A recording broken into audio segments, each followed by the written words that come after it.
He has one of those electric toothbrushes with the detachable head, and I couldn't find the head. So I opened up another pocket to look for it. I found condoms. A lot of them. He was given this toiletry bag for Christmas before he left on a 3-month trip to visit family in Europe. He acted surprised, like he didn't know they were in there, and took them out immediately. He acted like he didn't know that pocket existed. I'd give him the benefit of the doubt, but at some point these condoms were packed in his bag over the past 6 months. We've been together for 2 years. The worst part is they're latex condoms. I'm allergic to latex. We only use non-latex condoms, in addition to my birth control. AIO for feeling suspicious about this. I feel like I'm going crazy. Update: I've seen the comments and I'm kind of freaking out. I'm messaging my therapist right now to figure out the best path forward. I was there at Christmas when he was given the bag. It was at his best friend's family house, so part of me is hoping that his best friend put them in there not knowing I'm allergic to latex. We haven't been intimate as much lately. Maybe once in the past 2 months. I've been really scared that he's not attracted to me anymore, because that's what most people say on here is the reason for someone's sex drive changing so drastically. He asked to move in with me when he came back from his trip and I said yes, so now I feel really trapped. Like, what if he's been cheating this whole time he's been living with me? He shares his location, but that doesn't really mean anything. I'm here all the time. I've seen the stories of how people cheat even when sharing their location. I wish I hadn't seen anything, and I don't know anything he could say to make me feel more secure. Someone said I shouldn't have asked so I could snoop and find out for sure, but I don't want to have to snoop through my partner's belongings to find proof of them cheating on me. A relationship without trust is dead. We're supposed to talk later and I'll update afterwards. Everyone is so sure he's cheating, and I really hope he's not, because I don't think I'll be able to handle it if he is. I'm already struggling with my mental health as is. Additional information from OP on why she was in therapy. OP: I'm in therapy because I have CPTSD. I am a survivor of attempted murder at the hands of my biological father, sexual assault and abuse. I am in therapy because my diagnosis is something I will have to live with for the remainder of my life, because I have experienced severe trauma, and because I have no intention of letting it ruin my life and relationships with those I love. I'm also not the one turning down sex. I'm the one that's been attempting to initiate. I messaged my therapist because I have a tendency to push people away to protect myself as a result of my history with abuse. My therapist warned me at the start of this current relationship about self-sabotage and reading too much into things. I texted her because I was unsure of whether or not I'm overreacting, because sometimes, like any other human, I need advice. I came on here while I was waiting for her to respond. I don't expect people on Reddit to be informed on the details of my life and relationship to be able to have the full picture. Thank you for the diagnosis, assumptions, and empathy. Update 1. I definitely was not expecting to see over 1,000 comments on my post. This update is long to address everyone's concerns in the previous post. Thank you to the people who sent me kind messages to check on me. I'm not sure what the people who sent me messages trying to fuck me were expecting aside from getting blocked. That being said, I did have a conversation with my boyfriend last night. I was always planning on having an in-depth conversation about what I had found, but there was nothing I could do about it while he was at work. I texted my therapist because I could tell I was starting to spiral, and posted on here while I was waiting for her response, which I think was a mistake, if I'm being honest. Although the majority of the comments were supportive, it's impossible for y'all to have as full of a picture as my therapist does, and I should have just waited for her to respond to me instead of coming on here. The massive amount of comments was very overwhelming. However, I do think that posting did help me feel more secure in thinking it was suspicious, and enabled me to be more assertive when we talked. I appreciate all the comments telling me I was not overreacting. He never said I was, but his nonchalant response certainly made me feel that way. I appreciate the thought-out comments encouraging me to have a conversation with him and giving me genuine advice for it. The second conversation went better. I didn't accuse him of anything. I pretty much just said that finding non-latex condoms, in addition to the lack of intimacy I'd been receiving, was making me feel confused and upset. I asked him where the condoms came from. His older brother gave them to him while he was in Europe. To prevent confusion, I'm going to use fake names from here on out. My boyfriend is Theo. His oldest brother is Alvin. His other brother is Simon. Yes, like the Chipmunks. I couldn't think of other names for three brothers. Sorry.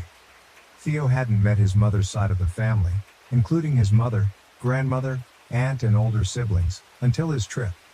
The entire purpose was to get to know his family. He spent half with his aunt, grandma, brothers, and cousin in Spain. The other half of the trip he spent with his mother in the middle of nowhere in Portugal, helping her open a kiosk. It was not a sightseeing trip. He didn't get to see any big monuments or go to major cities. I was not able to come because I'm in school and work full time, and it wasn't worth it for me to just come for a week during the spring break. I also thought it was important for him to enjoy his one-on-one time with his mom since he was separated from her when he was an infant. His brothers are very different people. Simon seems well adjusted with a long-term girlfriend. He spent a lot of time with Simon and his girlfriend, who was the only one there fluent in English and helped him translate when his Spanish fell short. His oldest brother, the 30-year-old who gave him the condoms, Alvin, has been in and out of prison for a majority of his life. I guess Spain has some weird laws around squatting, so whenever he gets out of prison the dude just claims abandoned property and fixes it up to live in, because I guess the government would have to provide him housing if they kicked him out. Anyways, while Theo was on the trip, he called and texted me every day. He told me about Alvin obnoxiously catcalling girls when they'd all walk down the street, and how Alvin had tried to get both him and Simon to go to an orgy with him despite both of them having girlfriends. Theo was very clear about having a girlfriend. He carries around a picture of me in his wallet, and his aunt said he talked about me a lot while he was there. Despite this, Alvin was very pushy with him about how he should be fucking a bunch of women while he was there and having fun. I remember this from when Theo was there. He found it really annoying. So did Simon. I guess during one of those conversations, Alvin straight up gave Theo a bunch of condoms to use to cheat on me. Side note, I counted them based on a comment someone left about how many are typically in a pack. They're all still there, I think. There's 8. I don't know how many come in the packs in Spain. Theo hid them in his bag. He said he would have left them there, but his aunt cleaned his room regularly and he didn't want the drama of his other family members seeing. Once he got back, he forgot they were in there. He only uses his toiletry bag when he goes to the gym. We went out together with our friends Saturday night after his shift and stopped at the gym on the way downtown so he could shower and freshen up. Otherwise, his toothbrush is in our bathroom. He's not living out of a suitcase, he's fully moved in. I do see how some commenters saw the existence of the toiletry bag as a red flag when we lived together. So I wanted to clear that up. I did ask him why he accepted the condoms. He said he had zero intention of using them, and that he accepted them because Alvin wouldn't listen to anything Theo said about me, and that he left him alone after that. Theo didn't even say goodbye to him when he left. He tried to spend as little time with Alvin as possible, despite him constantly inviting both Theo and Simon over to his abandoned house. Simon grew up with Alvin, but still seemed pretty content about avoiding him when I asked about it while Theo was there. I guess he's just not a good person, so the rest of the family avoids him when possible. So that's it. My boyfriend didn't cheat on me. The condoms came from his older brother. I believe him.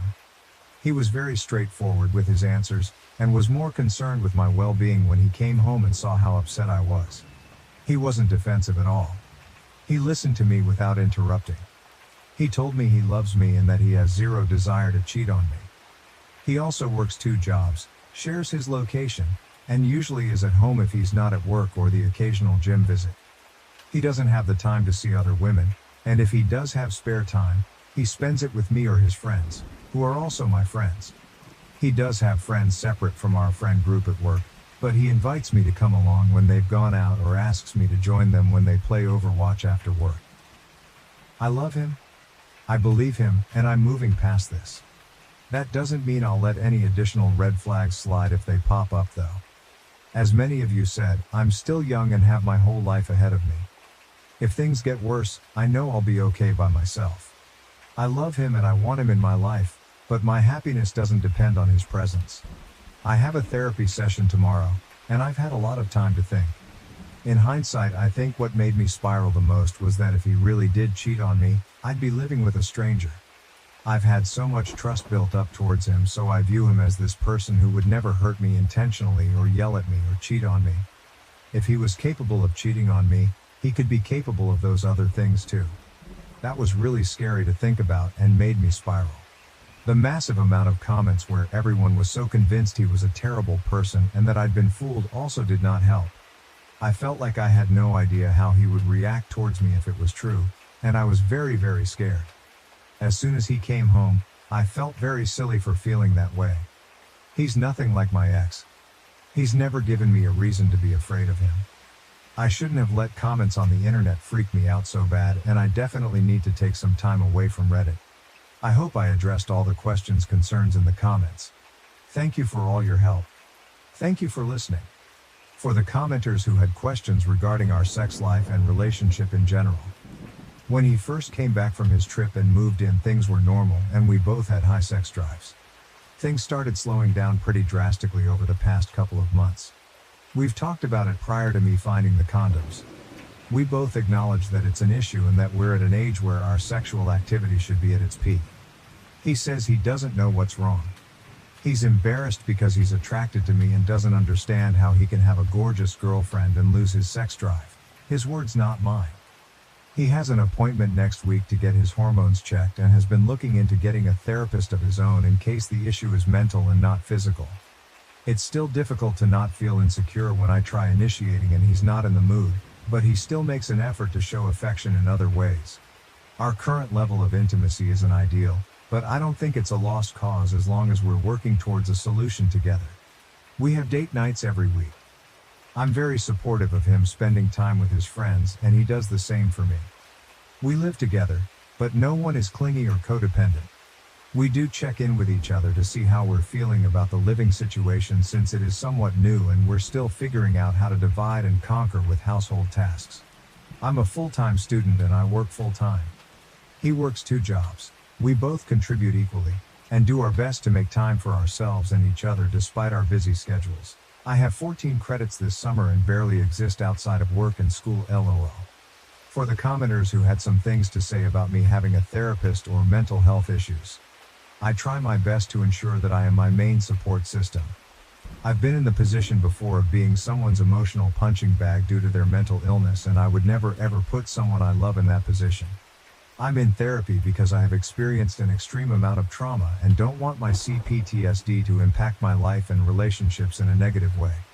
I grew up with a mom with severe anxiety, and most likely undiagnosed PTSD, related to the trauma both of us experienced at the hands of my biological father. She doesn't believe in therapy. I had to call 911 several times as a small child because of her panic attacks. I love my mom, and our relationship has come a long way, but the last thing I would want when I have children is for me to be an unstable parental figure. My usage of therapy doesn't warrant me staying single. My therapist has been very encouraging of this relationship since my boyfriend asked me out 2 years ago. I had gotten out of an incredibly abusive and toxic relationship the year prior, and had zero intention of getting into another serious relationship anytime soon. I was thriving and my therapist thought I was ready, but I told my boyfriend that I needed to focus on myself. We took things slow. He was respectful and patient every step of the way until I was ready. He has never raised his voice at me or even cussed at me. He is a very caring partner. I think his love language is based on quality time and acts of service. He's not great with words, but he tries. He can be a bit emotionally distant at times and not know exactly what to say when I'm upset, but that doesn't prevent him from being there and giving me a hug when I need it. We've been going through a rough patch with our intimacy, and when I was off my meds I felt like he, and everyone else in my life, viewed me as a burden despite him telling me he'd be there for me and for me to just ask for whatever I needed. He's told me many times that he's still attracted to me and that it has nothing to do with me, but when I was feeling low I kind of let my past trauma impact how I felt about myself. Being repeatedly sexually assaulted kind of made me feel like my worth is based on my sexuality, so having a boyfriend who isn't all over me anymore made me feel like there was something wrong with me. Like if I'm trying to initiate and am available and the person who loves me doesn't want it, but someone else was willing to violently take it from me when I didn't want it, what does that say about me? I know that's not rational and I've talked a lot about it in therapy, but it is something that I struggle with sometimes. I posted on here during a low time with my depression because I needed to vent and didn't want to burden anyone I knew with my irrational negativity. Depression is weird, especially after years of therapy. When I'm at my lowest, the intrusive thoughts are overwhelming, but deep down I know they're irrational and that they'll eventually pass, even if it doesn't feel like it on the surface level. I know some of the things I said then were concerning, but I really wasn't in any danger. There's a lot of things I want to accomplish in my life, and I know I'm capable of them even if it does feel hopeless sometimes. I know I have people in my life who love me. I just have a hard time reaching out for help when I need it and need to be better at letting people be there for me. My mom raised me to be really self-sufficient, and she's also got a lot on her plate with my dad being sick, so I don't want to bother her and make her spiral more than she already is. I've been set back a lot with my education because of all the stuff I've been going through, but I know I have a bright future and that I should be proud of myself for making it this far. I am back on medication and am increasing the frequency of my therapy appointments from once a month to every other week. I was doing well before I went off my meds, so I'm doing my best to get back on track. Sorry for rambling. I know I don't owe anyone an explanation of my mental health here, but I know some people were worried. I'm okay. I'm going to be okay, with or without my boyfriend. My mental illness does not prevent me from being a loving and supportive friend and partner. Using therapy doesn't make me a weak person incapable of standing up for myself and making decisions. Update 2. I'm low-key regretting posting an update at all. I don't know why the opinions of strangers bother me, but it's kind of annoying that so many people didn't read the entire thing and just said I wrote all that to convince myself. I wrote that a full 24 hours after I had my conversation with him and debated posting anything at all because I figured people would be convinced he cheated regardless of anything I had to say. It's detailed because so many people had different things to say about different parts of my original post. I thought if I just posted his brother gave him the condoms, people would say that was a vague answer. Of course it feels like a complex story to someone who never heard about his trip, but the only thing I didn't already know was that his brother had given him condoms. His trip was a shit show. He was on the phone with me every single day telling me about it and fell asleep on the phone with me 99% of the time. He wasn't going out at night, he wasn't partying. Half his trip he spent with his estranged mother and her crazy racist abusive boyfriend who kept accusing him of stealing and saying wild shit about how he couldn't believe my boyfriend would sleep with an ******er like me. I had to talk him down on the phone to keep him from freaking out and endangering himself because he had no way of getting home if his mom's boyfriend kicked him out. He already got abandoned in a random town in Portugal by them for like a full day and a half at one point. I'm not surprised the condom slipped his mind. If he hadn't maintained constant communication with me while he was there, I'd be more suspicious. If he hadn't told me about all the other crazy shit his brother pulled while he was there, I'd be more suspicious. If he had gotten defensive at all, I'd be suspicious. He didn't lie to me. He didn't know they were there. The bag has 1,000,000 pockets and he only really uses one of them. The pockets seemed empty from the outside. He forgot he stashed them there. People seem so sure that I'm this naive, spineless person when I'm not. If you'd read what I said about my mental health, you would know I already have a tendency to be hyper-vigilant about red flags and be avoidant to protect myself. I don't like being vulnerable. I don't like depending on other people. I mentioned my boyfriend never yelling or cursing because I've quite literally never witnessed him get angry.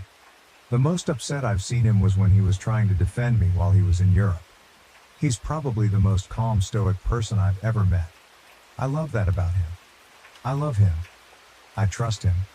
Also, his last serious relationship ended with him catching his ex in the act of cheating on him. She had mental health issues and responded to being caught by attempting to kill herself by walking into traffic. I know some internet troll is going to say that's another far-fetched story, but I know it's true. His best friend's mom, who is basically also his mom, pulled me aside when she met me and told me that she was glad he found someone that makes him so happy after everything he went through with her. I don't think he would cheat on me after going through something like that. He's a really good person. He's fully capable of being a support system for me. I just was afraid to let him because I didn't want him to feel like he had to worry about me or take care of me the way he did with her. That's not healthy though. I'm trying to be better at trusting people when they say that they want to be there for me, and that includes him. We met at school. He sat behind me in class so he couldn't even really see me. When I asked him later what most attracted him to me, he said that I was well-spoken. My appearance was just a bonus. I don't want to sound conceited, but there is rarely a time when I'm in public and I'm not approached by someone who wants to catcall me, compliment me, or ask me out. I was almost kidnapped twice as a teenager. I hate being approached. I hate being asked out. I turned down every other person that approached me at school trying to hook up or ask me out. But when he did it, he was so nervous and respectful, and he felt different somehow, and so I said yes. On our very first date, he took me to an art museum. We went to an amusement park after that. He followed that up with a picnic under the stars where we spoke for at least 5 or 6 hours about our lives and what we wanted in the future. It felt scary at the time because it was the best date I'd ever been on in my life, and I didn't think I was ready for anything serious, and he came along and made me feel so comfortable and at ease. We both come from emotionally volatile parents and are trying to do our best not to become them. We connected right away, but I still wanted to take things slow. It took 6 months before I was ready to make things official. During that time, he made it clear that I was the only one he was interested in. He detailed my car multiple times, brought me flowers, got my cat little holiday-themed bandanas. He bought me vinyls of albums that he noticed I listened to in the car. He did all of this without expecting anything in return, and still does these things to this day. He's trying to learn how to braid so we don't have to get my hair done anymore. When he moved in, he organized my whole closet without me asking because he remembered me complaining about it and wanted to take something off my plate. He saw I've been wanting a Gustav Westman mirror for a while and built me one. With his hands. Took me to Home Depot and let me pick out the color I wanted for it and everything. He treats me like a queen. The only rough patch in our relationship has been over the past couple of months when our intimacy decreased, but I have faith things will get better. Finding those condoms freaked me out, but I'm over it now. It's been resolved. If you can't see the value he adds to my life, that's your problem. I'm happy. I'm not responding to any more comments about it. I appreciate everyone that was supportive and recognized the effort I've put into my emotional regulation. I'm going to take a break from Reddit and enjoy the life I have. My ex-girlfriend claims my current girlfriend manipulated her into ending our 4-year relationship. Am I the asshole? I, 28 years old, am really confused about the events of the last month. My ex-girlfriend Julie, 29 years old, thinks that my current girlfriend Mindy, 28 years old, is manipulative and sabotaged our 4-year relationship. I was in a loving relationship with Julie for the last 4 years. We met through some mutual friends. Julie and I were very compatible in terms of our love for outdoor activities and running. We have very similar lifestyles and supported each other well for the last 4 years. We have also been living together for the last 3 years. We even discussed getting married during the summer. Everything was great and I was planning to propose to her over the holidays. However, I started to see changes in behavior in Julie around September. She was acting distant and looked stressed. It was quite noticeable and I was worried. I trust her with all my heart and I could not imagine she would be cheating on me. However, she did spend more time by herself. Around the same time, Julie's friend Mindy messaged me privately and asked me if I could meet her secretly, as she wanted to tell me something about Julie. Mindy and Julie work together and I've known Mindy ever since I started dating Julie. I was surprised, but to be honest, I assumed the worst. I met her at a cafe after work. She asked me if things were going on between Julie and me. She told me that Julie told her that she was planning to leave me soon. This was a total shock to me. I asked her if there was anyone else that Julie was interested in and she told me no. Julie confided in her that she was not sure about marrying me. She told me she just had to tell me this as she did not want me to be blindsided. I was devastated. I started putting more effort into making our relationship more exciting and planning more dates, etc. Mindy was also helping me through this time and telling me more about what Julie told her. Eventually, before Thanksgiving, Julie told me that she loved me, but she wanted to take a break for a month to live alone. She said that she just wanted to live alone for a month to make sure she wanted to marry me. I was completely heartbroken. I asked her if she wanted to pursue someone else. She told me that was not the case, and I'd better not do anything stupid either. She loves me with all her heart, but she just wants to stay away from me to make sure that she is marrying me for love, and not because she is used to being with me. I did not understand that at all. I told her that if she is not sure after 4 years, if she wants to marry me, then maybe we should just break up. We had a big fight and broke up after a few days. As our lease was ending, we decided to part ways in December. She got a new apartment and I kept our old apartment and just took her name off the lease. After the breakup, I was feeling very lonely, as I was not used to being in the apartment alone. I didn't want to keep on being sad and hence invited a bunch of friends for a New Year's party. I also invited Mindy. We had a good time, and my friends were doing their best to cheer me up. Mindy also mingled with my friends and it was good. Mindy decided to stay back to help me clean up and we hooked up that night. I felt guilty, but Mindy did cheer me up. Since then, we have hung out almost daily at my place. I am still sad about Julie, but I won't lie that being with Mindy does make me feel happy. She is sweet and caring.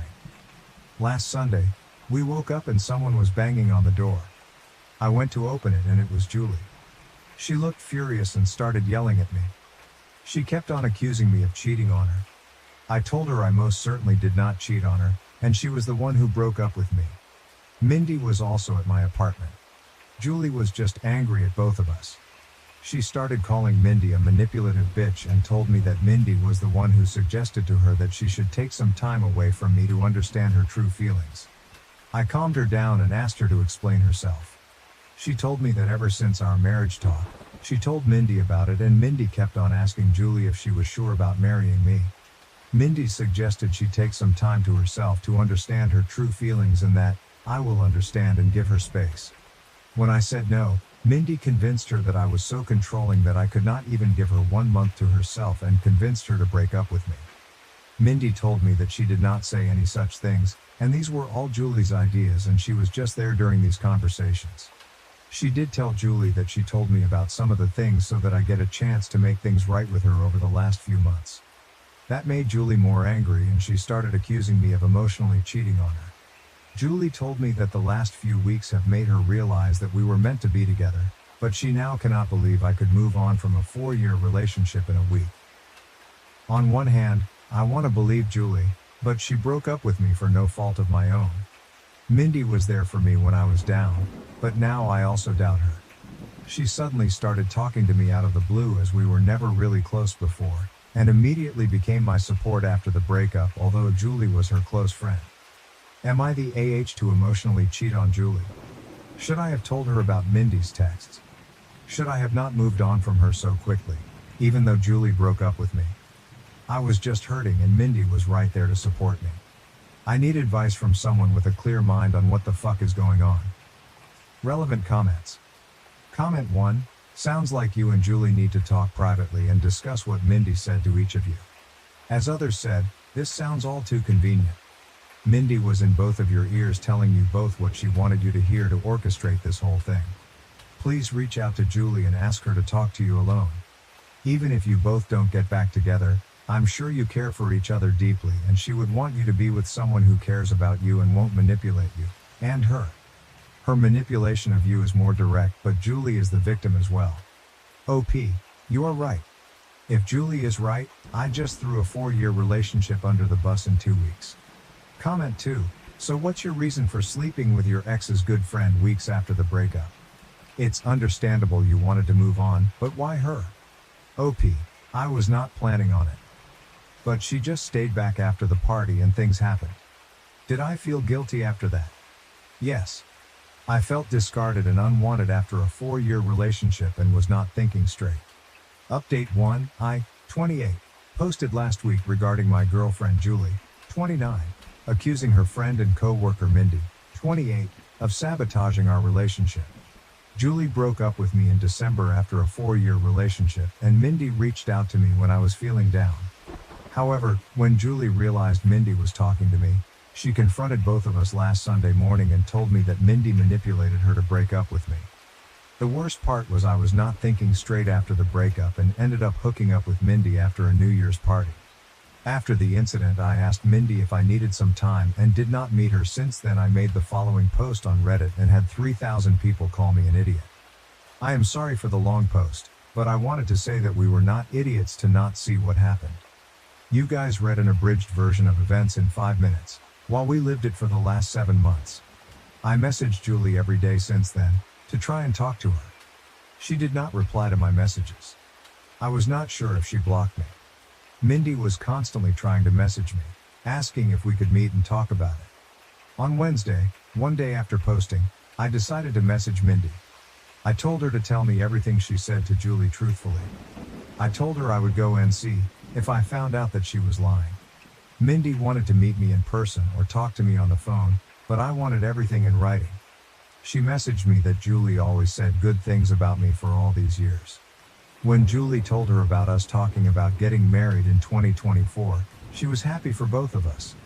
However, Julie started telling her that she had cold feet and was not sure if she wanted to marry me because of issues she observed about her parents' marriage.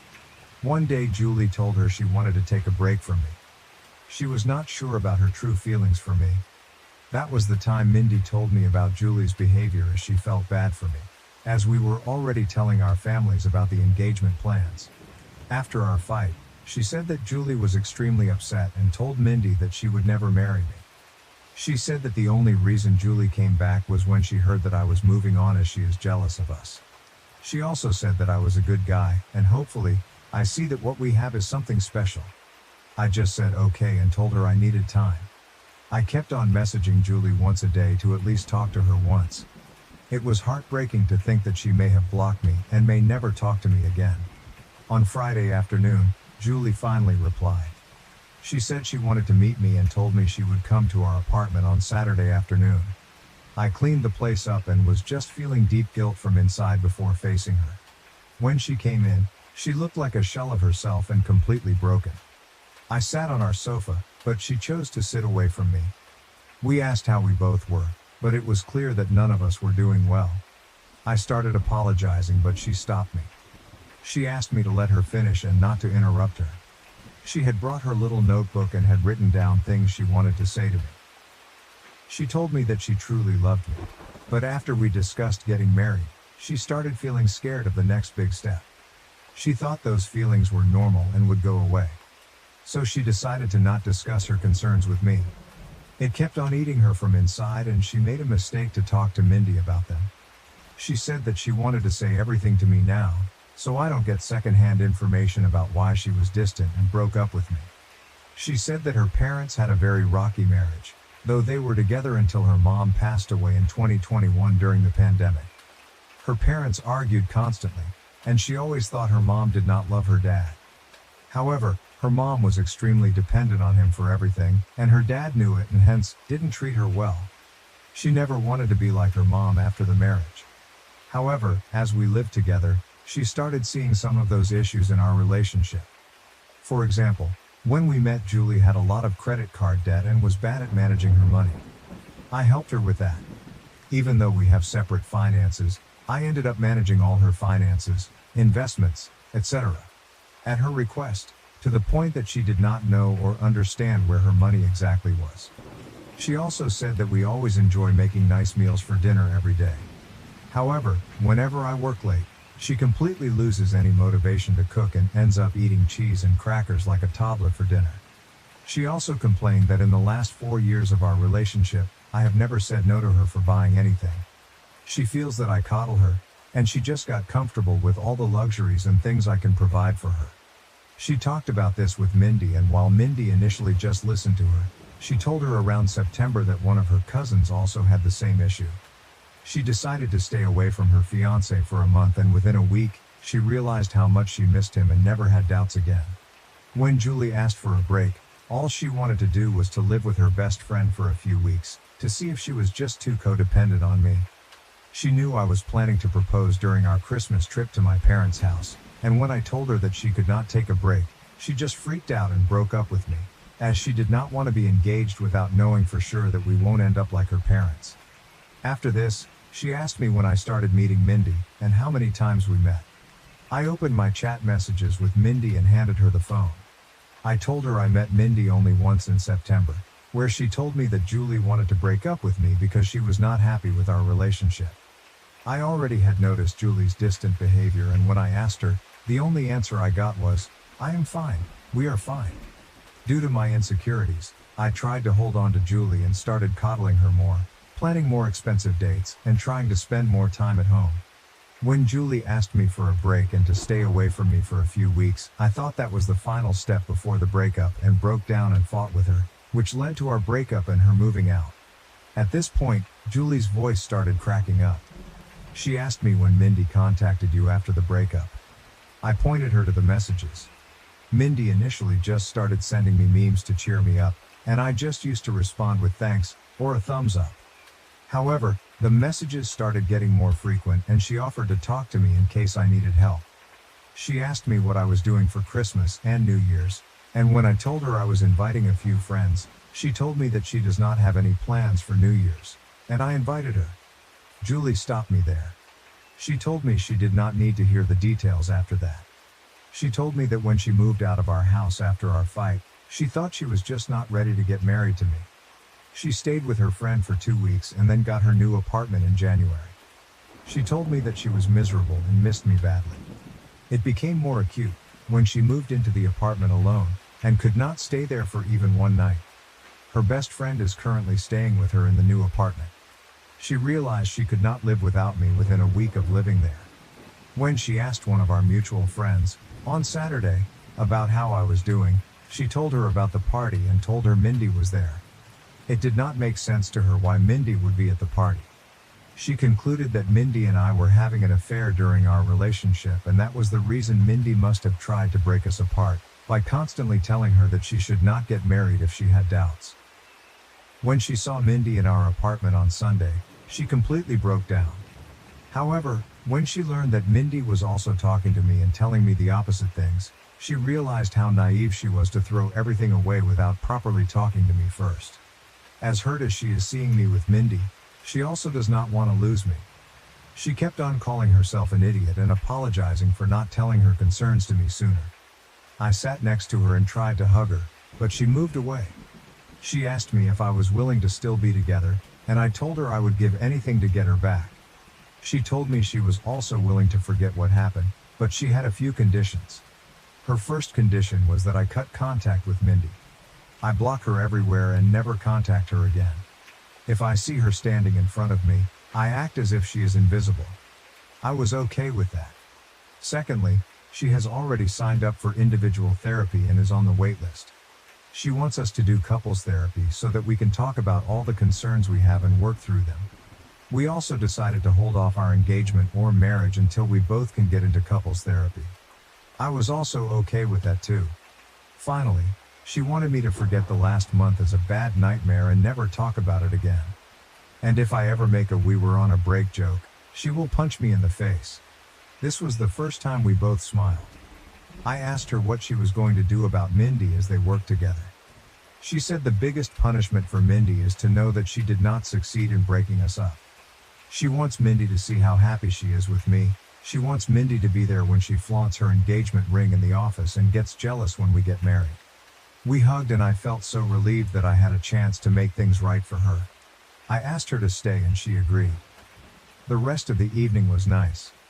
We ordered DoorDash and watched reruns of Top Chef while cuddling on our couch. In the morning, we discussed moving back together. I want her to move back to our old apartment, but she wants a fresh start and asked me if I'm willing to move into her new apartment. Her new apartment is tiny compared to our current apartment and also not in the best neighborhood, but we will talk about it more and decide. I also will have to deal with the issue of having two 12-month leases, and how to get out of one of them. Currently, Julie went to her apartment after lunch to get some of her stuff for the week, and I am writing this post. I am just so lucky that I did not lose Julie despite my terrible actions during the last month. I just hope that I will be able to work things out and get married soon, and this whole incident is a small bump in our perfect relationship. I also don't know how to address the issue where she feels coddled by my behavior and feels like I'm making her codependent on me. It's just my personality and I need to work on that during couples therapy. However, any tips from you guys are welcome on how to make her feel less codependent. P.S. Thanks to everyone who checked on my health during the last few days via direct messages and sent me numbers for helplines. Don't worry, I am a marathon runner and don't give up that easily. Relevant comments. Comment 1. So what happened to Mindy? OP, no idea. As far as I'm concerned, she does not exist. Comment 2. So it was Mindy who suggested to Julie to take the break. OP, yes. Mindy told Julie that she should take a break, and at the same time told me Julie wanted to break up with me because she was unhappy with me. I thought a break meant she wanted to move away and I would never see her again if I said yes. Comment 3. I don't know how you can make someone who can't even stay alone in their apartment less codependent. She needs her own therapist to make that happen, or she will again blame you for making her that way. OP, yes, she is looking for one right now. I have been in therapy and it takes time to find the right therapist that helps you. At least now we have discussed the issue, so it will be easier for us to see the signs and work on them together. New update. I wrote a few posts 6 months ago regarding breaking up with my then fiancée Julie because she asked me for a break and then hooking up with her friend Mindy. It turned out that Mindy was the one who encouraged Julie to ask me for a break and also befriended me and told me about Julie's intentions in advance. They were the worst few weeks of my life, but Julie and I reconciled and got back together. A lot of you have been asking me for an update, and I feel this is a good time to give a final update. After the incident, Julie told me that she wants to get back together and forget about the whole thing, but I could see that she was still hurt by my behavior. I tried to not love bomb her and give her space as that was the reason why we broke up in the first place. Julie had a mental breakdown and had a panic attack during the week after she saw Mindy with me in our apartment. She got an online therapist who she still sees once a week. We also looked for couples counseling and were able to see one almost a month after the incident. We decided to put our plans for marriage on hold until then.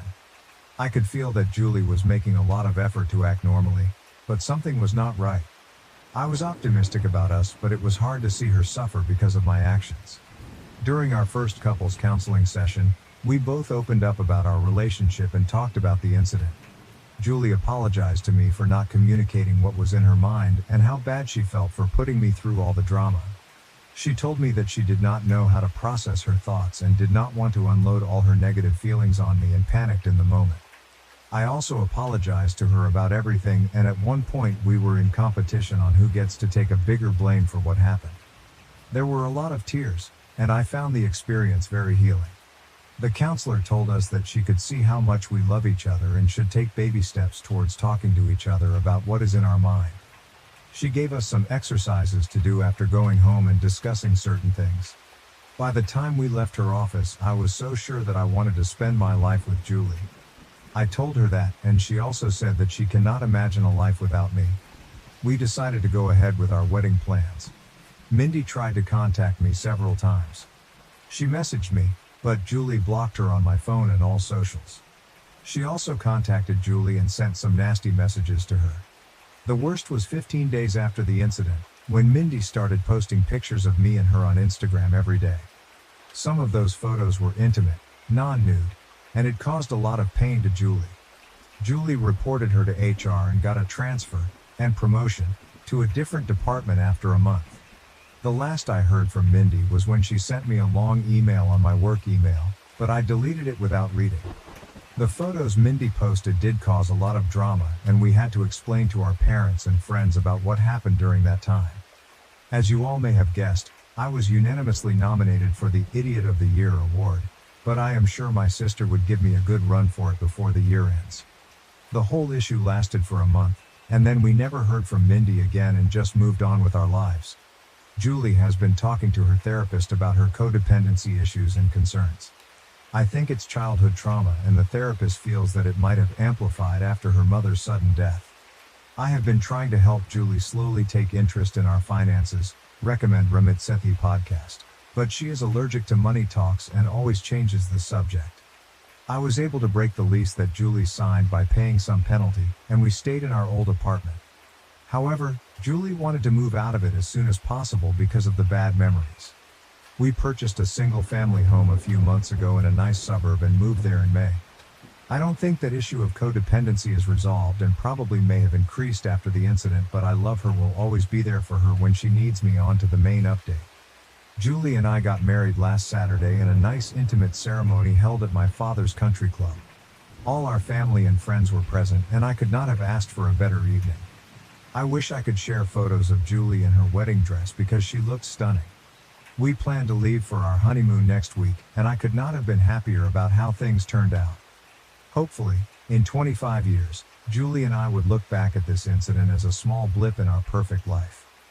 Relevant comments. Comment 1, looks like a happy update after all. Make sure to keep communicating about any issues either of you might have, and don't be afraid to go back to counseling if it's needed. OP, thanks. We did attend couples counseling for 2 more sessions, and it was good to talk through our expectations about each other. I know not everyone needs it, but would highly recommend it to any couple getting married. Comment 2. I'm sorry, how are you the idiot for her leaving you because her BFF got into her head? Also, how is your sister trying to take away your championship belt? OP. I feel like an idiot because I should have taken some time before moving on to the next girl willing to be with me. Julie and I were in a relationship for 4 years and I almost threw everything away in 15 days. I feel if you read the first post in isolation and the 3K plus comments, you would also see why I am an idiot here. My sister is a goofball. I am sure she will do something more stupid before the end of the year. There is no way in hell I will win that title when she is around. Am I the asshole for not allowing my mother to bring her boyfriend I don't know or want to know to my wedding? I, 33, am not close with my mother, 55F, at all. She divorced my dad, 60, when I was 7 and almost immediately married my stepfather, Mark, whom despite everything, I was close with. They remained married until I was 16. I was upset when she divorced him and went to live with my dad and stepmom. In my adult life, I've chosen to remain close to my stepdad and even attended his wedding to his current wife, who is a very nice woman. My dad and my stepmom are great people. Since her divorce to my stepdad, my mom has been in and out of relationships, each time claiming this guy is the love of her life until they do something she doesn't like and they aren't the love of her life anymore. Both divorces with my dad and my stepdad were for very petty reasons. Dad, I think because he wouldn't allow her to get a new car because the budget was tight. I think the one that lasted the longest was 6 years, and I think it's the current guy she's with, according to my sister. After I left home, she never did anything with me without her boyfriends. When I was 25, she broke up with her boyfriend and tried to cry to me about it. After working with my therapist, I set the boundary with my mother that if she wasn't willing to do anything with me without her boyfriend to not bother, and I didn't want to talk about her love life. She was very hurt and we fell out for a while, but she came back around a year later and has respected my rules since, but we only get together about 3 or 4 times per year. I understand that my mom's relationships and love life are important to her, so I respect that we don't get together often. Fast forward to this year, I'm getting married to my partner, 35M, of a decade in October. It's a small, intimate backyard wedding and reception, BBQ. We live in a rural area and our backyard wedding will have roughly 40 people. My dad, stepmom, stepdad and his new wife have all been invited. My mom asked if she could bring her boyfriend. I said no because I don't know him. My mom asked if she could bring him to meet me so I could meet him before the wedding. I said no and that I still had no interest in meeting her boyfriends. She said she understood, but she felt it was unfair that I wasn't allowing her a +1 to my wedding when my dad and my stepdad were allowed to bring their spouses. I told her that the difference was that I knew their spouses. She wanted to know why I was so adamant about refusing to get to know her boyfriend. I explained to her that I saw no need since she'd just break up with them and move on to someone else eventually, as she has always done before. She started to cry and told me I was being unreasonable and treating her as if she's a witch ****. Both my fiancé and my sister feel like I should suck it up for one day and let her bring her boyfriend so she can be comfortable there. I'm seriously considering it, but I wanted to know if I'm TA here for sticking to my boundary at my wedding and what your thoughts are. Update. After reading everything here, I've decided to email my mother and invite him.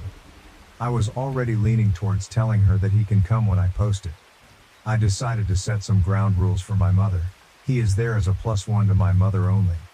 I made it clear to her that he is not my family and he is not my stepfather, so I will appreciate her not telling other people at the wedding he is my stepfather.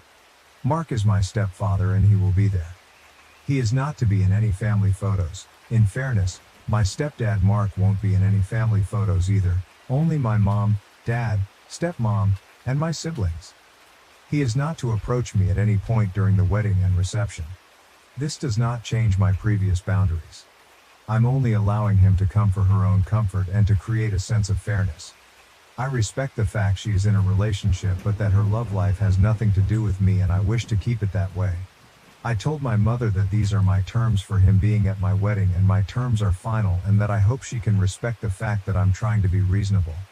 I use this opportunity to remind her of the reasons I put the boundary up in the first place.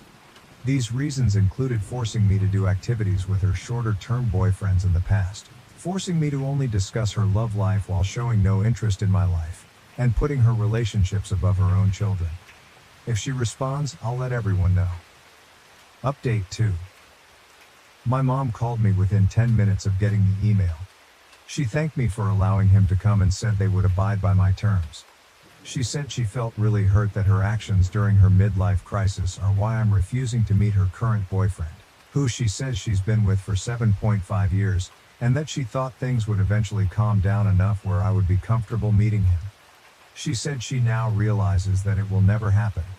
I told her that I'm firm on my stance.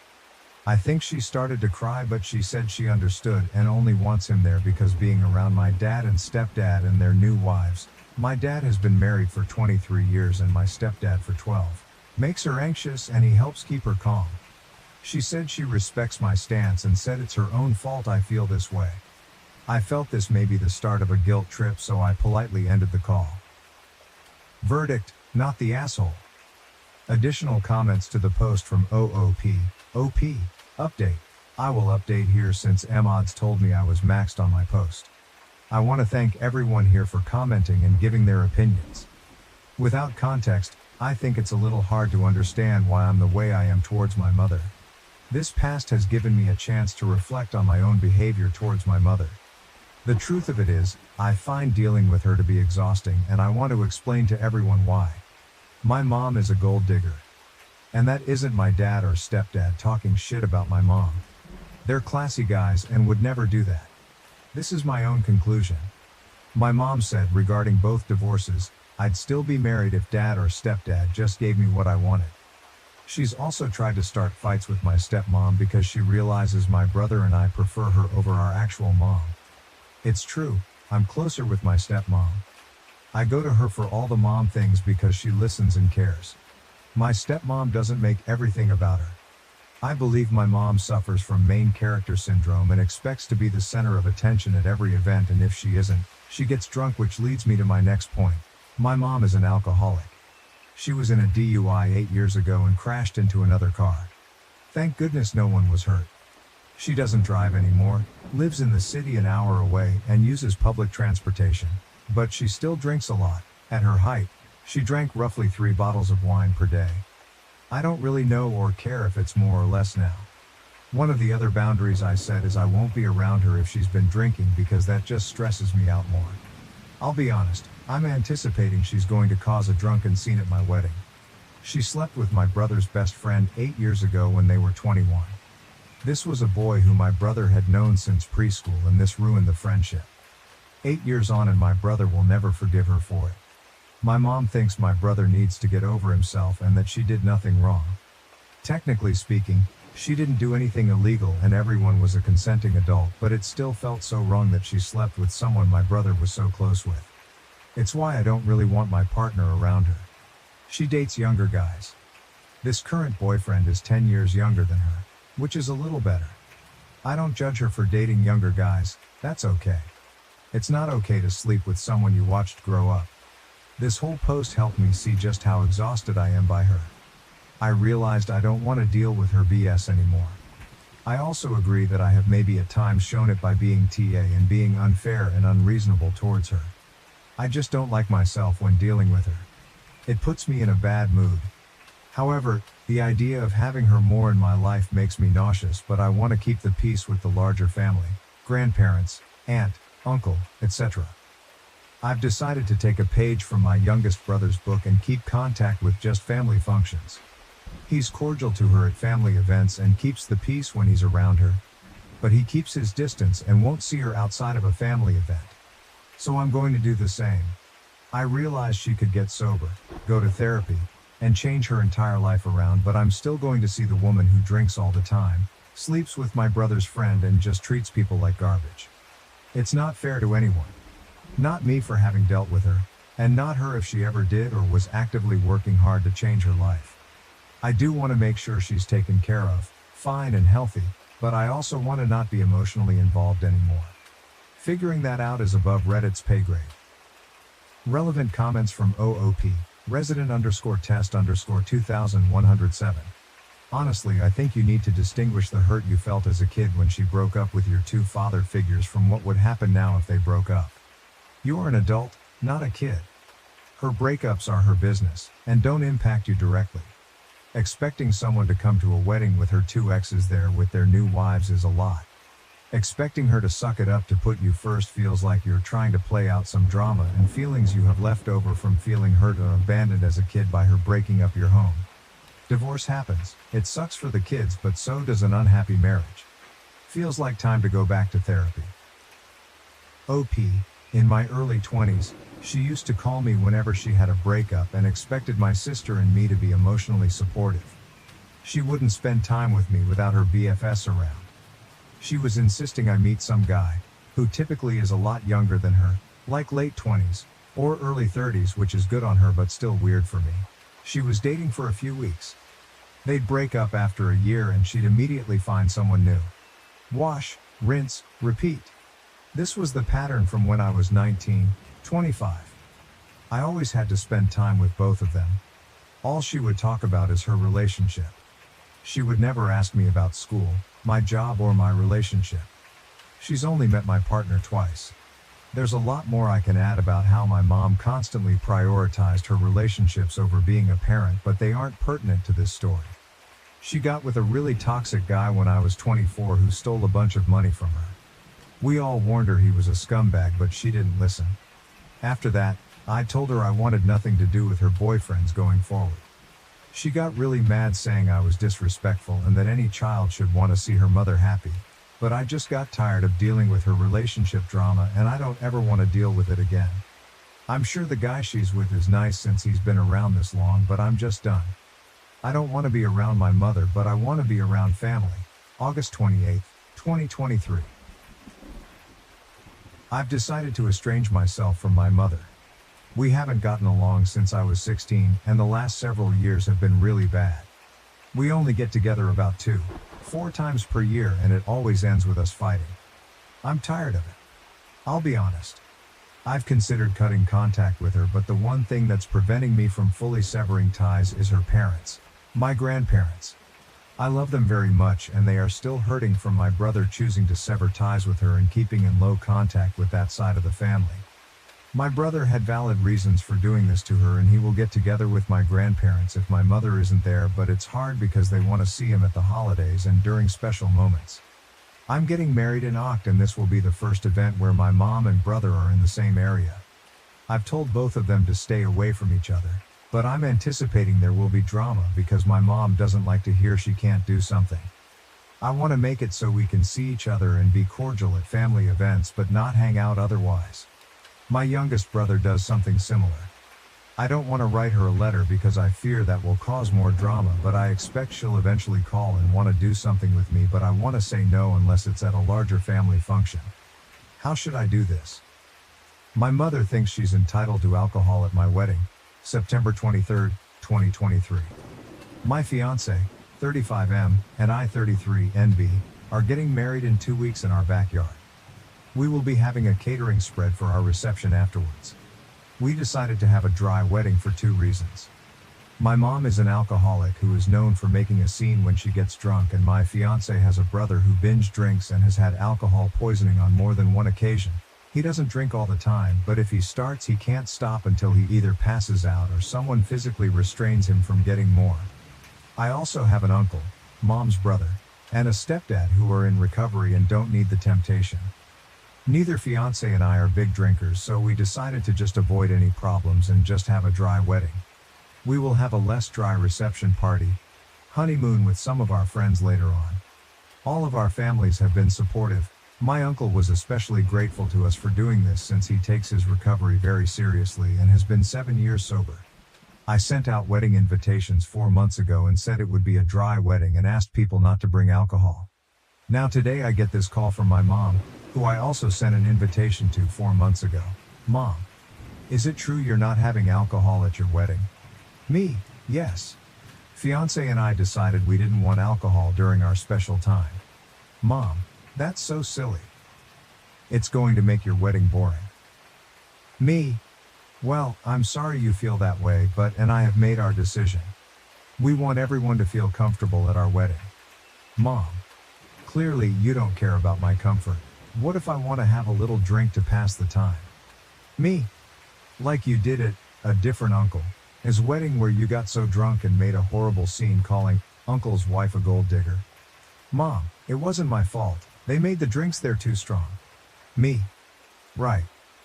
I really wish you would address this need to have alcohol wherever you go. Mom, I don't need to have alcohol. I just think your wedding will be boring without it. You want to have a fun wedding, don't you? Me. It will be a fun wedding. We don't need alcohol to have fun. Mom, this is so stupid. Why should everyone else be punished just to make it comfortable for a few people? It seems like you care more about uncle and stepdad than anyone else. Me. Or maybe I just want to avoid any scenes. Mom, I just told you that wasn't my fault. Me, just like your DUI isn't your fault. Mom, how dare you bring up that difficult time in my life? I was going through a lot emotionally. What the hell is wrong with you kids? You need to mind your own business. If I want to drink, that's my business. Me, well, my wedding is my business. We do not want alcohol there. That's final. I can't stop you if you decide to pregame my wedding, but I've already made it clear to uncles and brothers that if you cause a scene that you are to be made to leave. Mom starts crying. Why do you kids hate me so much? What did I ever do to deserve to be treated like this by my children? Me, are you really ready for me to go down that list? Mom, none of you understand. None of you will ever understand. I'm the mother of the bride. I should be treated better than this. Me, I think I've treated you pretty well during this process. I've acquiesced to your boyfriend whom I don't even know coming to my wedding. I've even given in to some of your other demands. So please tell me how you've been mistreated. Mom, you didn't invite me to go dress shopping. The mother of the bride always goes dress shopping with her daughter. I barely know because you never bring him around me. How do I know that you're marrying the right person? Me, that's because Aunt made my dress. Mom, sarcastically. Well, isn't that just special? Me, sighing. As for the rest, I think you know why. We aren't really close enough for you to have any say in who my significant other is.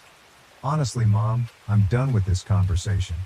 If you really feel that strongly about this, I'll understand if you don't want to attend my wedding. Mom. Oh, I bet you'd like that, wouldn't you? One way or another you will respect me as your mother. Me? Sure, Mom. I'm hanging up now. Bye. Guys, I'm so livid right now. I have half a mind to uninvite her. I spoke to my dad and her brother. My uncle thinks her drinking is getting really bad again and has been wanting to hold an intervention. I told him I'm focused on the wedding right now, but that I definitely agree this was out of line and something needs to be done. What should I do? I don't want her ruining my wedding, but I'm so tired of dealing with this. Sorry, this is probably above Reddit's pay grade, but I just needed to vent. Update, I sent a text reiterating the rules. She said she knows where she isn't welcome and said she won't attend. My dad told me not to worry about this anymore and that he'll see to it that she doesn't ruin my wedding. Update 2. I sent this text to my mom. Mother, at this point I'm going to officially uninvite you from my wedding. I'm not going to allow you to change your mind, and I'd prefer it if you do not come to my wedding at all given your poor behavior. At this point, I've decided I don't want any further contact with you unless you decide to curb your toxic behaviors and drinking. I wish you the best. I hope you can find a way to heal, but I can't do this anymore.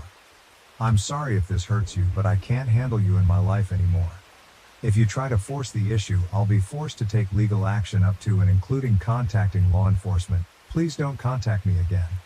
I went to delete her from my Facebook page only to find a post that she had just written saying how being a mother is a thankless job and how she doesn't understand how she raised rude and judgmental kids. She ended it by saying she hopes her kids get over themselves someday. I'm done. This sucks, but it's been a long time coming. My head hurts. Small update. September 24th, 2023. Firstly, I want to thank everyone for their support. You have no idea how much your love and constructive comments mean to me. I'm glad I'm not alone. It's not a huge update, but I guess my grandparents and uncles have had enough. They've decided to stage an intervention next weekend.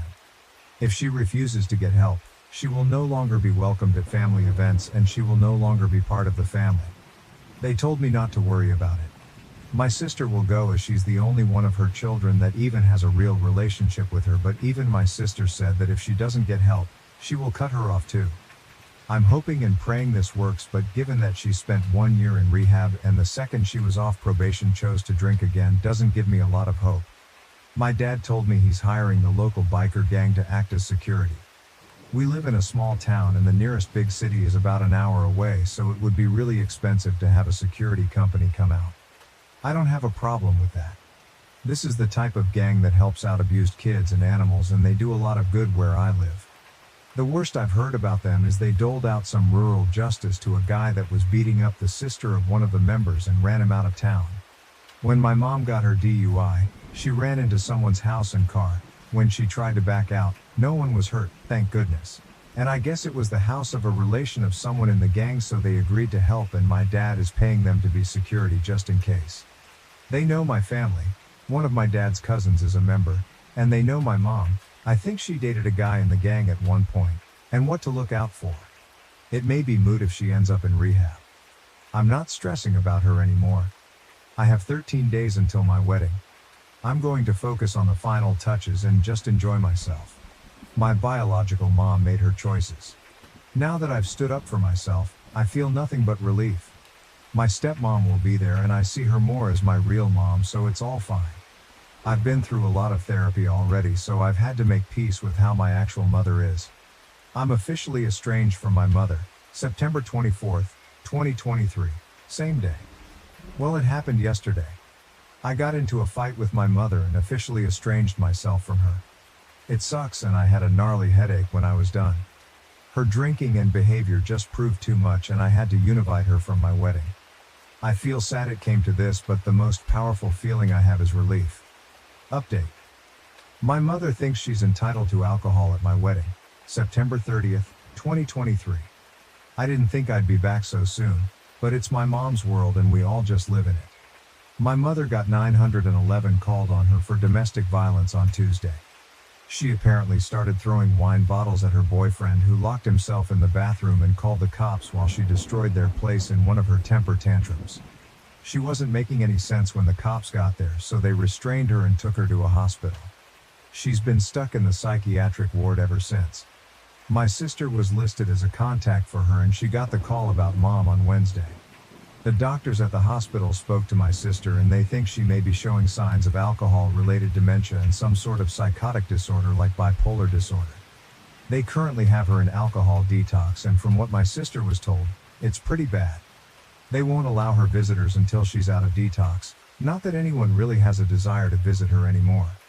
My sister and I decided enough was enough, and we petitioned for guardianship for her yesterday at the request of a social worker who interviewed my sister, my uncles, my grandparents, and myself.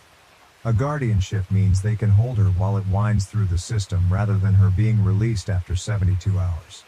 My grandmother's upset as she thinks all of the issues should be kept in the family and the state shouldn't step in. My uncles and grandfather are on the side of having a guardianship.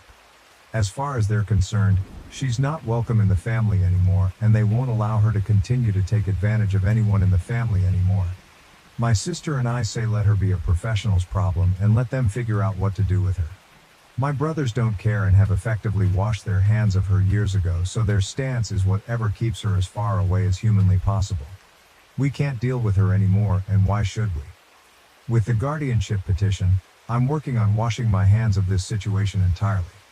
I'm sure I'll be interviewed about why a guardianship is necessary, but other than that, I don't plan to have any further contact with my mom unless she apologizes and makes amends for her behavior, if that's something she's even capable of anymore. I just don't see that happening, and any compassion or understanding I had for her in the past is gone. Whatever state her life is in, she brought it on herself. I just want to move on with my life without her in it and be done with her for good.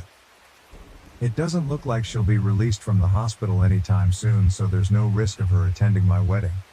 I did talk to her boyfriend yesterday after sister and I filed our paperwork, and we decided to invite him to lunch. He's decided to break up with her for good, and we learned just how bad things were with her.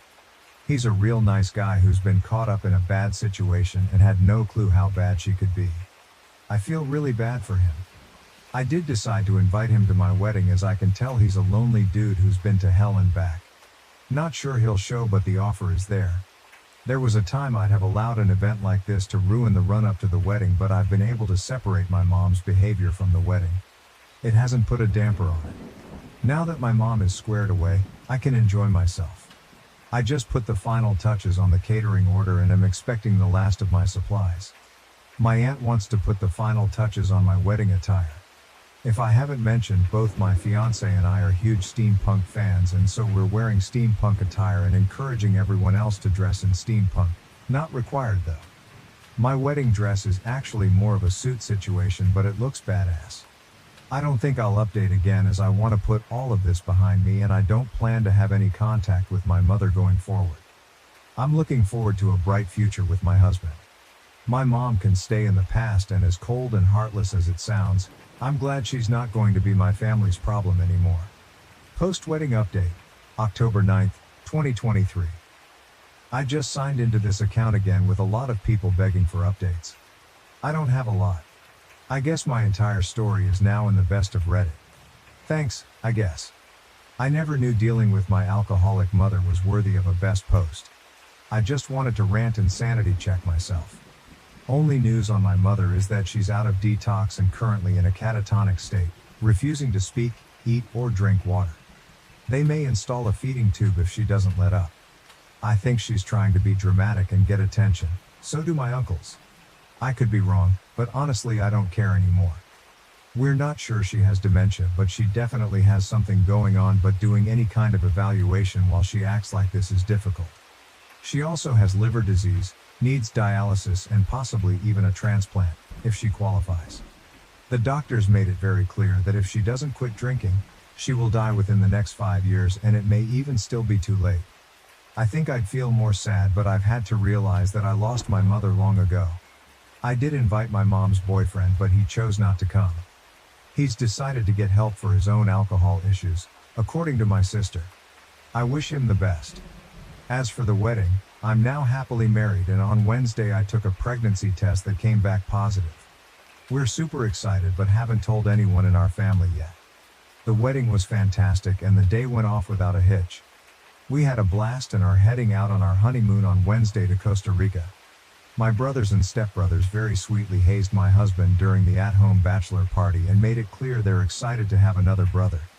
My stepmom did all of the mom stuff during the wedding. That was already planned before all of this. No one snuck in alcohol, there weren't any scenes. The worst that happened was my sister crying due to all of the stress she's been under.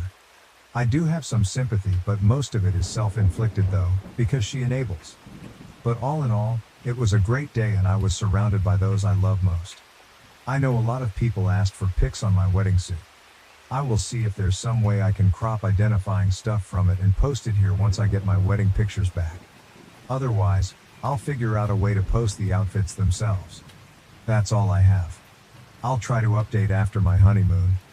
Now it seems like a baby is coming, so no promises.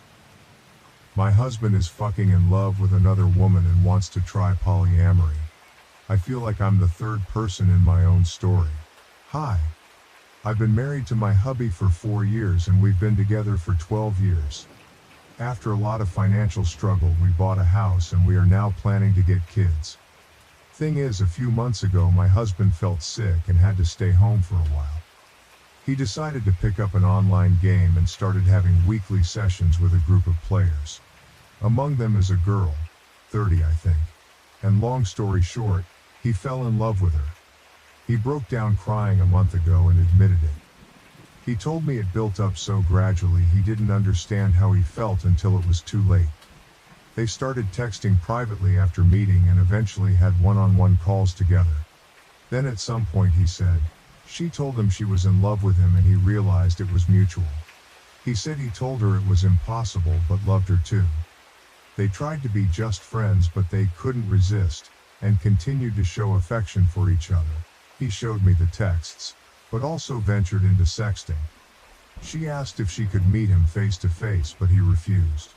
So he told me all of this, apologized over and over again and told me he couldn't control himself, and while he loved us both, it was me he would choose no matter what. I was still very upset and slept at a friend's that night to gather my thoughts. I decided to forgive him because he clearly felt guilt and wanted to work it out. I told him that while I was deeply hurt, I still appreciated him coming forward to me and being honest about what happened. We got into long conversations about how we were feeling in our relationship. I accepted he could love someone else but said I didn't like how he handled it. He agreed. And then yesterday he asked if I was comfortable opening up the marriage to polyamory. He said he still wanted to live with me and have kids but can't erase nor ignore the feelings he has for her. He says he wants to do it right and let us both see other people, with clear boundaries and communication, and still be present for one another. I'm gonna be honest, it made me very uncomfortable at first. We have several friends who are poly, I know more or less how it works. But I never really thought about getting into it myself. I am not against it, it just never crossed my mind before. I am trying to think it through, but it's a lot to take in. Sorry, my writing is probably messy, but it's kind of hard to focus. I guess it's too early to decide and we have a lot more to discuss beforehand, but still. Could you guys give me your opinions on this? Thanks a lot. Top comments. Commenter 1, I'd be divorcing so fast. Dog of the bone. So he cheated and now wants to be able to keep cheating by calling it poly, LOL. Come on. Do not have kids with this man for the love of God, and if you have any self-respect you'll be serving him divorce papers as soon as possible. Sorry your husband is a cheating ass. Swamp cats. You got married under the assumption you would remain monogamous. He is trying to fundamentally change the nature of your relationship. If I were you, I would drop any attempts at conceiving and figure out your next steps. Personally, I would not stay with someone who desired an open relationship. You need to decide if it's something you're willing to entertain or not. Update 1. Hey guys, first off, sorry I didn't reply to all your comments. I am very thankful for them. They helped me realize hard, but fair truths about the whole situation. I waited for a bit to think about it all and had multiple long discussions with my husband. I wanted to confront him before making a final decision. To answer some of your questions, the other girl wanted to meet him, but they never did. Partly because my husband refused, but honestly, mostly because she lives too far from here. I still got checked for sexually transmitted diseases, though, and I'm clean. Yay. As for our polyamory friends, they apparently were the ones who suggested he go down the polyamory road. I stopped talking to them for now. I'll deal with the bigger problem first. I told him his actions hurt me deeply, and that while I appreciated him admitting his affair, it was still infidelity. I told him what you guys said, that turning it into polyamory was merely greenlighting the affair after the fact. That polyamory should be built on mutual trust and communication, which he already broke. That I didn't feel respected. It destroyed him. He said he already knew, deep down, but didn't want to admit it. Neither to me, nor to himself. We both screamed and cried a lot. He finally admitted he wanted to open the marriage for selfish reasons. He is very sorry. He cut off contact with the other girl, let me fully access his computer and phone, and now wants to go to counseling to repair our relationship and marriage. He has shown me a lot of affection and attention since then, although he admits to himself it's sometimes out of guilt and not just out of pure love. And now I want to make it work too, but am I? Or is it a sunk cost fallacy? I don't know. Our first session is in 2 months, the earliest we could get. And every day I change my mind. Literally yesterday I wanted to leave him, while today I think it's worth giving it a try. Because we've known each other for so long, we understand each other on a very deep level, share a lot of interests, and have already built so much together. He was there for me during hard parts of my life. He took responsibility for his actions, and is really trying. Plus, if I leave him, I'd have to start my life nearly from scratch. Find a new place to live, go back to dating for the first time in 12 years. I don't want to lose everything. It sounds very hard and scary. Am I not too old for this? But at the same time, that's a form of denial, isn't it? It doesn't matter if those years were good. It's not going to be the same. Even if he gains my trust back, even if I forgive him, I'll never forget. I think he is genuinely remorseful, but isn't it too late for that? I am too empathetic. Him being present now doesn't erase what was done. Do I want to stay not because I still believe in this relationship, but because I don't have the strength to ask for a divorce? Because it's the easy choice, some kind of codependency? I have no idea. I can picture both paths clearly, and it's tearing me apart. I am lost, maybe even more than I was when I wrote my previous post. I've lost sleep and appetite, and I'm not sure I enjoy anything in my life anymore. I booked an appointment with a psychologist, for me alone, to help with this whole thing. I am sorry. At this point, I am rambling. I know I am the only one who can decide what's okay and comfortable for me or not. It's ultimately my choice, and my choice only. The emotional hell I am going through just makes thinking about that choice very hard and paralyzing. I'll go to both therapies and try to see what to do from here. I'll try to update, but it's probably going to take a while. I am sorry. I want to thank you again for your support, and I am sending you guys a lot of love. Edit. A couple of infos I should have mentioned but didn't because putting all of that into writing without omitting something is much harder than I thought. He cut off contact with her because once he told him he was married and wanted us both, she just ran away and broke up with him. There are times since then where my husband starts feeling sad or angry because of what's basically withdrawal. And for that he's smart, at least sensible enough not to blame me. What kind of marriage did we have before this crisis? It will sound so naive. It's my first and only romantic relationship. We were very close and basically grew as adults together. We could talk about anything and understand each other. We shared the same values and interests. What changed, I think, is that we got into a routine and he got bored.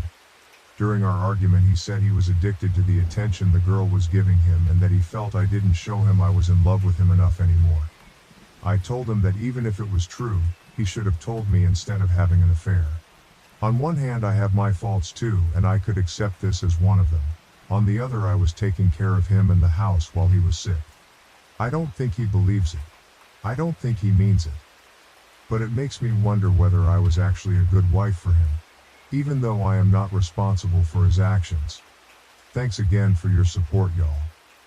It's a lot to process, but it helps me so much. Relevant comments OP on if she and her husband have kids and plans on getting counseling. OP, kids are off the table. If we do go into counseling, and it goes exceptionally well, maybe we'll talk about it. But for now, the distrust is already there. He says I love you, but I never know whether it's to regain my trust, whether he means it or not.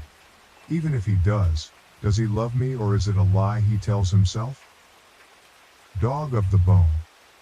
If you choose to stay, don't be surprised if in a year you find him talking to someone again. Cheaters are sneaky. They'll show remorse and swear they've changed. Meanwhile, they're smirking inside because they've started a new affair and think they can get away with it this time. OP. Thank you. It's obvious and well known. Once a cheater, always a cheater. But reading it helps me fight denial. I really need to break up with him. If not for myself, just to show him that actions have consequences. Final update. Too long, didn't read, we are divorcing, hooray. Trigger warning, emotional affair, manipulation, self-harm threats, psychological abuse. Hey, I hope you are doing well. A huge amount of things have happened since then. I'll quickly summarize. Feel free to check my profile if you want to know more. It was a very, very unpleasant ride. So, my soon-to-be ex-husband had an emotional affair online and tried to make me greenlight it by asking for an open marriage, where we'd be allowed to have side adventures. I refused and his affair partner dumped him. He begged me to try to reconcile with him, to which I agreed, while I was actually trying to prepare my exit. We both went to individual therapy, still am.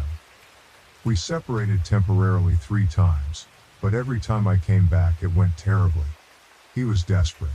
He kept trying to cross my boundaries, love bombing me, playing the victim, asking to touch me even though I established I didn't want to, threatening to kill himself if we were to divorce. I could go on and on. This made me finally realize, along with my therapist's help, a lot of self-reflection and my exchanges on Reddit, that I was in an abusive relationship. Which is an important part, actually the most important part, of this update. Please look up definitions and examples of abuse, because I had no idea that what my husband had been doing all these years, even before the affair, counted as such. In his case it was psychological abuse, manipulation, gaslighting, guilt-tripping, blame-shifting, emotional blackmail. Nothing aggressive or mean. Which turned me into a very submissive partner over the years, always catering to his needs while erasing mine. I rationalize everything. It happened subtly and gradually, and I was too naive to see it for what it was. His emotional affair and open marriage proposal were the natural continuity of that. Of course, the more I tried to get away from him, the more manipulative he got. Now that I was aware of it, I knew what he was doing. But fighting years of conditioning, even if you recognize it and succeed, is fucking exhausting and disarming. So, earlier today, I brought a friend home to assist me. We sat down, the 3 of us, and I told my husband we were over and I handed him the papers. It might sound dumb, but it's genuinely one of the hardest things I've ever done in my life. I was terrified. Yet he agreed. He repeatedly asked me if I was sure. He reminded me of the family we were planning to have and of our best memories together. Was it all for nothing? Apparently, yes. He was heartbroken, clearly mad and frustrated. But still, he agreed. He signed them and went back to his parents for now. We still have to go through the whole procedure, separate our assets, decide what to do with the house and all. And he still wants us to go to marriage counseling. But right now, I feel free. For the first time in months. The last hours have been a mix of tears, celebration, and godly, restful sleep. And I have to thank you guys again. Because my first Reddit post was the wake-up call I needed to eventually, finally, get here. Better late than never. Thank you so much. Lots of love to you all. Relevant comments. Fianist _ 05. He reminded me of the family we were planning to have and of our best memories together. Was it all for nothing? Apparently yes. He was heartbroken. That's a special kind of asshole. Was it all for nothing? After cheating on his partner. He sounds like an insufferable dickhead, honestly. Congrats on your freedom. OP. I know, right? The hypocrisy. The nerves of this man. The worst part is that he appears very charming to everyone who knows him, myself included. Hell, a lot of people from our circle, who are aware of what he did, still think he's a good person who just lost himself for a while. I guess it's hard to accept that the ones we love can be terrible people too. Any decision 470. You have been through a long, hard journey, and it will take a while yet, but you are investing in yourself and your health and happiness. Good for you. Continue self-care, and practice safety and security. Slow down and heal so that you will be strong and ready to seek and recognize true love. Wishing you a joyous future. You can do this. OP. Thank you. I'll do my best. I like to think the hardest part is behind me, but this story taught me to expect the worst. Whatever happens though, from now on, it's me first. I deserve love and happiness, and I'll fight for it. My mom tried to force a reconciliation between my sister and me, but it backfired. Now, I don't know if I want her in my life anymore. I started dating my brother's best friend when I was 16. We were together until I graduated high school, when he proposed and I rejected it. There was a lot of drama, with my family asking me to reconsider because we could have a long engagement, or make a promise to reconcile. My relationship with my brother, 36, suffered for a while, but the one with my sister, 32, never recovered. She was sure my ex was the best fit for me and became unbearable when she started dating my ex's brother. My ex was invited everywhere by my siblings, even to some family holidays, but I didn't say anything since he was their friend too. That is until my sister started to push for us to get back together. My sister did everything from trying to get us on blind dates to making us share a room during holidays. No matter the occasion, my ex was invited to it. After a while I had enough and asked my parents to intervene. They were clear with my siblings and stopped inviting my ex to things or allowing him to tag along so much. It was slightly better, but while my brother backed off, my sister didn't. It all came to a crash when I met my husband during a semester abroad. He was from another university but the same country, and we just clicked. It was magical for me, and we got engaged after dating for a year. My family was very happy for me, except my sister. She kept insisting I was in the honeymoon phase and will grow out of it. I clearly didn't, and after many, can't express enough how many, fights and attempts to reunite me with my ex, I simply let her know if she pulled anything again, I will stop talking to her. What does she do after that warning? Makes me her MOH and requests I spend all my time with the bridal party, aka my ex, and sets one of her friends as my husband's date. We didn't realize until we were at the reception and the poor girl tried to make a pass at my husband. My sister said that since we are not married, it was okay to explore things with other people. I left the party and the next day spoke with my parents and brother, explained that while I won't make them choose, I will not talk to my sister ever again, and if they try to fix stuff between us, I will simply cut contact with them too. My mom was devastated and tried to negotiate, but my dad and brother said they would respect my decision, and apart from 2 attempts from my mom, I haven't spoken, written, or anything with my sister in the past 6 years. My sister has tried everything to reconcile with me, from gifts to tantrums, but I simply don't talk to her at all. If we are at a family event or dinner, I simply act like she doesn't exist. At first she made snarky comments or tried to create drama, but since nobody backed her up, she gave up. She did have a meltdown when she was informed she was invited to my wedding but would not be part of any preparation.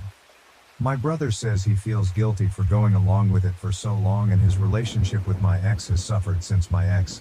They still talk, but they are not as close anymore. The issue. My mom's birthday was a couple weeks ago, and I finally announced we are expecting our first child. This is not the first grandchild, but is the first granddaughter. Everybody was very happy except my sister. My mom noticed that and asked me for tea the other day. My sixth sense told me not to go, but I wanted to be positive. The first thing I noticed when I arrived was my sister's car. Then as I entered the door, there was my sister, her husband, my ex, and my ex-male. They wanted to have an intervention since my childish tactic has gone for so long. My ex said that he was just trying to be romantic, but he understands I couldn't appreciate it. His mom said I was just hurting my sister for wanting the best for me, and she apologized already, so I need to forgive her. I was just sending texts to my family, dad, brother, husband, and looking at my mom in disbelief. My Bill had the balls to tell me I was a hurtful person and I need to learn how to act like an adult since I'm having a baby now. Then my mom began reading a letter about how hurt she was that her daughters weren't close, how my sister was wrong but she was well intended, etc. Then my sister read her letter and began crying and telling me basically another version of what the rest did. I said nothing to anybody, just sat there until my brother arrived. He was angry beyond anything I've ever seen before. He grabbed my stuff and told them all he was really disappointed and disgusted. We went outside and sat in his car until my dad and husband arrived. By then I was just sobbing and he kept saying sorry. I am unsure what happened there, but I sent everybody, except Mom, an email with my lawyer's number info attached and stated I don't wish to be contacted by any of them ever again, and if they do I will go to the police. Nobody has contacted me, but I know from my dad my mom and sister are hysterical. They told him they hope to repair things and for my sister to be able to be in my baby's life, maybe possibly being a godmother. My dad is staying with my brother at the moment. They support me, but some others in the family don't. I've even had mutual friends call me since they are worried about my sister's well-being and asking me what happened, since she is now going by the narrative that my husband is keeping me away from my family. I hate having my business in public, but I did go the public road and posted a long FB post about everything that happened. Sister, BIL and X are being dragged, which even if it wasn't 100% intended I feel is deserved. Now, my mom has been inconsolable, which does make me feel bad, but not as bad as she made me feel with her little intervention. I agreed to have a talk with her a couple of days ago and laid the ground rules for any possible future interaction, including therapy, family therapy, clear boundaries, no sharing information about me with my sister, and separate holidays. Most important, if she ever pulls anything like this again, she will for sure be cut off. She feels this is too much but is willing to do it. She thought it meant immediate access to baby news and it is all solved, but I told her it is a process and she needs to prove she has improved. My dad and brother refuse to talk to my sister and they keep apologizing for not stopping it earlier. We've forgiven them since they were able to move on and grow. My husband supports whatever I decide, but my MIL is unsure cutting my mom's access to her granddaughter is the way to go, but says it is ultimately my decision. I am torn about what to do with my mom. Relevant comments. Commenter: what is their logic? Like, now that you're pregnant, you should stop playing make-believe with your husband and realize your happiness ever after is with your ex. What about your baby? Your ex and his family are gonna accept her. OP, my sister claims she is not trying to get us together anymore, but that I can't take away her chance to be an aunt. She says I'm a bad sister for being close with my SILs, who are amazing people. I obviously don't believe her. My issue is what to do with my mom. Commenter: she couldn't be your best friend without you dating your ex? OP, I wish I could tell you, but I have no idea what her thought process is. My husband has the theory she is just mentally unwell. The ex. The most ridiculous and scary thing is he still has the mixtapes, CDs, I made him when we were dating. Those things are about 20 years old and he still holds on to them. Commenter: I'm kind of surprised your stalker ex, and yes I will call him that, is still in your brother's life. That said, hold firm with your mother. No timelines. She has to show she can stick to your rules. Sister needs to live with the consequences of her actions. OP. To be fair to my brother, he did start to cut him off when I told my parents I was very uncomfortable with my ex around all the time. I was living away for college but would visit my family during breaks.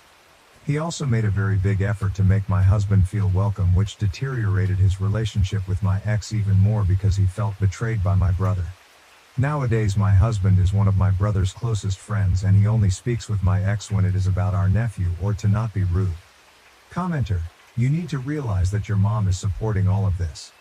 A big reason Big Sis is continuing this is because she knows your mom also thinks it's right. OP. This makes me very sad since my mom was always so nice to my husband and now I am re-evaluating their whole relationship. OP's background and culture: not Indian nor from a religious family. My parents were good, nice parents. They thought it was a romantic thing at the beginning but later realized it wasn't. They encouraged me to go to college and everything. Now I know my dad actually supported me and my mom might have just played along and have the same beliefs as my sister. My sister had this idea we would be best friends married to brothers. Update 1. The edit I wanted to post but couldn't. I want to thank you for the amount of support and advice so far. I want to give a little more info that is in my comments since there are too many for me to answer them all individually. My ex and I broke up when I was 18, He is 37 now. The reason for our breakup was that I didn't want to get married or engaged.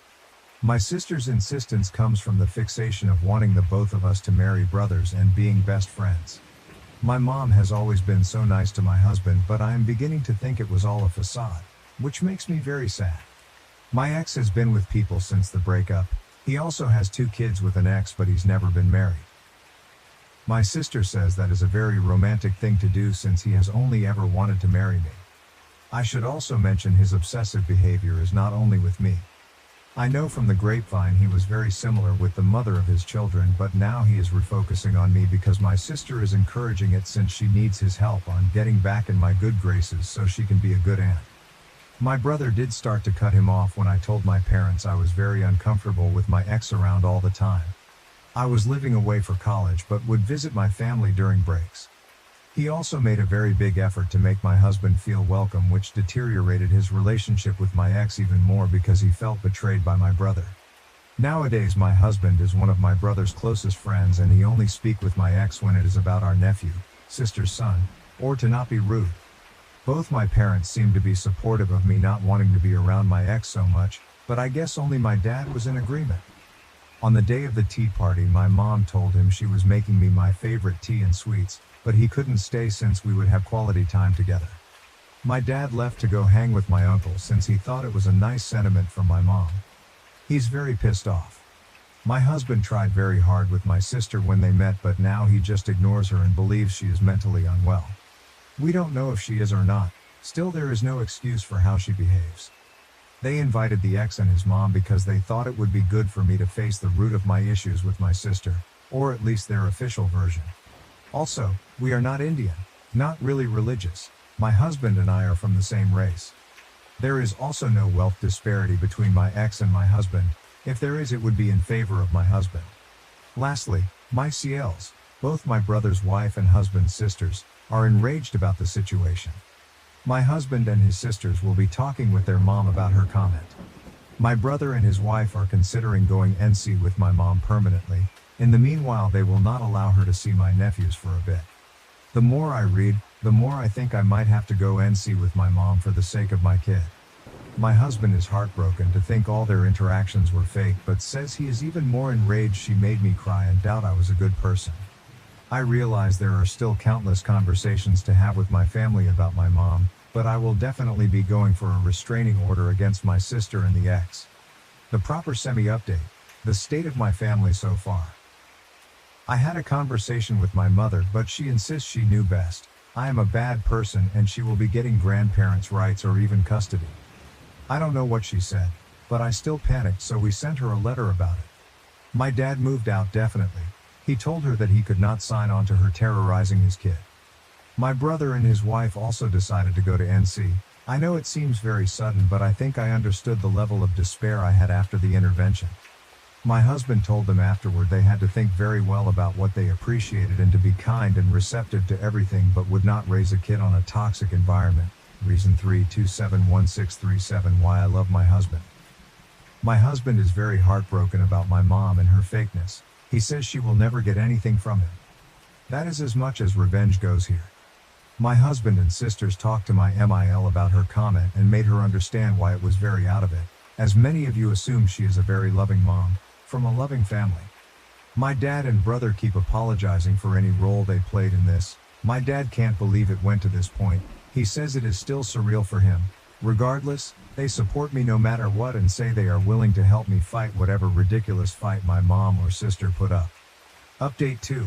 I want to thank the lovely messages and encouraging words. I decided to post it here so it wouldn't be deleted like the original was. Things are great and horrible at the same time, but I'm trying to remain positive about everything. My brother and his wife sat my nephews down and explained that grandma was ill and tried to hurt Auntie Diamond and the little cousin. They explained grandma would not be part of their lives anymore, but that doesn't mean she doesn't love them.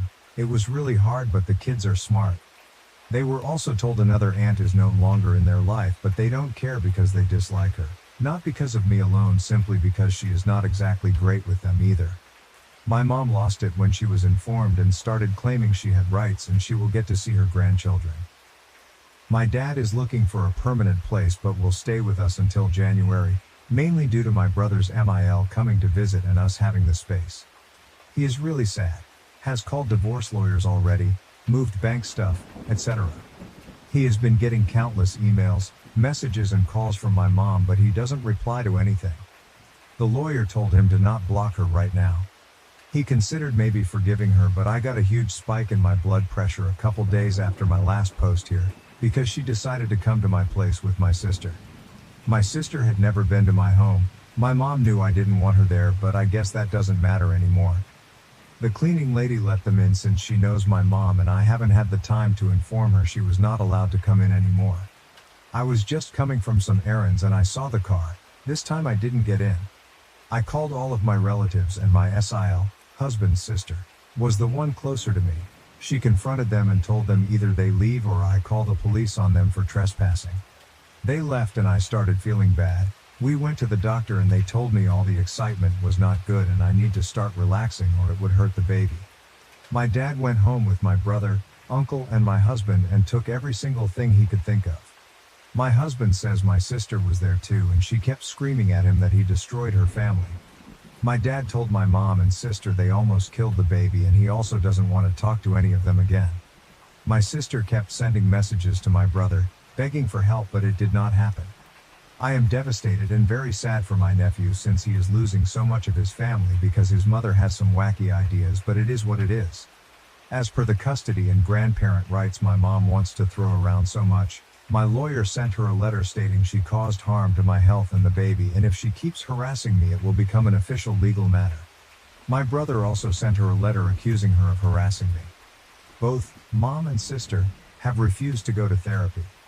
They might be mentally ill, but with all of this coming to light it is obvious they have been in agreement for a long time.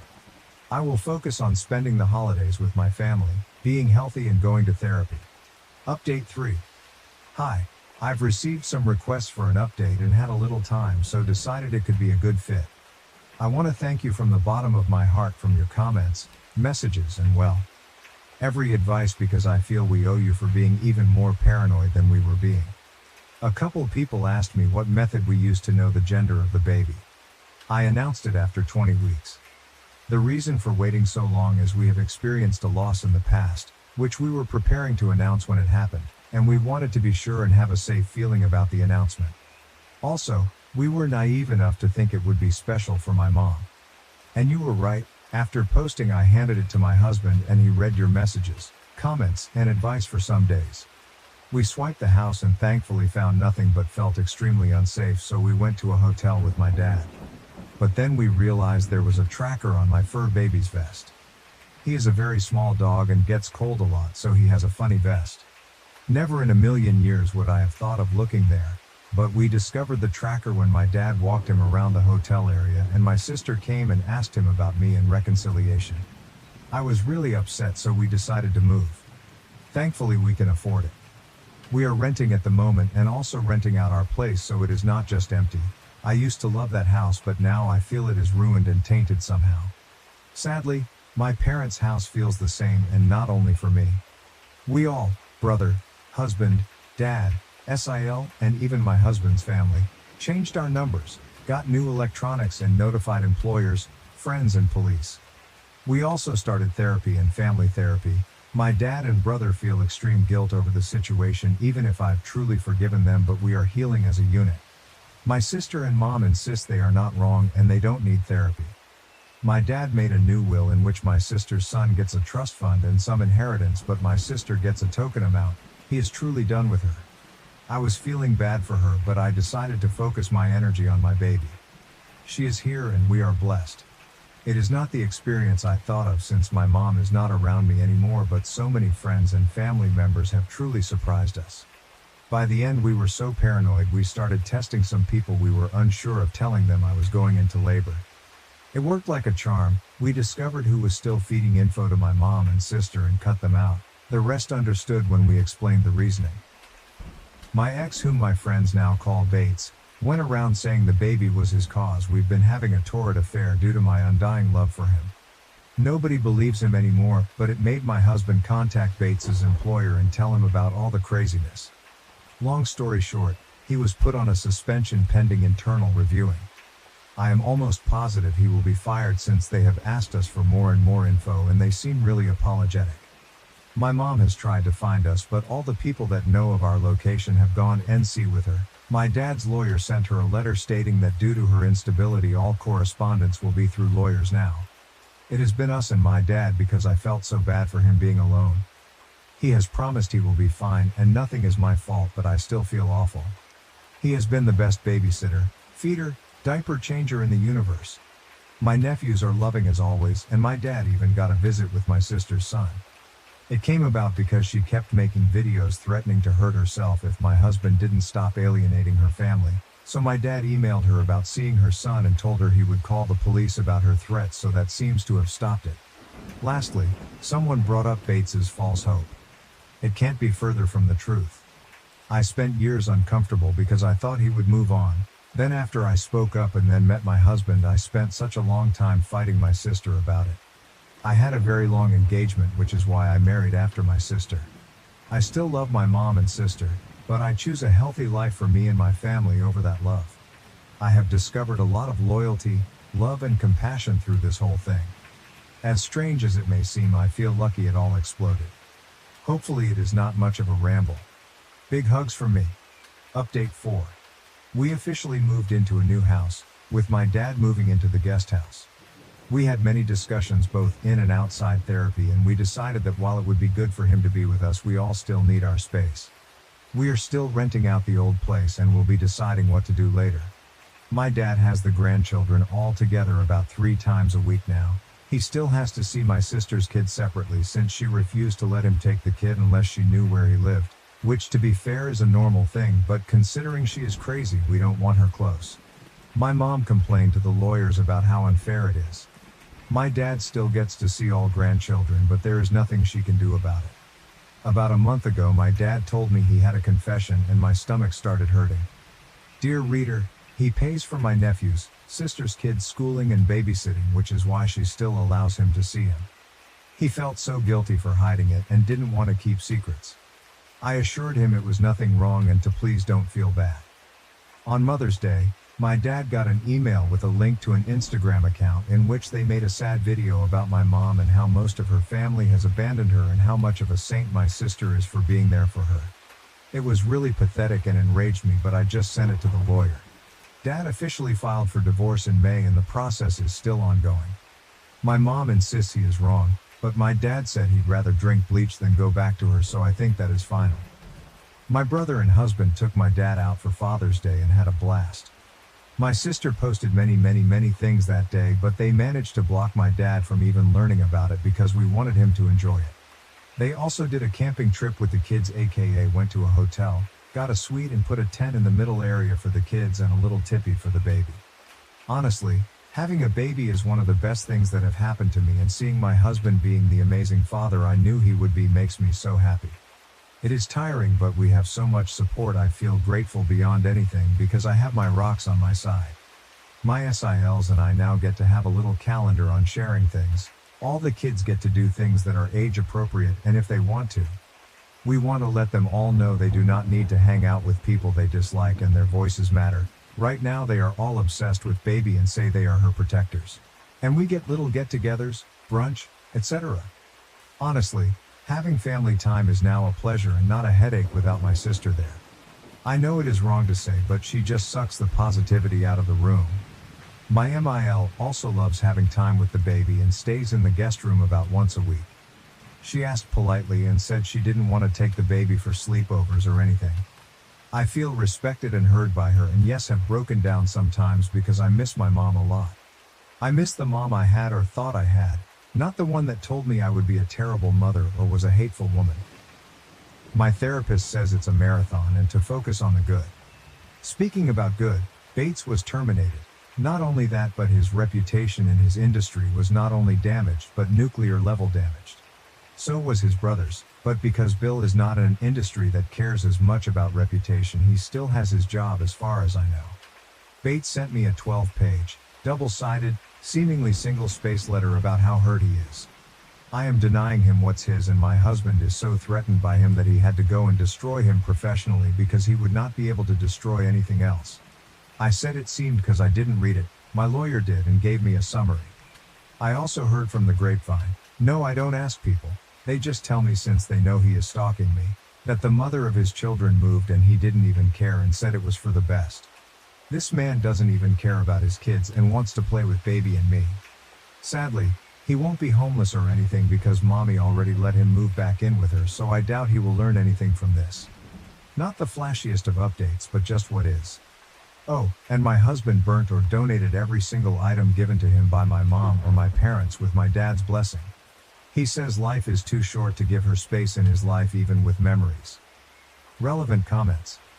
Commenter, I am really glad you are coming through all that with the good bits of your family very intact. I don't really get the firing part.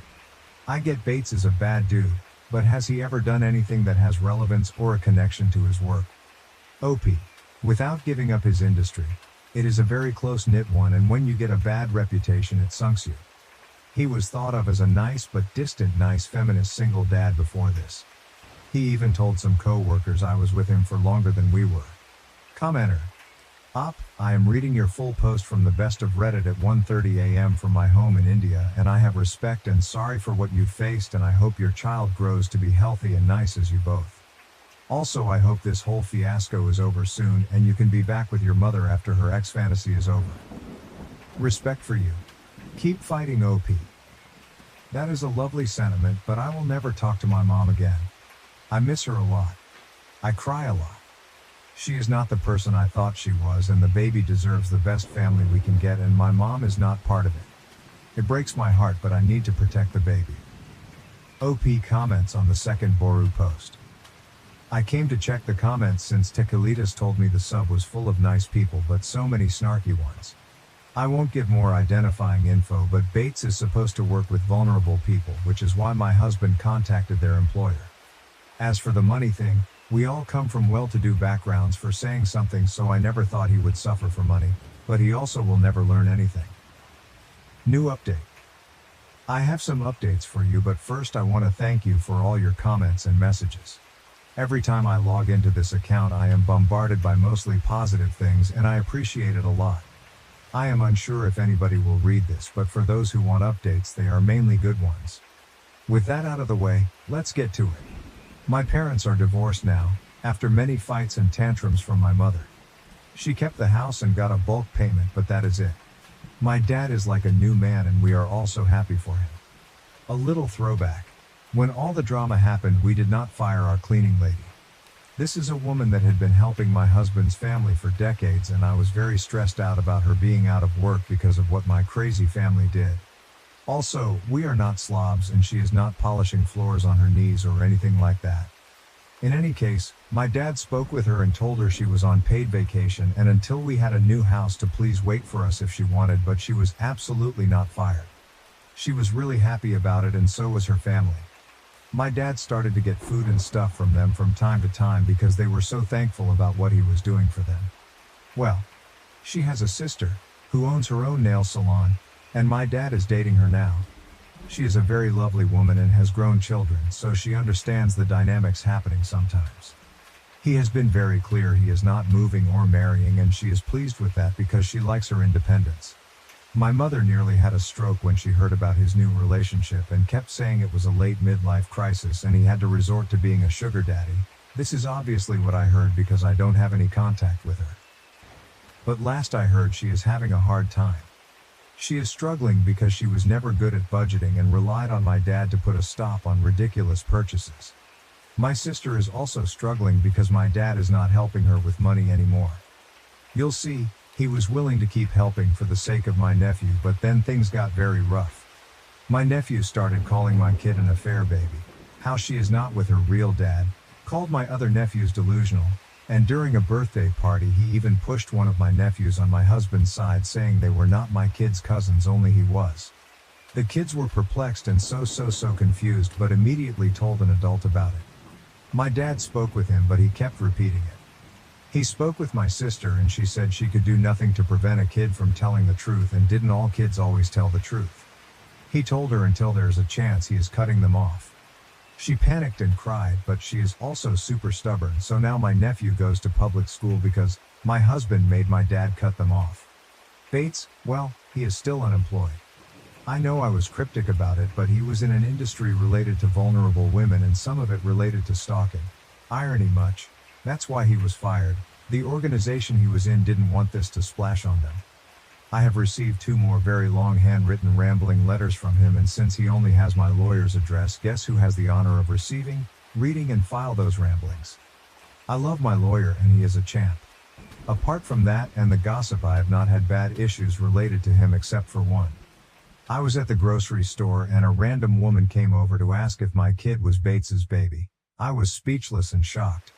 I asked her what she was on and she said he has a photo of us on his profile and I should be ashamed of myself for hurting such a good man.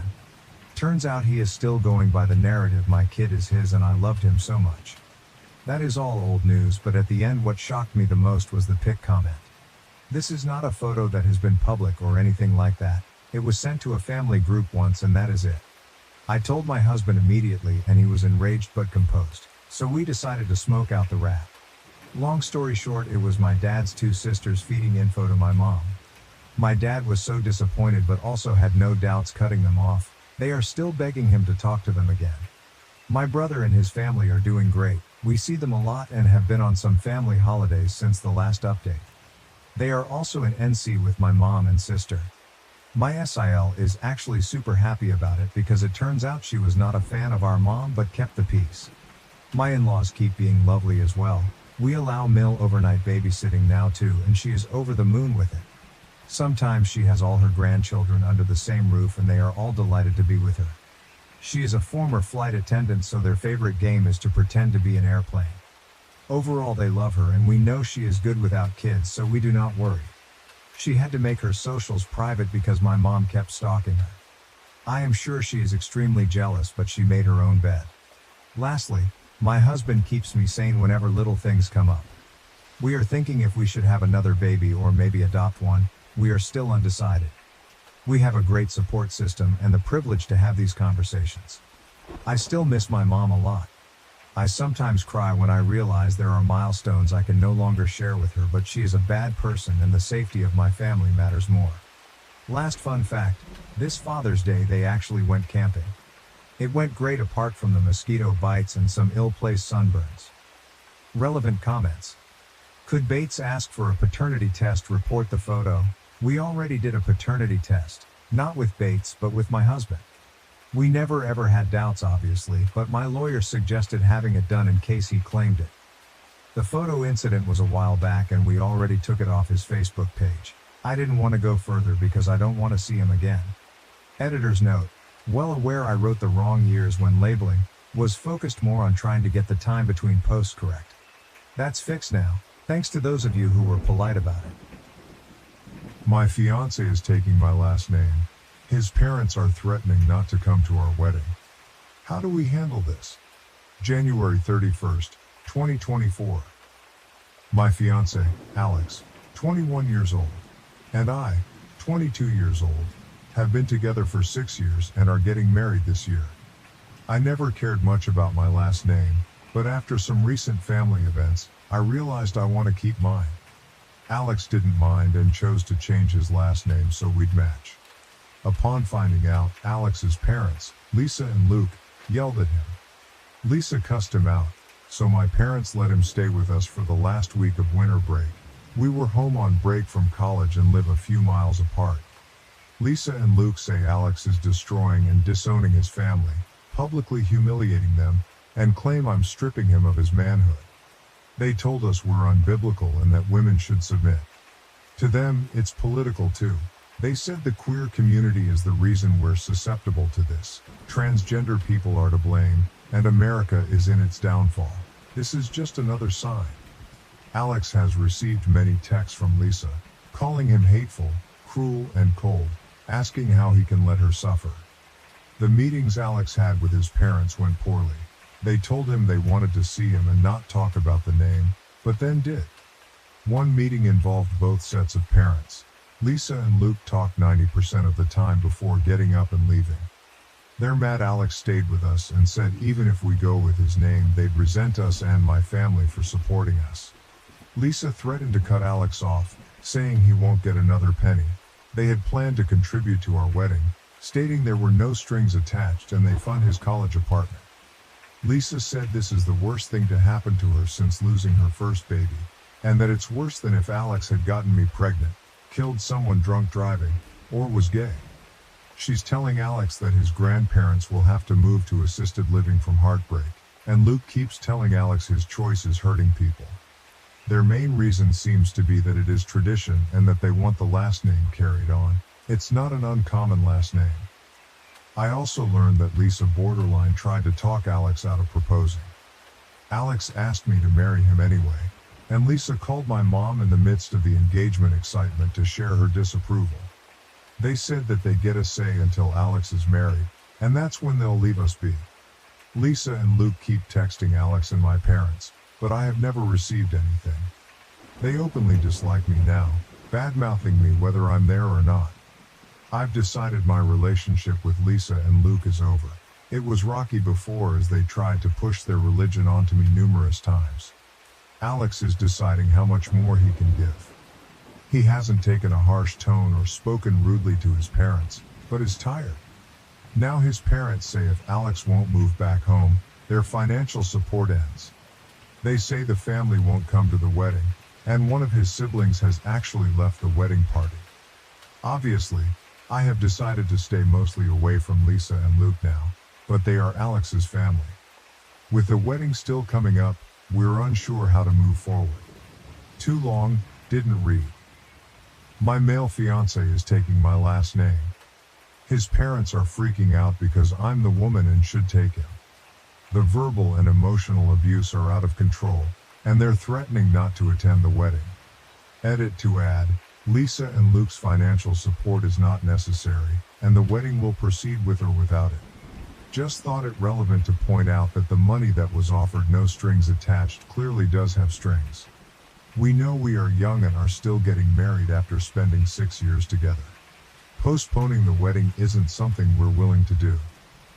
Relevant comments. When asked if in-laws would accept both last names, the original poster, OOP, replied, apparently not, as his parents said it would make no difference. Since they aren't keen on using both names anyway, they decided against it. For instance, one commenter stated, the only people that should be at your wedding are those who want to celebrate your relationship. It sounds like they don't. Another person remarked, it seems he has valid reasons for not wanting to be associated with that last name anymore. Yes, it's unconventional, and people might look at him oddly for it, but they can just mind their own business. If you're happy and he's happy, that's all that matters. Furthermore, someone suggested, stop discussing it until after the wedding. For the rest of your life, stop sharing details about your lives with these people.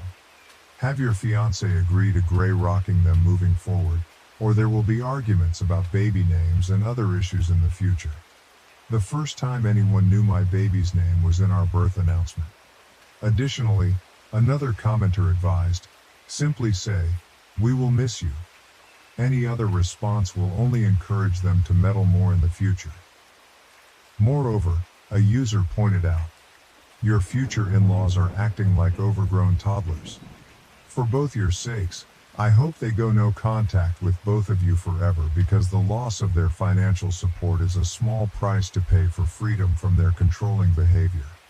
However, if they refuse to leave you alone, your fiancé will need to develop strong boundaries.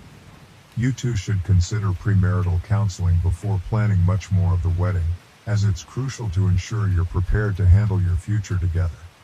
OP responded, the price is most certainly worth the freedom. We're looking into premarital counseling, thank you. Update July 7th, 2024, 5 months later. Alex and I got married last month, and everything was absolutely beautiful. Since my original post. After more months of emotional and verbal abuse, Alex made the difficult decision that his parents were no longer welcome at our wedding. He explained that he couldn't trust them to respect his boundaries, respect us at all, or respect what the event was about. As expected, they freaked out, asking if he was trapped and needed help. Saying everything had become about me, OP, and telling him he'd been isolated from everyone he loves. We're not sure what story they told Alex's extended family. Alex reached out to everyone to explain what had been going on, but every response he received was more disgust toward his name choice, refusal of wedding invitations, and saying he needed to apologize, grovel, and fix the family. Most of Lisa's family were the ones talking the most about how dishonorable he was being and how he was breaking apart the family. Interesting, seeing none of them share Lisa and Luke's last name. Luke's family does. Luckily, only one invitation was returned with nasty notes inside, but the rest of the digital responses took Lisa and Luke's side, berated Alex for doing this near the anniversary of the death of Lisa's first child, and called him cruel and hateful.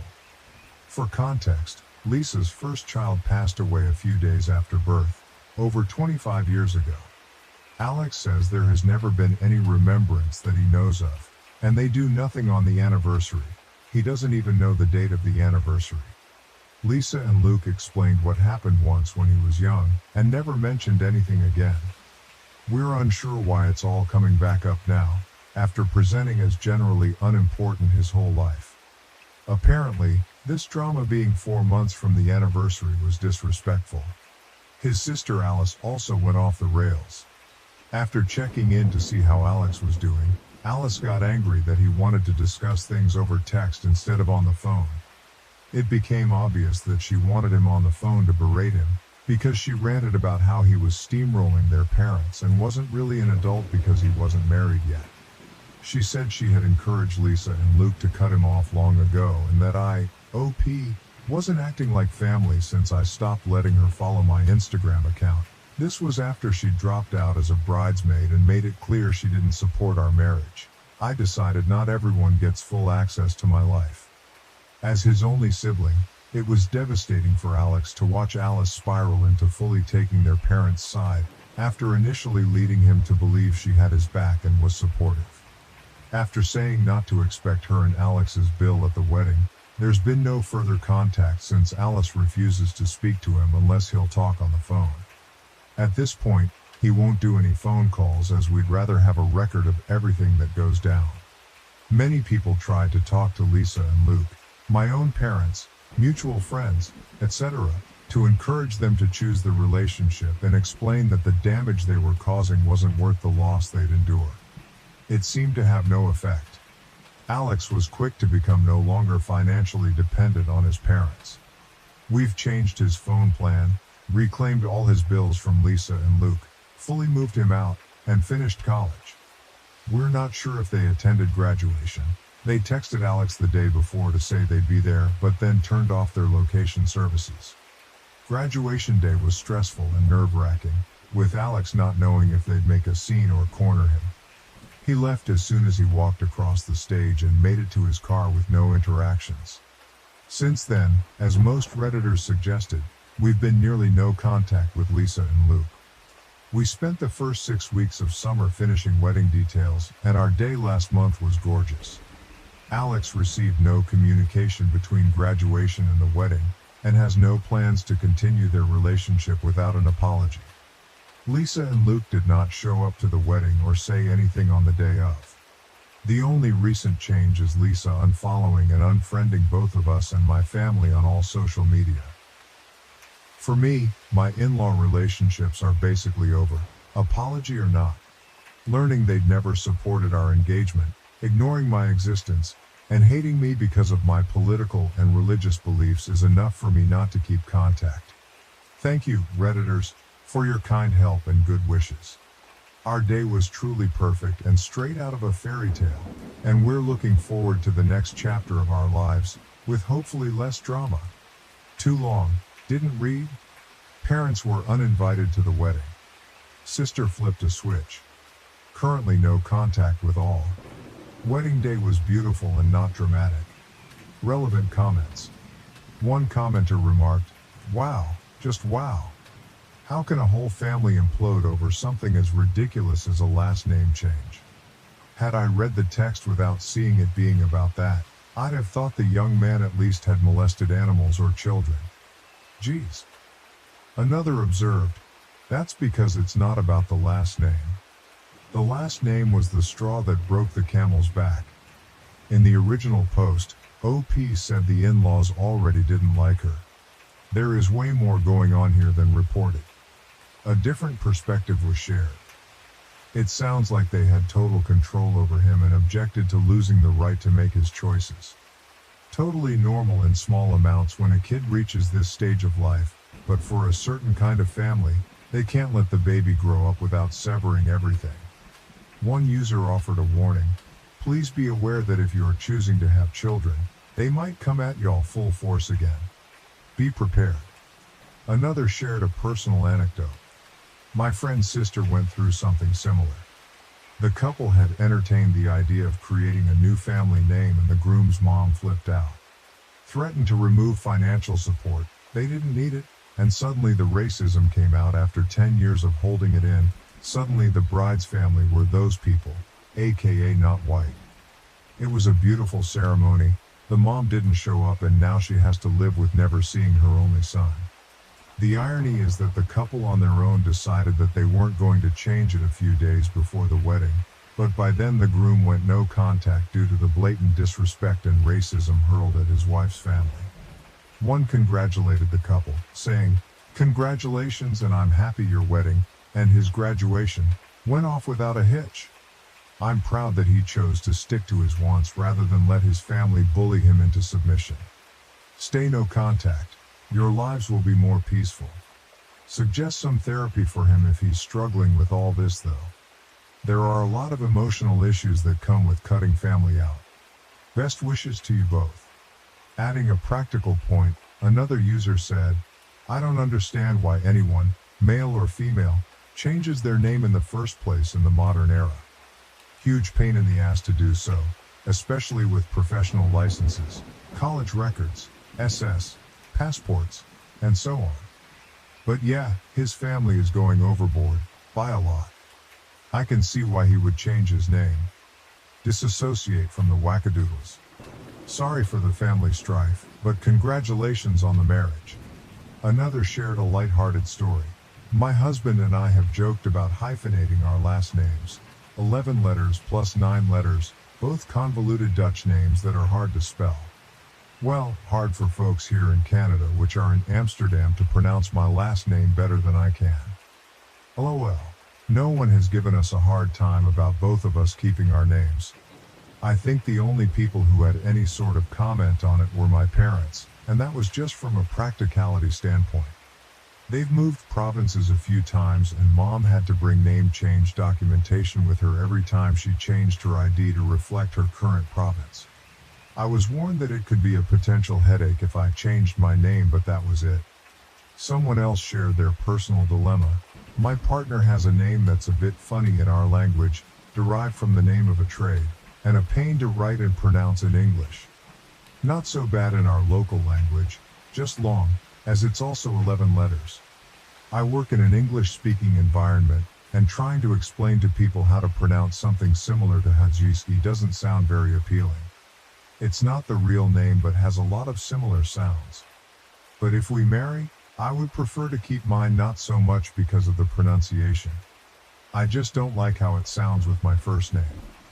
Hyphenating sounds like a pain, and my full name would become 35 characters. However, if I kept my last name and we have kids with his last name, I will have to always carry a document proving the kids are mine. So no ideal solution here. His family likely won't be too happy if I kept mine, but they might just get over it if we finally marry. I think they gave up on any of their kids getting married years ago. We are all happily cohabiting without making it official." Adding another anecdote, a user said, "My dad died, and when my mom remarried, she kept my dad's name. She hated her maiden name and didn't want to take his long, convoluted last name. Her new husband didn't care at all. Nobody really cared. It's her name. She can do what she wants. I changed my name when I got married. It didn't last, and I just went back to my maiden name with no problem at all. My birth certificate goes first name, middle name, married last name, maiden name. So I can use my maiden without bureaucracy. I'm having the same thoughts as my mom. This is my name, and I'm keeping it." A user shared a modern perspective. I think I'm going to encourage my kids to make up a new last name with their partners rather than pick one even. And doing it all over again, I might have chosen to do so with my wife too, but we share my last name. There are 4 last names associated with your grandparents, 8 with your great-grandparents, and double that for your SO2. And so my last name comes from some traceable line of sons only, okay? I don't think that makes them necessarily any cooler or more special than maternal ancestors, or my grandma's ancestors. Frankly, I'm sure a lot of the men in that particular line of my ancestry sucked anyway. I don't feel like there's a really strong genealogical attachment to any singular family name unless someone becomes famous enough to make it a brand. So I think people should just pick and build their own family name or choose one from the most recent approximately 16 that they feel the most proud of, attached to. Lastly, someone shared their personal experience with familial control. It's very little to do with the name itself and everything to do with ownership. My husband and I double-barreled our last names to take each other's, so it was totally fair, and his parents still freaked the fuck out. It was nothing about the name or the fairness of the thing and everything to do with the fact it symbolized him growing as an autonomous adult, and they couldn't handle it. Which might be understandable, even if not acceptable if he was a young adult barely out of the house, but he was in his 30s with a career, property, and a PhD. But that didn't matter to them. In their eyes, children remain property and are mere accessories rather than people. My wife abandoned me to find herself 2 months ago, taking our savings. Now I'm rebuilding my life and preparing for divorce. Original post. October 27, 2023. My wife Mary's family has a history of developing dementia in their mid to late 50s. Her mother, grandmother, and several other relatives on her mother's side have experienced this condition. Mary's mother lived with us for 4 years until earlier this year, as her father has passed away. Our children are independent and have moved out. Our oldest daughter is in her final semester of college, and our younger child has enlisted. The past 4 years have been extremely challenging for us, our kids, our daughter moved back home temporarily during COVID, and our marriage. Living with someone with dementia is incredibly difficult. Over the last year, we frequently discussed using the remaining college funds and our regular savings, selling or renting out our house, as we were ready to downsize, quitting our jobs, and traveling for a year or until the money ran out. We just needed to wait for Mary's mom to move into a care home. I understood her anxiety about developing dementia, and I was burned out. Enduring COVID while working remotely, with a wife also working remotely, a college student and a high school student taking remote classes, and a mother-in-law with dementia was very challenging. When a space finally opened up at a care facility, we were able to move Mary's mom there. I thought I would finally get a chance to relax. However, after Mary's mom moved out, Mary's mental health declined significantly. I went from caring for her mom to caring for her. She felt immense guilt about placing her mom in a home, and experienced severe anxiety about developing dementia herself. Our plan was to start traveling in the summer of 2024. 2 months ago, I came home to find a note from Mary. My friends call it Exhibit A. The note said she was going on our trip without me. She had quit her job, taken most of our savings, and was not sure when she would return. Maybe in a year, maybe sooner. She wrote that she knew I would understand. Her location services are turned off, and my calls go directly to voicemail. I sent a picture of the note to our children via text. We have separate checking accounts for the direct deposit of our paychecks, but we would transfer most of the money into a joint account to cover household bills and savings. Both of us had access to the main savings account. We also had joint credit cards for household expenses, and the 2 cars and mortgage were jointly owned. In addition, we each had our own small savings accounts, retirement accounts equally funded, and personal credit cards for gifts and leisure activities. I have now closed all joint cards and accounts. I waited a month to see if she would return, hoping it would be before she spent all our savings. After receiving only one text message during the first month, I consulted a lawyer.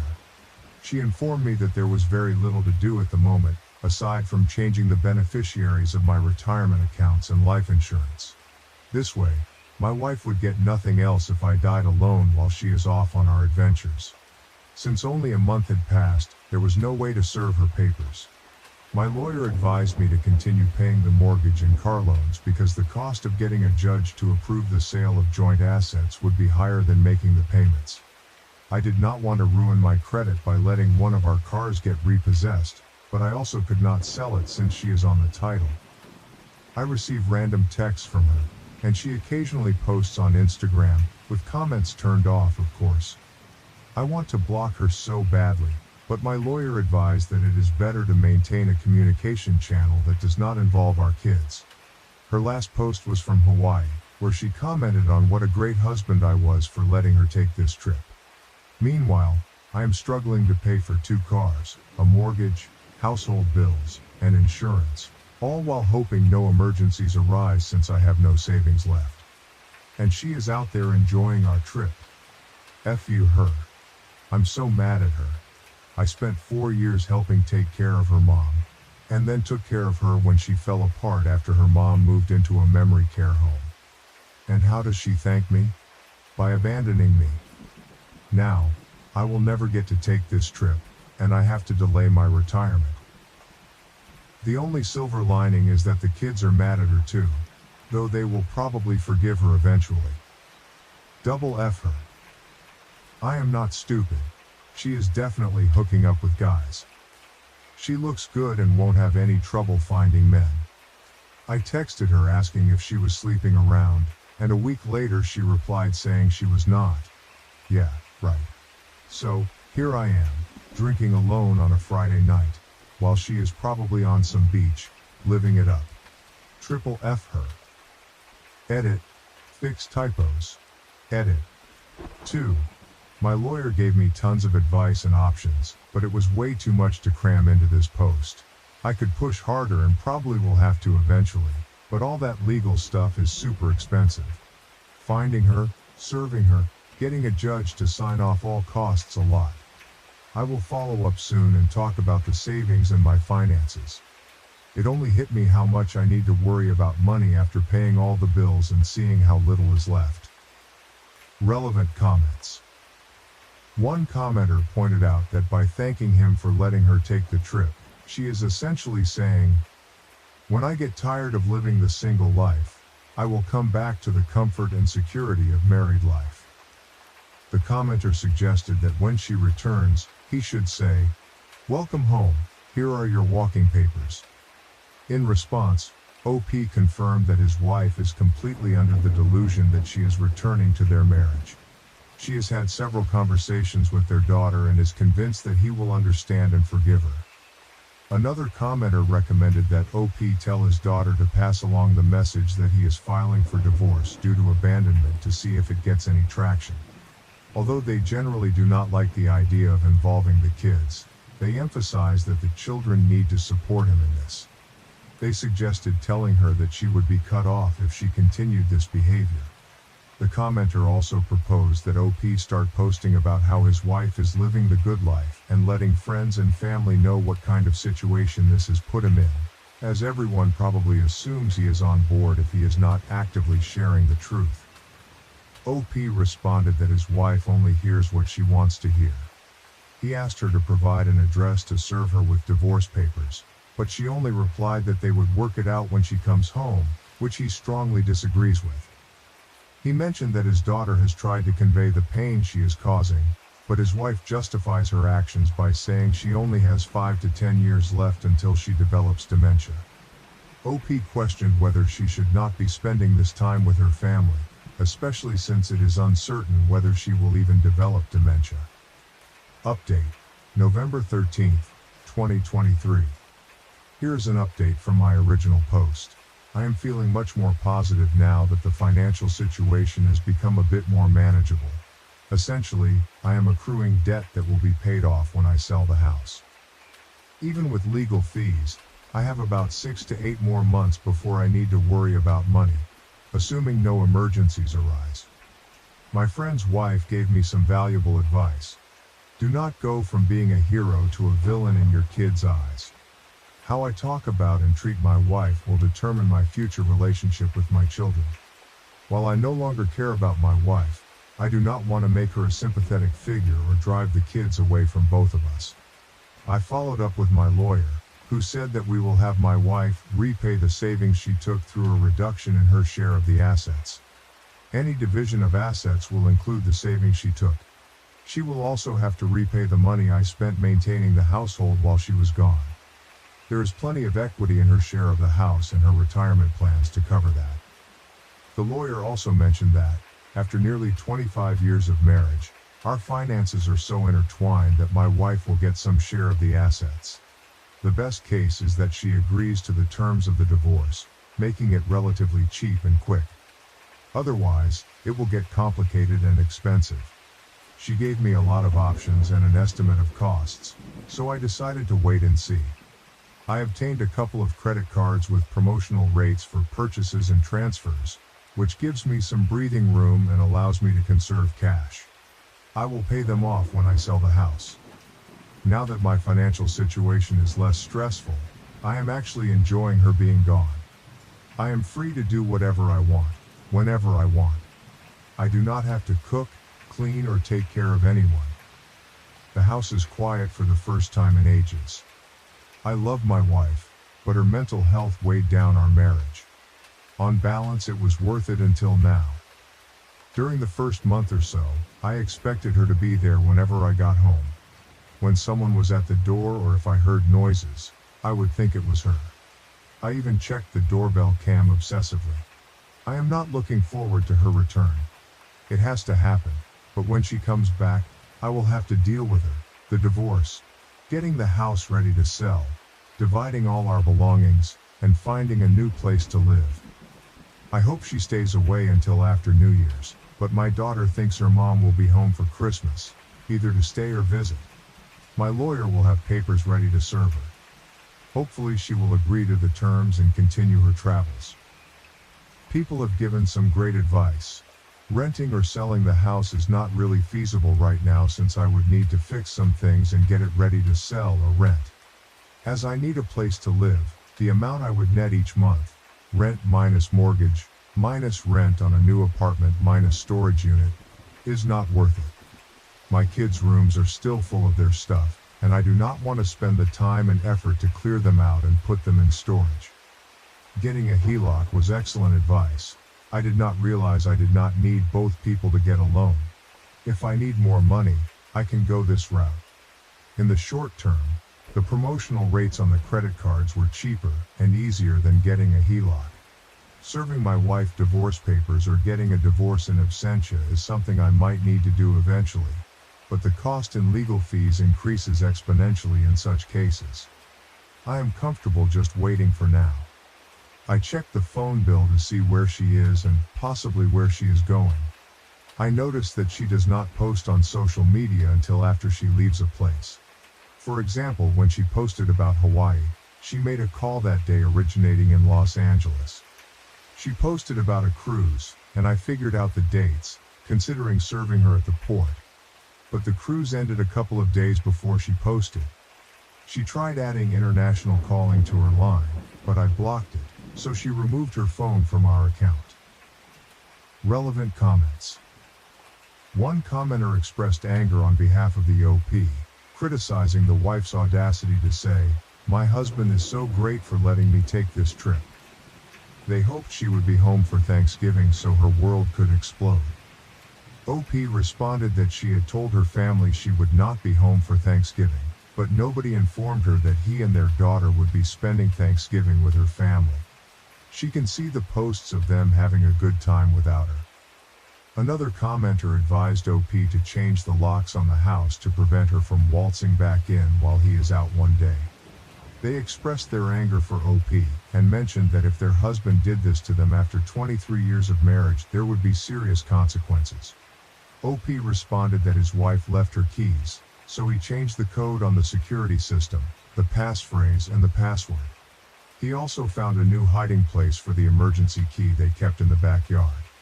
A third commenter questioned whether the wife planned to blow through all the money, and then assume OP would take her back and care for her when dementia hits.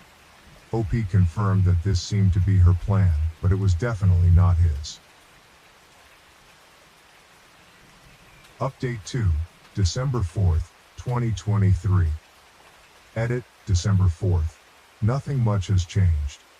I went to the in-laws with my daughter for Thanksgiving. The visit went well. Everyone was kind and tried to apologize for their daughter, sister, cousin, and niece.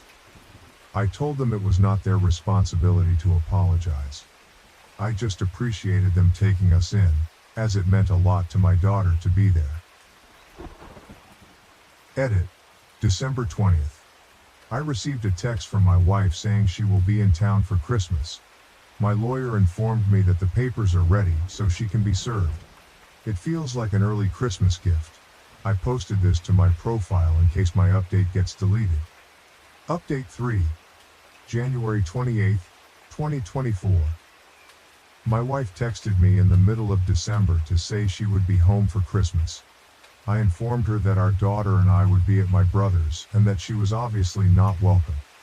I left her car in the driveway with the key fob in the backyard. She was not allowed in the house unless I was there, as she did not have keys to get in. She ended up spending Christmas with her sister. When we returned, I met with her. I decided not to be overly confrontational because I did not want to give her the satisfaction of thinking I cared enough to be angry.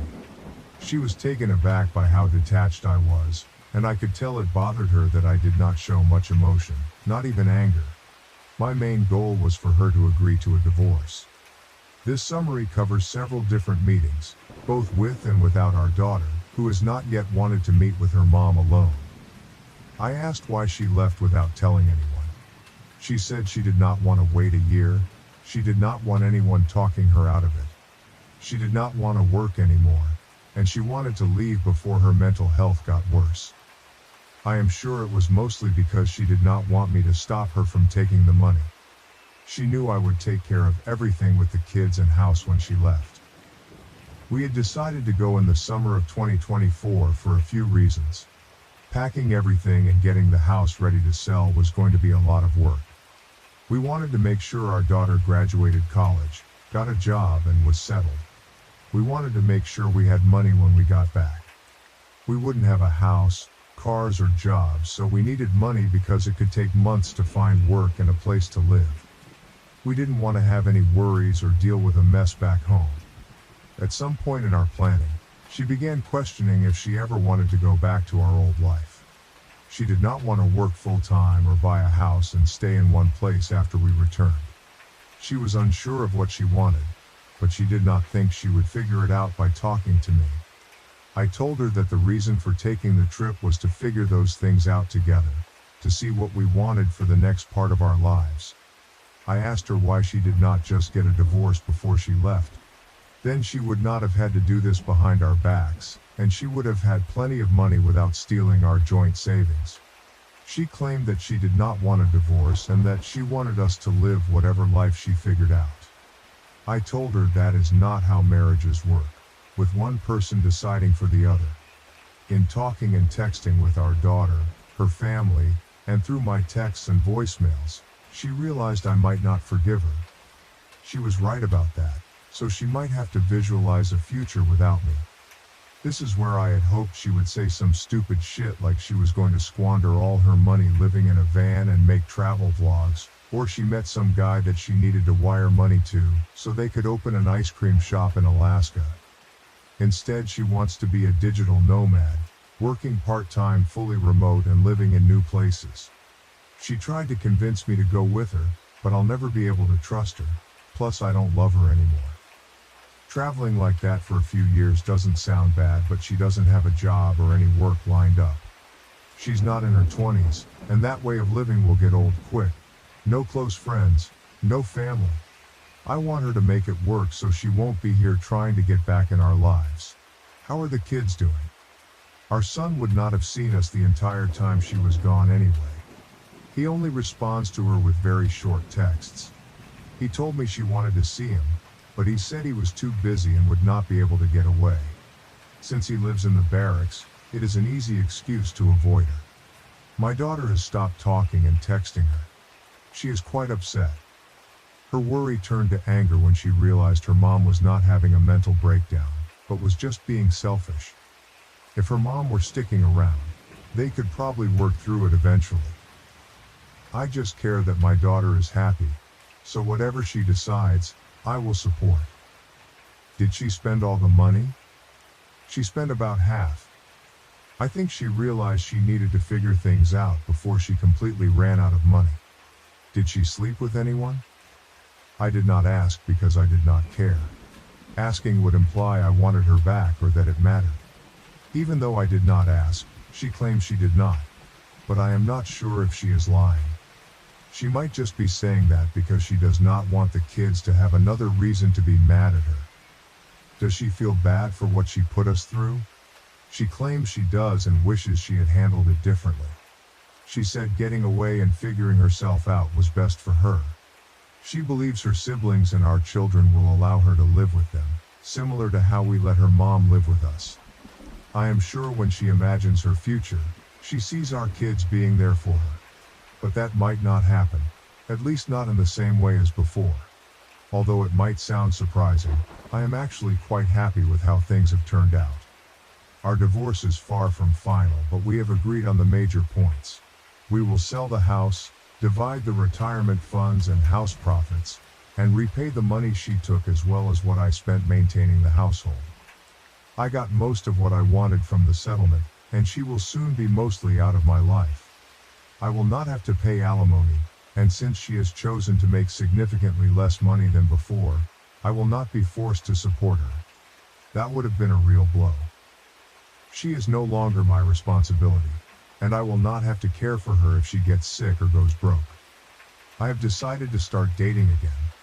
I did not realize that a 50-year-old man with grown children, a good job, and in decent shape would be considered a catch.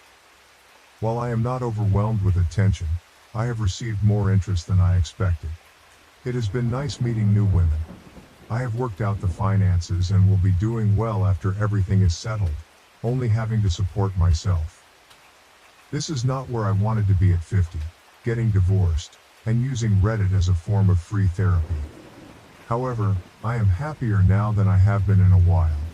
I am even planning a little vacation of my own. P.S. Thank you to everyone who has responded and reached out. It meant a lot. Many commenters have shared their thoughts and advice. One commenter mentioned that they had been thinking of me regularly, especially over Christmas. They expressed relief that I have sorted things out and found happiness. They called my ex-wife selfish and an idiot, predicting that she will eventually realize she made a huge mistake and lost the people closest to her. They wished me luck with dating, and suggested sticking to women aged 35 and older, hoping I have a very happy and loving future. In response, OP noted that many women in that age group either have young kids, or are looking to have kids soon. While there is nothing wrong with that, I have already raised my children.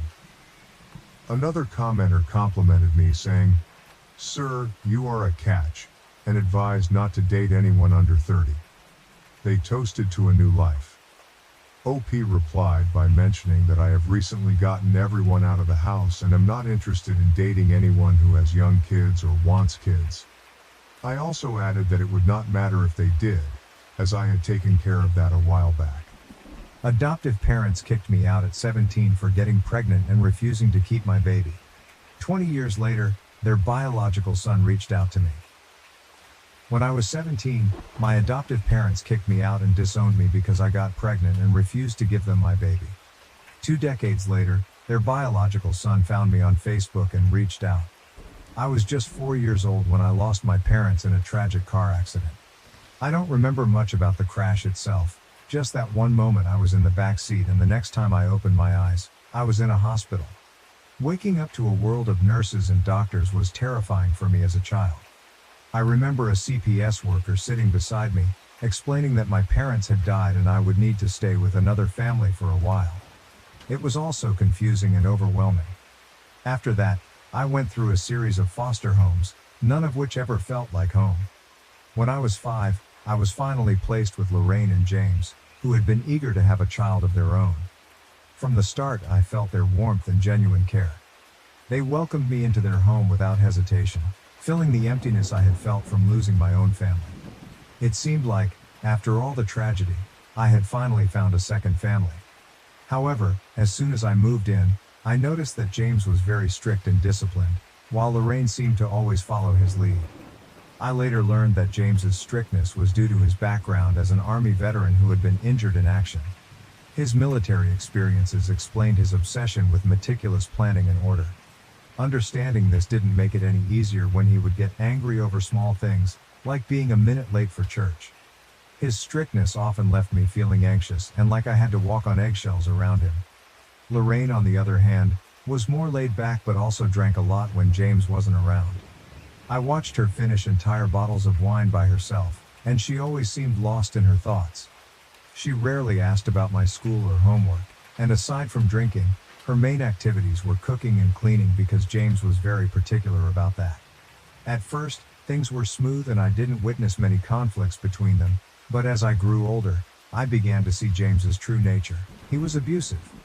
For James, my academic performance was everything.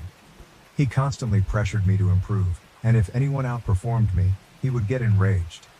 Even the slightest dip in my grades would result in him hitting me and calling me stupid.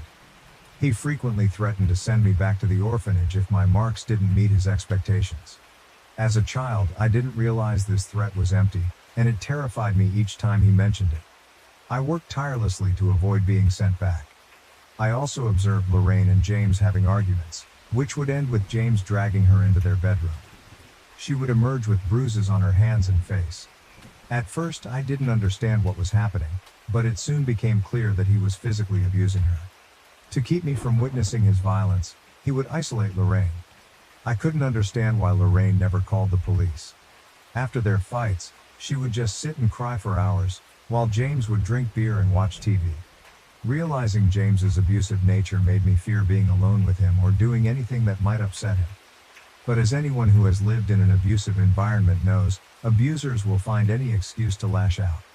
No matter how careful I was or how hard I tried to avoid provoking him, he always found a reason to be angry. Initially, it was all about my grades, but as I grew older, his focus shifted. It wasn't just about academics anymore. He criticized everything. From the clothes I wore to the friends I chose and even any romantic interests I had.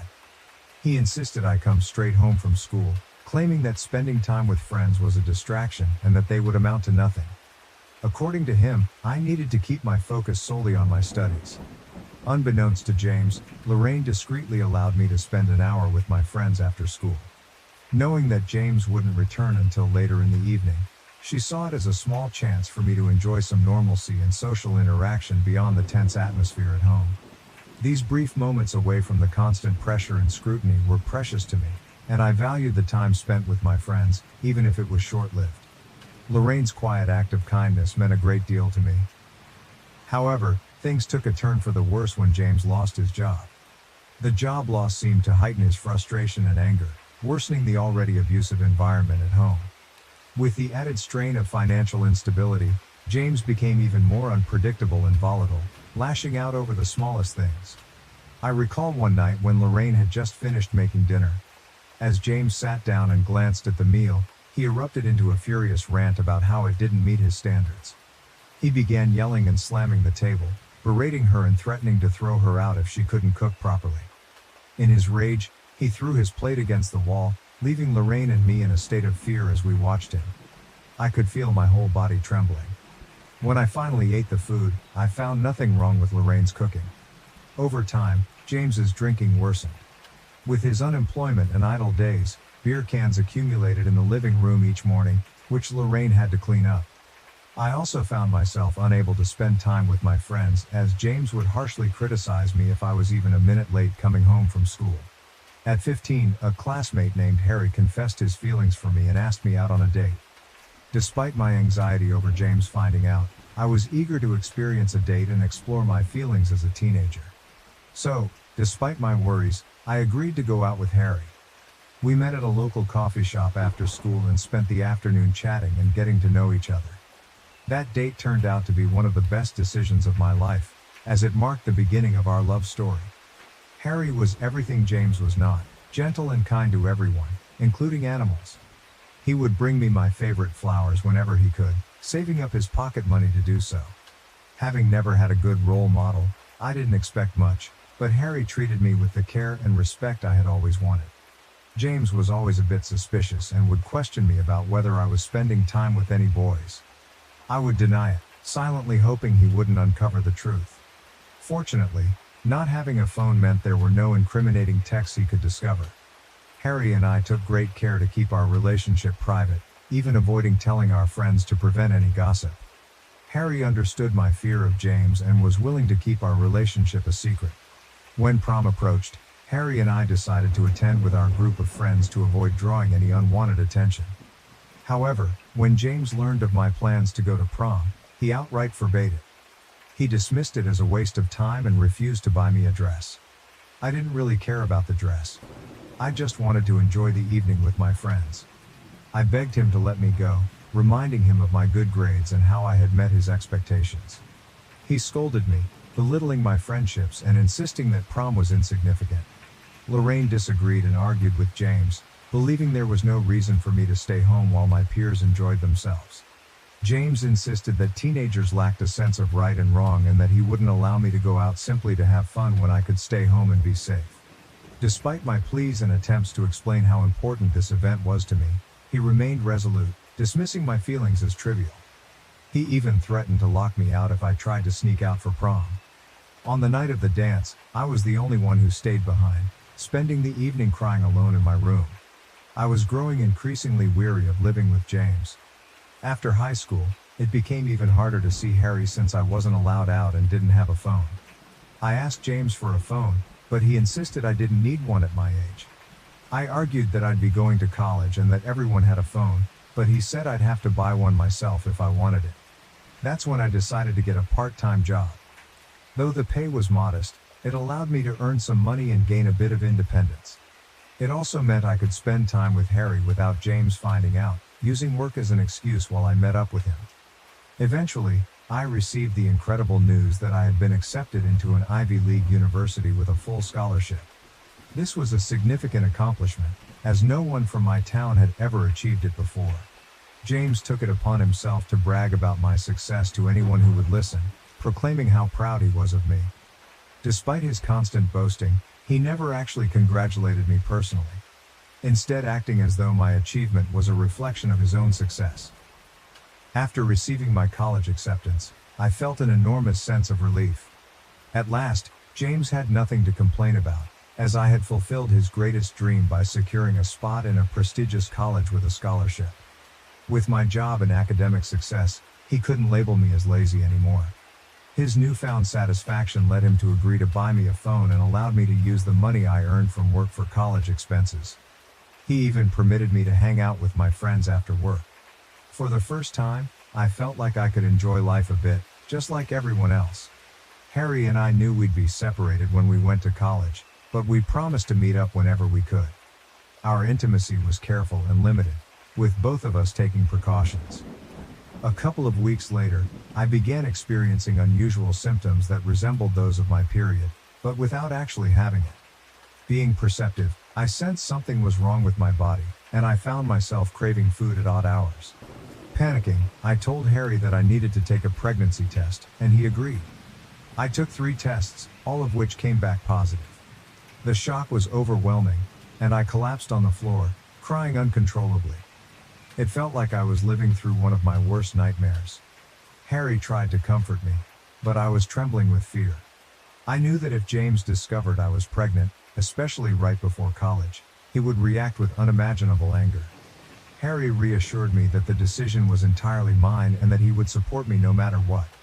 He suggested talking to his parents first and then approaching James together to prevent any violent reactions. Given my difficult home situation, Harry was genuinely concerned for my safety. His parents were incredibly understanding. His mother embraced me and comforted me, saying that such things happen to many people and not to worry too much. They agreed to come to my place to help break the news to James. When Lorraine and James were informed of the pregnancy, they were utterly shocked. Lorraine asked me twice if I was certain, and I confirmed with the results from multiple tests. James, however, erupted in anger, accusing me of being a product of his reluctance to adopt children from strangers, citing their unpredictable nature. He hurled a barrage of insults at me, claiming I had ruined my life. Harry's parents tried to calm James down, but he directed his fury at them, blaming them for the situation and appearing ready to physically confront Harry, who sat quietly in the corner. Overcome with emotion, I started crying and told James that I wasn't planning to keep the baby, so he had nothing to worry about. I assured him that everything could return to normal, and I would still go to college as planned. At that point, Lorraine asked to speak with James privately. They left the room while I sat there, crying and anxiously fidgeting. Harry's parents looked at me with sympathy. When Lorraine and James returned, Lorraine's words struck me like a tidal wave. She proposed that we didn't necessarily have to give up the baby, suggesting that I could carry the pregnancy to term and then transfer my parental rights to them. I sat there in stunned silence as Lorraine stressed that the child was a gift from God and urged us not to consider other options. James supported Lorraine's view, suggesting that this arrangement would be ideal, especially since Lorraine was already pregnant herself. His words left me completely bewildered, and I struggled to grasp what he was proposing. James revealed that Lorraine had only recently discovered her pregnancy and had kept it private while processing the news. With my own pregnancy, they now saw an opportunity to raise both children together as siblings.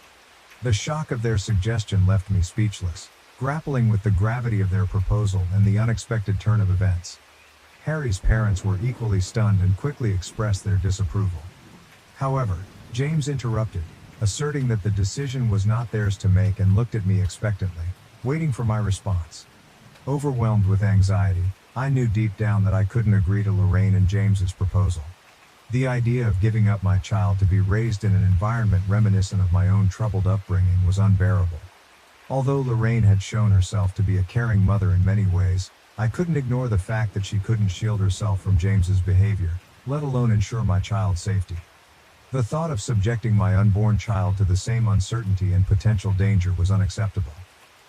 While I cherished the thought of becoming a mother one day, I knew the timing and circumstances were far from ideal.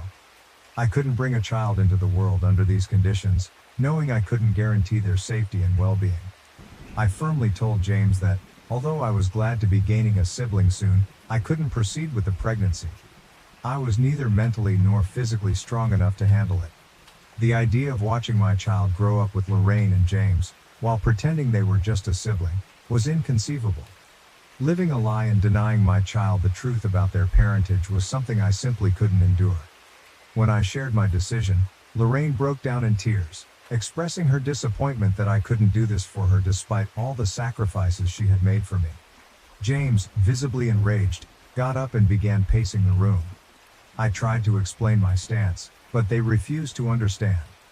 Harry's mother stepped in, supporting my choice and offering to arrange an appointment with a gynecologist to move forward with the procedure. Lorraine's crying intensified, and James started shouting, asking if I was satisfied now that I was causing her so much pain. He then demanded that I pack my things and leave the house. My shock was palpable as James declared he was fed up with me, accusing me of being ungrateful and selfish for not giving them my child. Harry's parents gently urged me to pack up quickly, clearly troubled by James's volatile behavior. I hurried upstairs to gather my important documents, photo albums, and as many clothes as I could.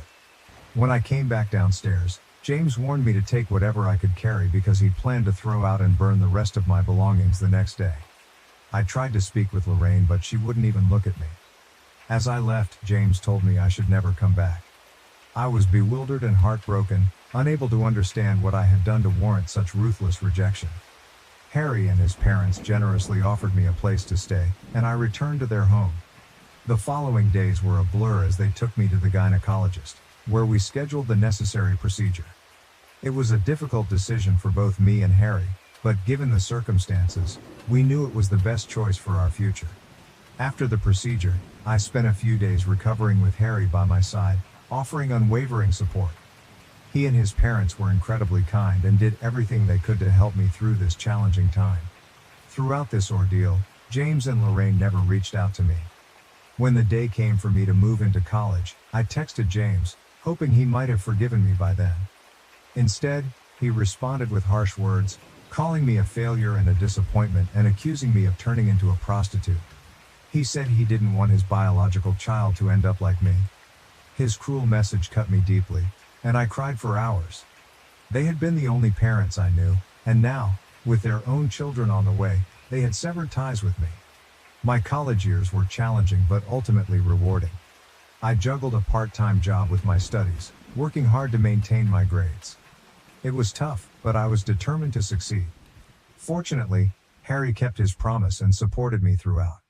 He would visit me at college whenever he could, and his constant encouragement helped me through the rough patches. During holidays, his parents often invited me to spend time with them, and they began to feel like family to me. I graduated with honors, achieving the distinction of KL, and Harry and his parents were there to celebrate my graduation. I secured a good job in my field, and it was a proud moment knowing all my hard work had paid off. Harry and I eventually moved in together, and our relationship grew stronger with time. We supported each other through life's ups and downs, and after several years, we decided to get married. Our wedding was a beautiful celebration of our love and commitment, surrounded by our closest friends and family. I didn't even consider inviting James and Lorraine to the wedding. As a married couple, Harry and I have continued to build our life together. Recently, we took a significant step by buying a new house and renting out our old one. Our new home has become a cozy haven where we create new memories and plan for the future. We bought the new place to be closer to Harry's aging parents, who have become like family to me as well. I want to be there for them in any way I can. It's been almost 20 years since James and Lorraine kicked me out, and I barely remember them now. Over the years, I haven't dwelled on them much, though I do recall spending my first year of college grieving their absence. By my second year, I resolved to forge a new life for myself, free from their rejection. It was painful, and building this life on my own took immense strength. They've never reached out to me, and I haven't felt the need to check in on them either. Throughout these years, Harry has been my steadfast companion and partner in every sense. Although we never had children, our two beloved dogs have brought us immense joy. We visit Harry's parents every other weekend and frequently enjoy trips and discovering new restaurants together. Looking back, I feel that my life has turned out well, and I wish I could embrace my 17-year-old self and reassure her about her future. Recently, I received a friend request on Facebook from someone named Matt with a surname that seemed familiar. When I checked his profile, I was taken aback by how much he resembled James. I accepted his request and he sent me a greeting. I replied, and he soon asked if I knew anyone named James and Lorraine. My heart raced as I realized he was their son. Nervous yet determined to be honest, I confirmed that I knew them since they had adopted me when I was 5. Matt expressed a strong desire to talk if I was comfortable, so I agreed and gave him my number. When he called, the conversation started off awkwardly, but Matt soon shared that he had always known about a child his parents had before him because he had seen my pictures in the family photo album. Whenever he asked about it, his parents would dodge the question. He had been searching for me for a long time, having learned my name from our hometown, and he had recently stumbled upon my profile by chance. His sole reason for reaching out was to uncover the truth. As I recounted the painful events of my past, including how his parents had asked me to give up my child and then expelled me when I refused, I could feel the weight of the emotions. I described their absence from my life over the years and how I had managed to cope thanks to the support of my husband's parents. The conversation was emotionally charged, and I revealed long-buried feelings. Matt's voice conveyed shock and disbelief as he absorbed my account. After a period of silence, he told me he had no idea his parents had treated me so cruelly. He had always believed their story that I had left on my own accord. He thanked me sincerely for my honesty and apologized on behalf of his parents, expressing regret for the pain they had caused me. Since our conversation, I've felt grateful for Matt's effort to reach out and his understanding, which has brought me some comfort and validation. However, I worry about how James and Lorraine will react when they learn that I've shared the truth with Matt. Did I make the right choice in revealing everything, or would it have been better to keep silent? Update 1. I wanted to share that my initial concerns were valid. Within just 24 hours of Matt reaching out to me, Lorraine and James began bombarding me with calls and texts. Since I've kept the same number all these years, it was relatively easy for them to find me. Their messages have been filled with anger and accusations, mostly centered around why I disclosed family secrets to Matt. James's message, in particular, was harsh, insisting I should have kept quiet as I had for years and not interfered between him and his son. Overwhelmed and unsure of how to handle the situation, I've been dodging their calls and messages, uncertain of the best way to address this unexpected confrontation. Update 2. I informed Harry about the situation. He was unaware of Matt's outreach and, upon learning that I had shared our past, he felt I shouldn't have done so. Our son committed suicide today, and our other children blame us. We do not know what to do. Posted December 21st, 2021. This is an Am I the Asshole post as well as an asking for advice one. Sorry for the long text, but please read the whole thing as there are many important details in it that I could not fit into the too long, didn't read. My husband, Robert, 59 years old, and I, Samantha, 50 years old, have had 3 children. James, 27 years old, Kate, 23 years old, and Stephen, 20 years old. When he was 6, Stephen was diagnosed with autism, and we did everything to accommodate him and get help. He kept telling us that he did not want any help and wanted to be treated like a normal person. We always tried to reassure him that he needed it to achieve the same results as other kids, and he should accept himself and be proud, and not listen to society or other people. By the way, everyone was always super accepting and did their best to accommodate, but Stephen would not listen and said that he was as competent as other people and was before he got diagnosed, and we started treating him like a subhuman too. Whenever someone would try to help him, he immediately started to explain that he did not want or need any help and came up with excuses. As he grew older, Stephen distanced himself from other people because he did not want anyone to know him as an autistic person. He even asked us to let him change schools and not tell anyone at the new school about his condition, which we, of course, did not allow. By the time he was in his early teens, he fell into a really bad depression and became suicidal but refused to take medication or go to therapy to treat it because, at that point, he would not accept any help from anyone at all, even if it was not for his autism. Stephen claimed that the cause of his depression was the special treatment everyone gave him, and he just wanted to live as a normal person. He tried to make a compromise that if we let him go to a different school where no one knew about his autism and stopped treating him differently, he would get treatment for his depression. By then, James, Kate, and a few of Stephen's teachers were encouraging us to let him do it, but we still said no. When Stephen was 15, he attempted to kill himself by hanging. At 18, he finished school, got accepted into his dream university, moved out, and cut off contact with my husband and me. He still kept talking to his siblings. He left us an angry goodbye letter in which he claimed that we ruined 12 years of his life, that we were the reason why he was still depressed and suicidal, and that he hated us with a passion. He said that now he would finally not be known as a crazy, stupid, and awkward person who needs help for everything, and could lead a normal life.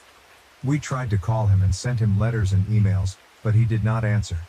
Recently, we visited him at his university, but he would not talk to us and eventually threatened to get a restraining order, after which we immediately left. We have not heard much about him since then, but from what his siblings told us, he was doing better now, although he still suffered from depression. Anyway, today he committed suicide. From what we know, he overdosed on medication. Kate, who told us the sad news, says that we should not have given Stephen any special treatment or at least stopped when he told us to, and that by treating him differently, we basically drove him into suicide. She said that we have failed as parents, and she will consider cutting contact with us too because she does not want people like us as parents. James agreed with her and said that we should at least acknowledge our mistake. Kate packed her stuff and left shortly after. She originally planned to stay for New Year's too, saying that if we want to keep a relationship with her, we should admit what we did wrong and learn from it. We, however, think that it is the fault of society with its standards and expectations, and Stephen's own fault because he would not accept any help. We are absolutely devastated. Is Stephen's suicide really our fault, and what can we do to save what is left of our family? Too long, didn't read. Our son was diagnosed with autism as a child. We got all the help we could, but he did not want it. In his teens he became depressed and suicidal. He cut contact with us when he moved out. Today we found out he killed himself, and our children say that it is our fault.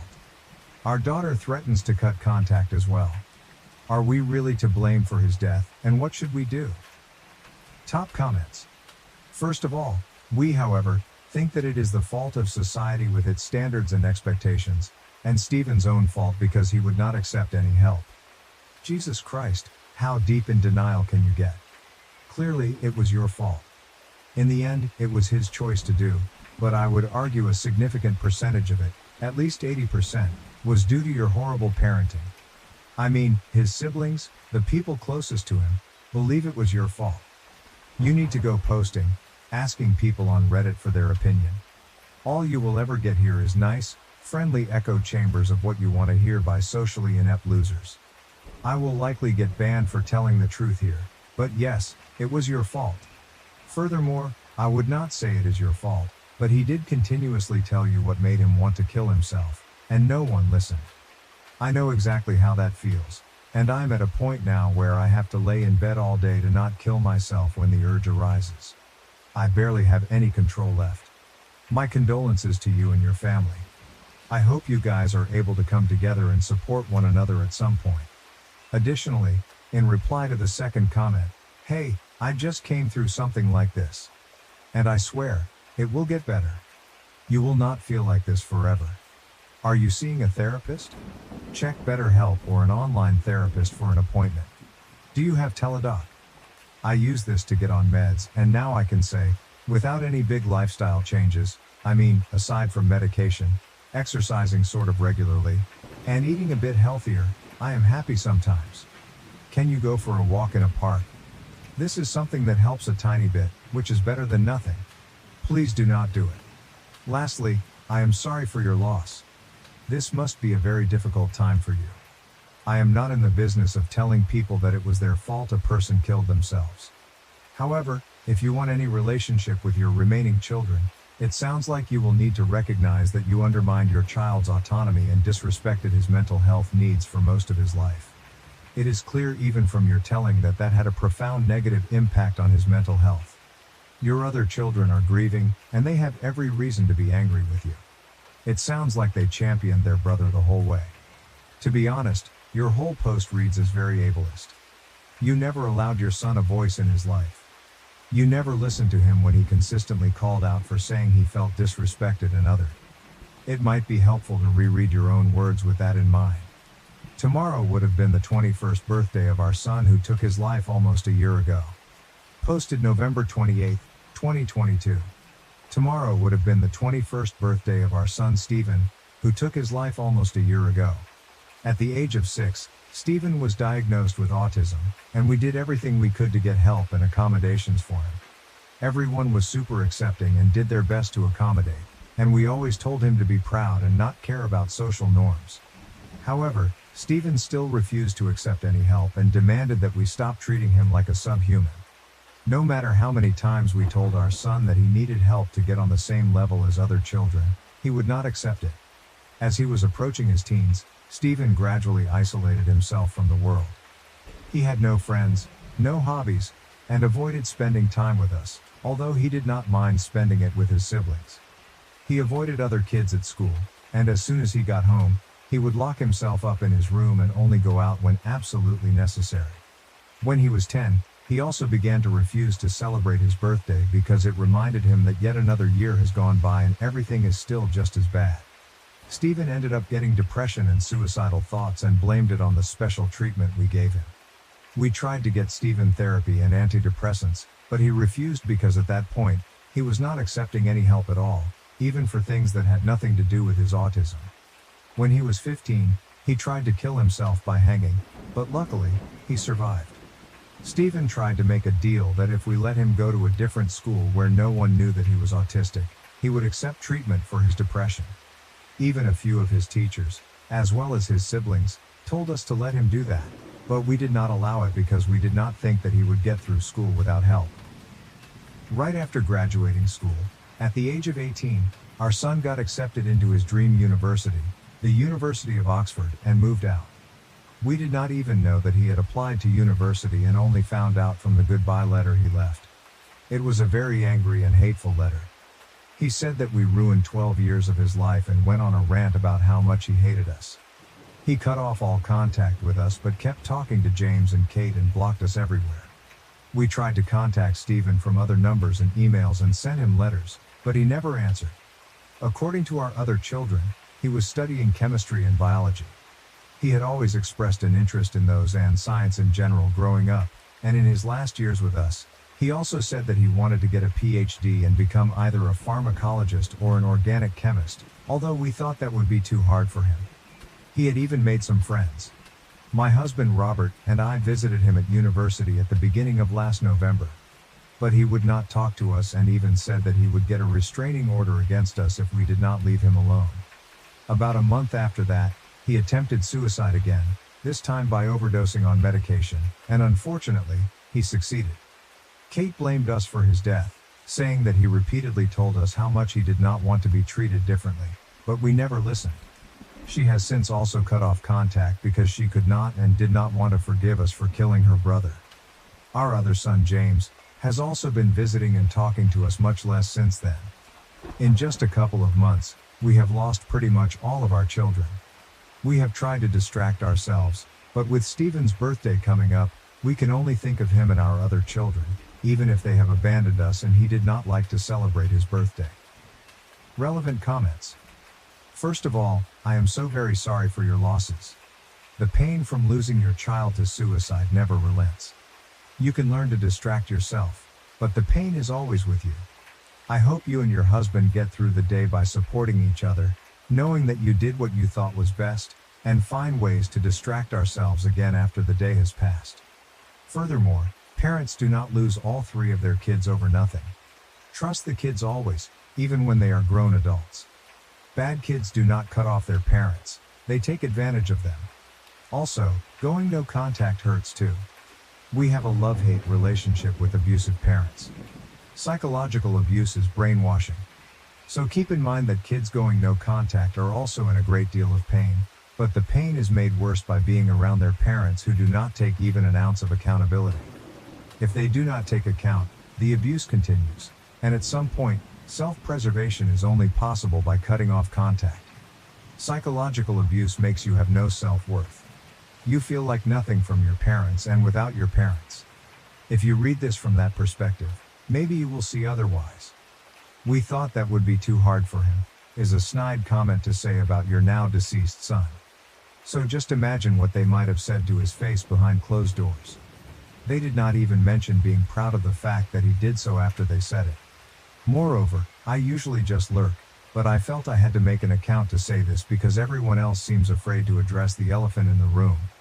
How you treated your son was not okay. Your son, time and time again, did not want to be treated the way you and your husband treated him.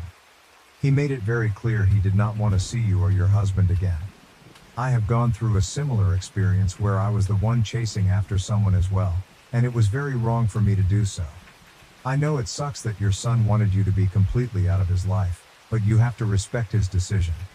You were not able to respect this, and from what I have read, it looked like it contributed to his degrading mental health. I do not know the rules of this subreddit, but I do not think it is constructive to reinforce this type of behavior. Others in this thread are hesitant to criticize and some are being supportive, which is not healthy.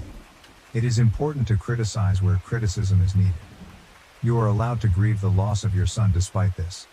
I am in no way downplaying the pain you and your husband are going through with the loss of your son. His passing was his decision at the end of the day, but you have to understand that you and your husband were not good parents to him. This is fully based on what you have typed, and I can only judge based on that. Lastly, I lost my sister to suicide 1 week ago. She was 15, and I had basically raised her. I feel your pain, and I am so sorry for your loss. Reply to the last one. If you need help with some resources, you can message me. I have lost 2 people this way. I just want you to know you are not alone. How do we get our daughter to talk to us again? Posted December 12, 2022. We miss him so much. Our daughter, Kate, 24 years old, completely stopped talking to us about 10 months ago.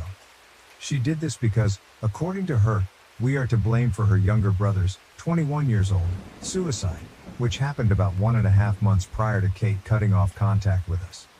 However, at the time of his suicide, he had already been no contact with us for over a year.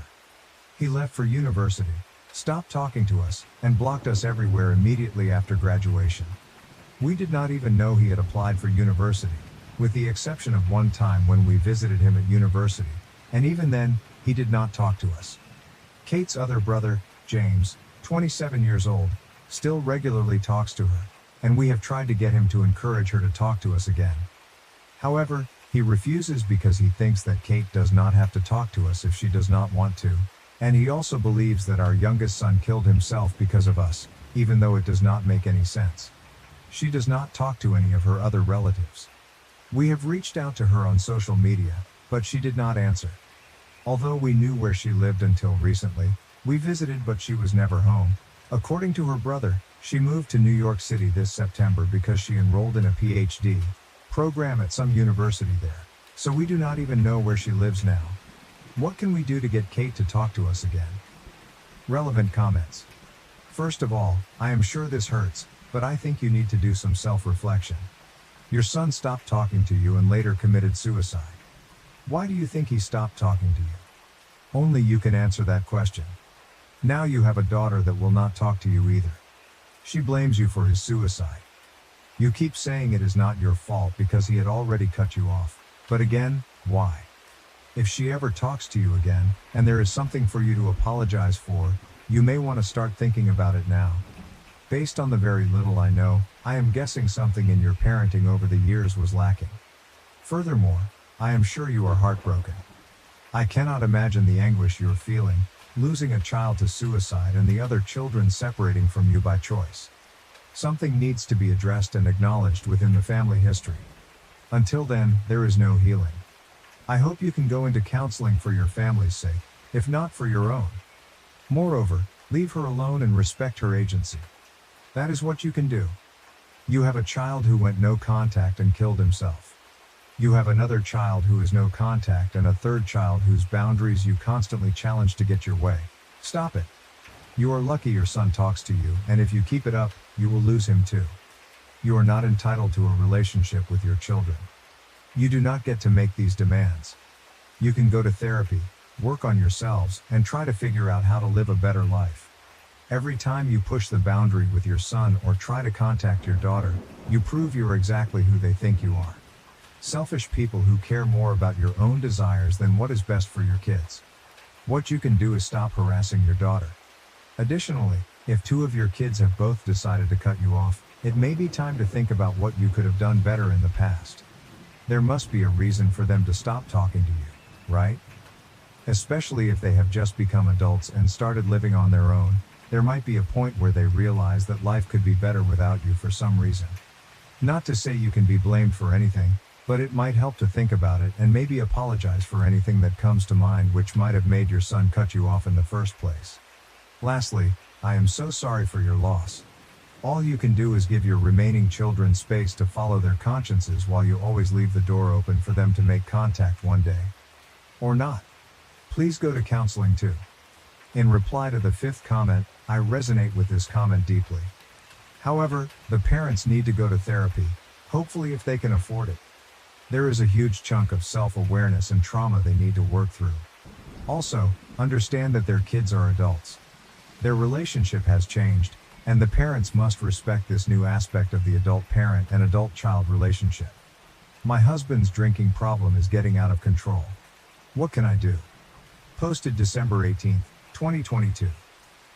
I am a 51-year-old woman, and my husband Robert, who is 60 years old, has had a drinking problem for somewhat over 2 years now. He usually drinks vodka and occasionally wine and has 5 shots of vodka on weekdays and sometimes up to a whole bottle on weekends. When he drinks wine, it is even more, and he will sometimes have an entire bottle during the week. When he is drunk, he is extremely angry, and although he does not get physically aggressive, he screams and yells a lot. I basically do not get any real time with him, with the exception of a few occasional hours on a weekend. because he gets drunk as soon as he gets home on workdays and often starts drinking by around noon on weekends as well. His drinking problem comes in waves. With my help, he has managed to get it under control multiple times, and although he would still drink almost every day, it was usually nowhere near enough to get him drunk. However, it always gets worse again. He only began intensively drinking about 2 years ago when our youngest son applied to university without us knowing and then cut us off when he went off to said university. My husband felt very angry and betrayed, and he still does, and that is when he resorted to alcohol. Before that, he would only drink on special occasions like holidays, parties, and date nights, and even then, he almost never had enough to get drunk. I feel like I have lost him since his drinking problem began, at least during the waves when it is really bad, because he is drunk most of the time and then all he does is just scream around. What can we do to end his drinking problem? Relevant comments. First of all, the problem with any addiction, whether it is alcohol, drugs, gambling, sex, gaming, etc., is that it is the addict's problem. They are the ones who have to want to fix themselves. Nothing you say or do will change that. Get some therapy for yourself. This is an extremely dysfunctional and toxic cycle, which is something you can work on. I wish you the best. Moreover, I was married to an alcoholic for 14 years. I went to Al-Anon twice and was told there was nothing I could do to change him. If he wanted to change, he would. The only person I had the power to change was myself, including my kids. It took a year or more, but I started making the life I wanted. I begged him to come along, and he chose the booze. I moved on, and he was dead within 3 years. In reply to the second comment, 2 of our 3 kids have cut off contact with us for reasons unrelated to the drinking problem. One of them, the one mentioned in the post, eventually committed suicide. The one that still talks to us only does so rarely, around twice a month. I cannot afford to lose my husband too, emotionally. As I already said, our son cut us off, which caused my husband's drinking problem, and eventually killed himself. Our other children blame us for his suicide, and then our daughter did as well. I only have our son, and he only talks to us maybe twice a month, and my husband left. Furthermore, there is no we in quitting drinking. If he does not want to stop drinking himself, there is no way you can make him do it. Unfortunately, that is how it works. You have to want to help yourself first, and you actually have to help yourself first. Nobody else can do it for you or tell you how to do it. You personally have to accept that you're an alcoholic and go forward with that. Good luck, I hope it works out. In reply to the third comment, I cannot afford to lose him too. 2 of our children have cut us off. One of them, the one mentioned in the post, committed suicide, and our oldest, who fortunately still talks to us, only does so rarely, maybe 2 times a month. If I leave him, I would have pretty much none of my family left. Replying again to the third comment, I am sorry, but you have already lost him. At this point, all you are doing is enabling him. There is a very thin line between helping an alcoholic and enabling them, and you have crossed it. I can understand why you do not want to leave him and why you think that sticking around is actually helping, but it is not. My mother did the same to my father, and she ended up losing all of her children due to her codependency and insistence on protecting, enabling, and defending her husband. I would advise that you get some therapy, either from a therapist that specializes in addiction and grief or Al-Anon. You 2 are trauma bonded at this point and are stuck in a very dysfunctional and toxic cycle. Additionally, your husband started drinking because you and he treated your son like he was the village idiot because he had autism, and clearly, he was highly intelligent.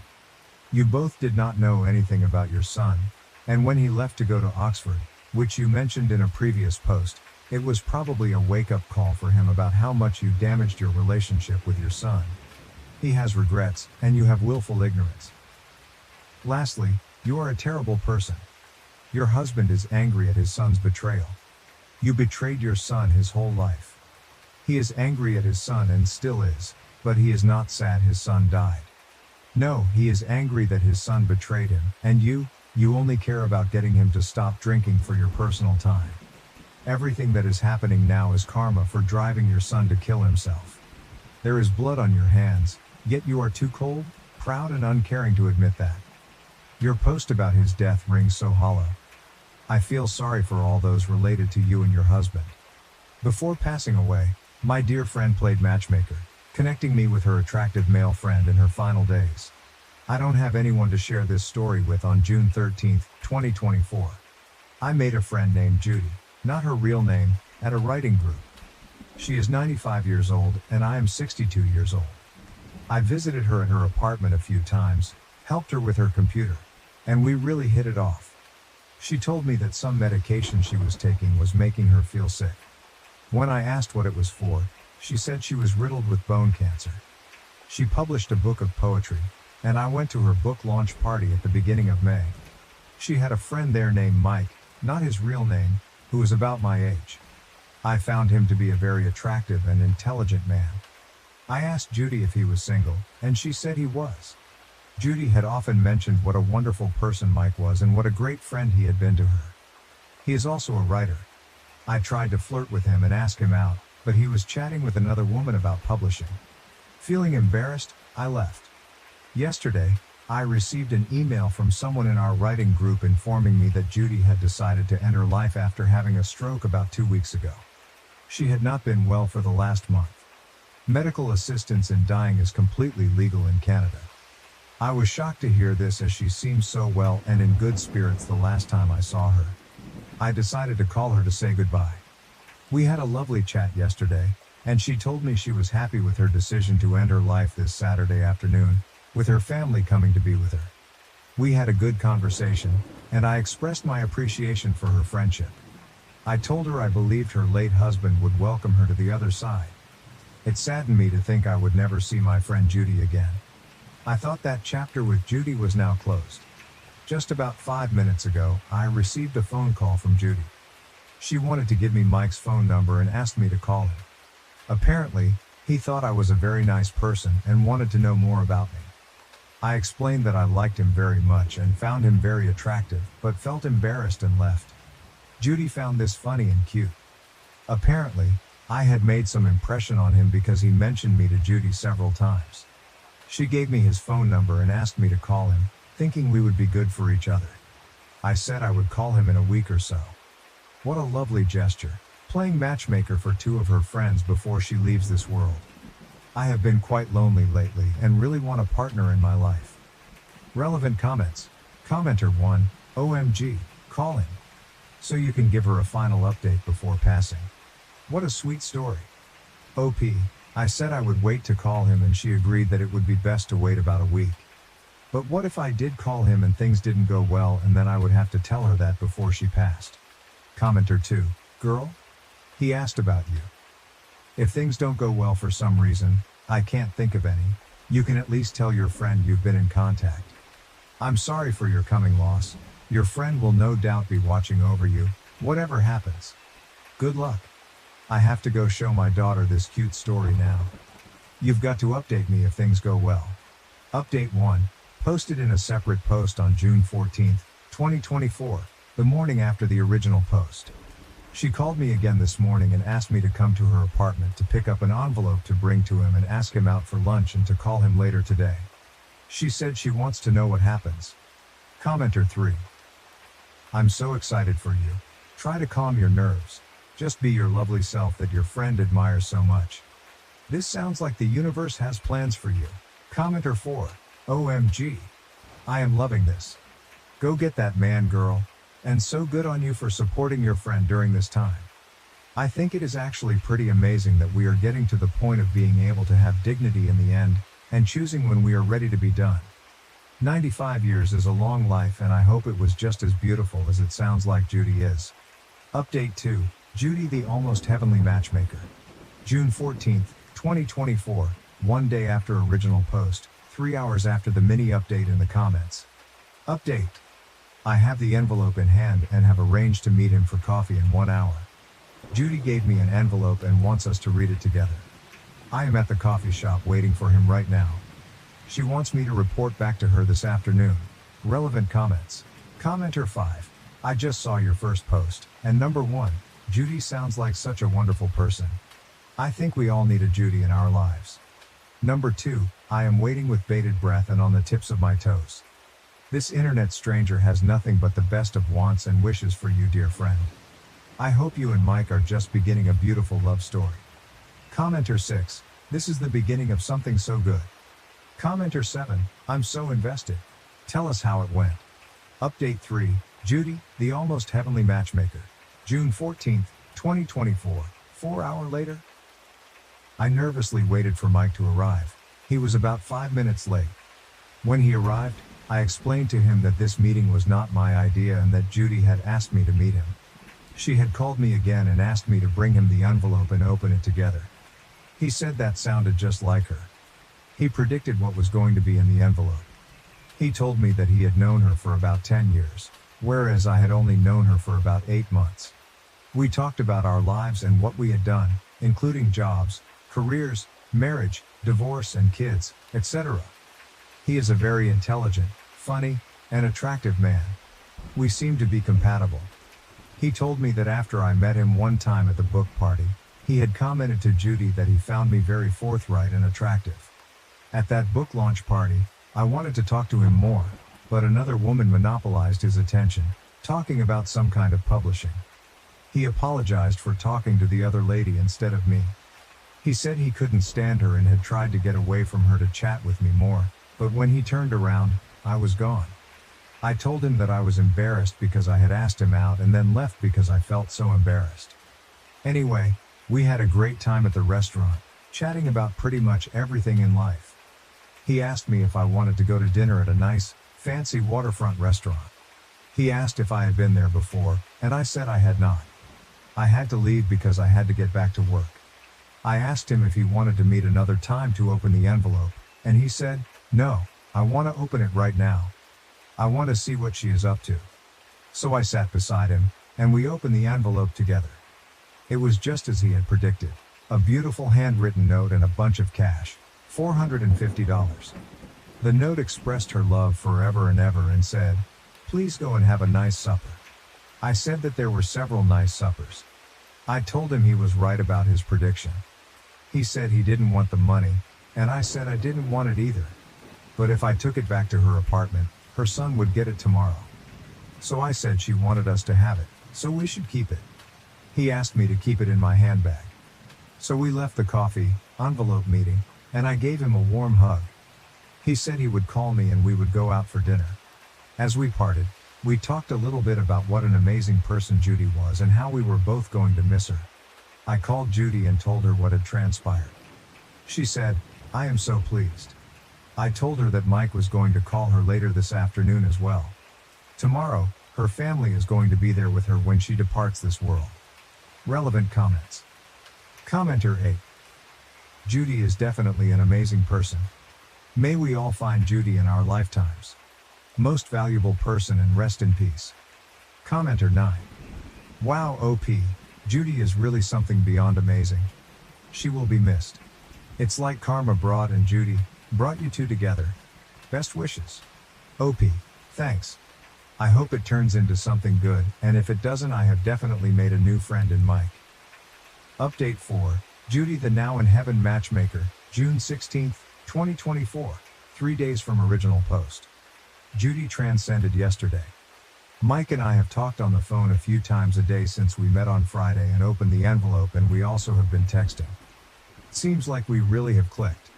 I am kind of astonished at this whole situation. Today, Sunday, we are going to an IMAX movie together this afternoon. I invited him to go with me to my regular weekly pub afternoon with my friends. He said he would love to join us. We are both open to seeing where this goes. Relevant comments. Commenter 10, I'm so happy for you. It's so nice to read a story like this on Reddit. Still crying for Judy. Commenter 11, GNU Judy original poster. What does GNU mean? I asked the internet, and it said a Linux operating system. Commenter 12, celebrated author Sir Terry Pratchett's Discworld novel, Going Postal, tells of the creation of an internet-like system of communication towers called the Clacks. When John Deerhart, the son of its inventor, is murdered, a piece of code is written called GNU John Deerhart, to echo his name up and down the lines. G means that the message must be passed on, N means not logged, and U means the message should be turned around at the end of a line. This was also a real-world tech joke. GNU is a free operating system, and its name stands, with a recursive geek humor, for GNU's not Unix. The code causes Deerheart's name to be repeated indefinitely throughout the system because a man is not dead while his name is still spoken.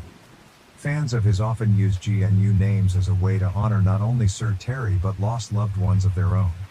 It is a way to keep their name alive. From what you wrote about her, it is clear Judy was someone who should be remembered.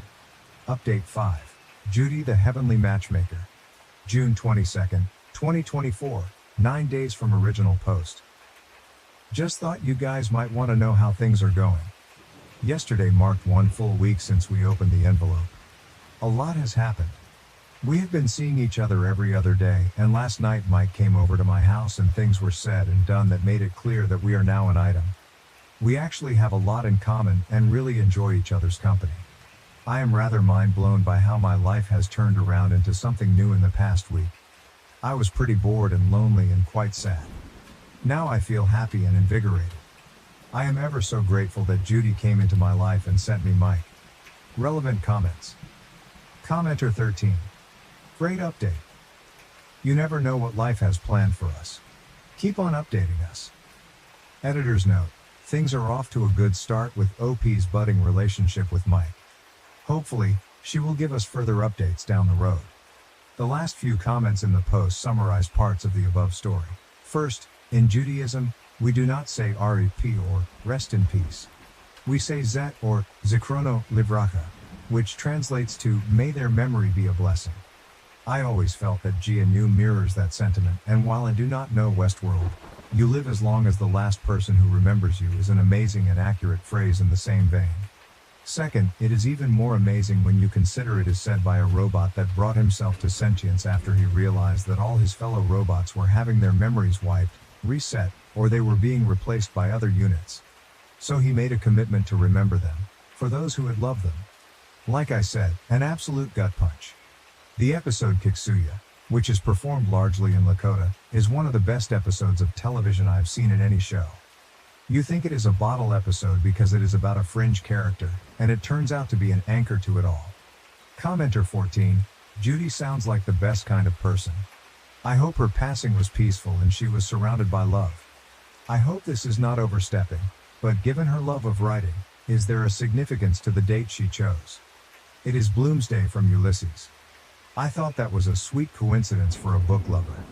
Although maybe it was not a coincidence. Best of luck to you and Mike, and I hope you continue to be very happy. Commenter 15. For anyone who is in doubt about reading it, this is pretty much the saddest, most heart-wrenching story on all of Reddit, and I'm not exaggerating. It is the kind of story that appears in nearly every thread about sad stories, and for good reason. Commenter 16. I want to believe and hope that their ages, life experiences, and the light-hearted nature surrounding Judy's passing would prevent them from feeling any undue pressure. It did not seem like the original poster viewed this as some final wish of Judy's, but rather just a friend trying to play matchmaker during what happened to be the final chapter of her life. It's clear that Judy's intentions were to bring some joy and companionship to her friends, and it's heartwarming to see such efforts.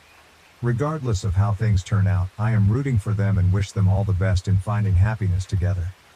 Commenter 17. I am so glad this was the last unread best of Redditor updates that I had. I never stop after the palate cleansers, even when knowing full well that I should. Thank you to the gods of best of Redditor updates. I am so glad that Judy got to choose how and when she wanted to go, got to do one last bit of matchmaking, and is now on the other side with her loved ones. May we all be so fortunate, cancer aside of course. Am I the A for refusing to walk my son's fiancée down the aisle, and lie about loving her like a daughter in my wedding speech? May 10th, 2024. I am a 41-year-old man with 2 children from my ex-wife, a 42-year-old woman, a son named John, 22 years old, and a daughter named Sally, 20 years old. I am now remarried to my 28-year-old wife. I am very close with my kids. My son is engaged to Abby, who seems nice but has been a bit pushy in trying to build relationships with me and my wife, although she's awkward with my wife. Abby is not close to her own family, and while she has shared many stories about why some of her complaints do not seem too bad, it is not my place to judge, and I did not live through it. So I cannot know anyway. We have tried to be welcoming, but Abby has forced her way into some family traditions where she would not have been invited and some where no one outside of specific family members would have been included. She has been calling Sally sis since they were only dating for a few months. She has an odd sister/mother-in-law relationship with my wife, and the one I am not a fan of is that she wants me to be like a father to her. Not because we have clicked or anything. We are very different people, not saying that in a bad way, just that it is not based on how we get along or anything. My kids and I have a tradition of having private catch-up sessions in my office of study when they come over, which is now even more important to them because, while they both get along well with my wife, they do not want to have personal conversations around her yet. Abby asked if we could talk, and after I explained the tradition, John later asked that I include her, saying she had never had a caring conversation with her own dad. We compromised by not including her in the tradition, but instead having coffee together with John and letting her talk. Then she started calling me dad, even though they were not even engaged yet. John pulled me aside and begged me to give her that, explaining that I was always the dad she wanted right in front of her, and she just wanted that. He told me she cried watching me and Sally together. I did not like it, but I felt bad, so I agreed. She now wants me to walk her down the aisle and do the father-daughter dance. I do not want to walk her down, and I walk with a cane, so dancing is hard. At my own wedding, I only danced twice. John is begging me to do at least one, preferably walking her down the aisle. They came over on Sunday, and while John and I were talking, Abby walked in without knocking and asked if John had told me yet. When I asked what, John said she wanted me to say something in my speech about having a second daughter now and how I loved her. I just looked at him. She asked if I would do the walk and dance for Sally, and I said of course. She yelled that she is my daughter too, and I said it will never be the same because Sally is my actual daughter. I tried to explain that I would talk about her being a happy addition to the family and how I love how happy she makes John, which I thought was a good compromise, but she started crying. John apologized, and they left, but he called me when they got home, nearly begging me to do it. Am I the asshole because I will not lie and say I love her or that she is my daughter? Verdict, not the asshole. Relevant comments. Commenter 1, not the A. You have your boundaries. Abby sounds like she's developed this fantasy involving you and your family. That can't be healthy. And yelling at you. You will tell people you love me. You will tell people I'm your second daughter. You will have a good time at my wedding. OP. John told me she really wants to be part of the family, but she started so quickly I wonder how much is us versus the idea of us. I've been told she immediately was obsessed with the relationship my kids and I have. The yelling, I was more concerned for John than upset, honestly. She seemed not okay right then. Commenter 2. Yeah, this doesn't sound like it's about you or Sally as actual people. It's about Abby's fantasy of having a family. It makes me wonder how much she really even knows you or Sally. There's nothing wrong with her wanting a family, but she's going about it wrong. Relationships grow and develop over time. You don't just claim someone as family and have an instant relationship with them. She could definitely benefit from therapy. OP. She knows Sally a bit now. With me she learns surface level things and approaches me. But when I try to engage, she immediately acts like we're so close and switches subjects to something related to how much closer we should be. John says it's nerves, but it doesn't seem like it. Commenter 3. Not the A. You have to keep correcting her. She pushed this far with the aisle speech because you gave them an inch with the dad, etc. You need to put your foot down with your son and her. If this continues, someone in the family will get fed up and might explode on them and it won't be pretty. What if that confrontation comes at the wedding? This needs to be sorted now before the relationship and interactions continue. Otherwise, you might need to consider lowering the amount of contact you have with your son and his wife. OP, that's partly why I'm upset. I have tried compromising because I want to help my son, but at some point understanding has to go both ways. I understand she wants a family, and I know she's partly jealous because I like my daughter's girlfriend more, but we're in the same field and she lets it happen naturally. I feel like it's all give and no take. Update, June 26, 2024. I had planned on writing this sooner, but life got in the way in a couple of really good ways. But people were helpful and asked for updates, and I have a surprise free day, so here it goes. On Mother's Day, my kids and their partners go to visit my ex-wife. So it turns out my ex-wife and Abby are a lot closer than I realized. She calls her mom, which is part of where this comes from. Also, apparently my ex has been egging it on. On Mother's Day they were talking about the wedding, and I guess whenever Abby referred to me it was his dad. My son apparently told her to let it go, which led to yelling. Abby about deserving to be my daughter, ex telling her that she's right, son telling her that I'm trying and she should be realistic about things, Sally telling her I only had one daughter. Which was apparently a response to Abby saying to her that as my daughters, they should be united. According to my son, Abby was crying.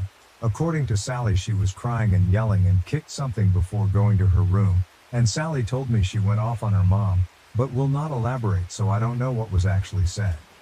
But knowing Sally, ooh boy. Around 2 a.m. I got a text from Sally's partner's phone saying Abby really is great. She hasn't been perfect, but you should give her a chance and you will learn to love her. I saw it when I woke up.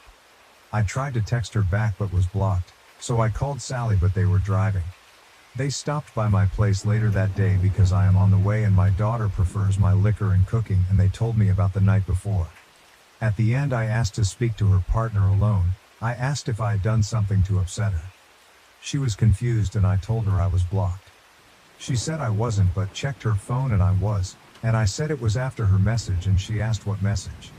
I showed her, it was not on her phone anymore. At that point we brought in Sally and caught her up. Neither of them were happy.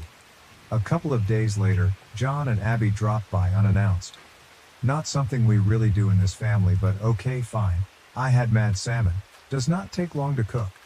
I cook 2 more, and my wife serves while I make drinks. The entire night was Abby trying to bring up the wedding. John trying to change the subject. Abby not allowing that. We talk logistics because I'm helping them get some good deals through some professional contacts I have, when finally she just says, so I was talking to mom. She said that you can walk me down the aisle and she'll do the dance. Or you can dance and she'll walk. It's your call, but you need to choose soon. I reiterated that I could not dance. She tried arguing that I had danced a little at my wedding, but I made it clear that is different, and did not feel comfortable walking her. She got upset and said, Mom loves me, why can't you? I felt bad but couldn't lie. I pointed out that she had John who loved her, my ex-wife, friends. She had people who love her. She said, but other than ex-wife, those aren't my parents. I said, neither am I. She was very emotional, so my wife and I gave them a few minutes.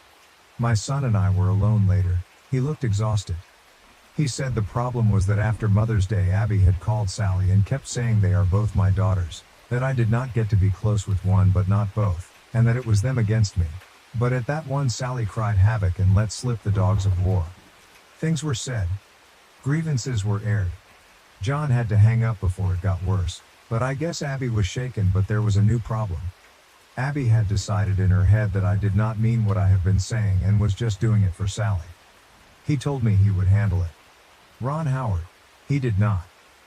So now I get text messages from Abby every couple of days acting like we have a secret relationship Sally doesn't know about. She even called herself my secret daughter and laughed out loud. She invited my wife to lunch, saying 2 out of 3 of his girls going out. She has even started using the pressure of showing up at events like a recent barbecue to play a certain image.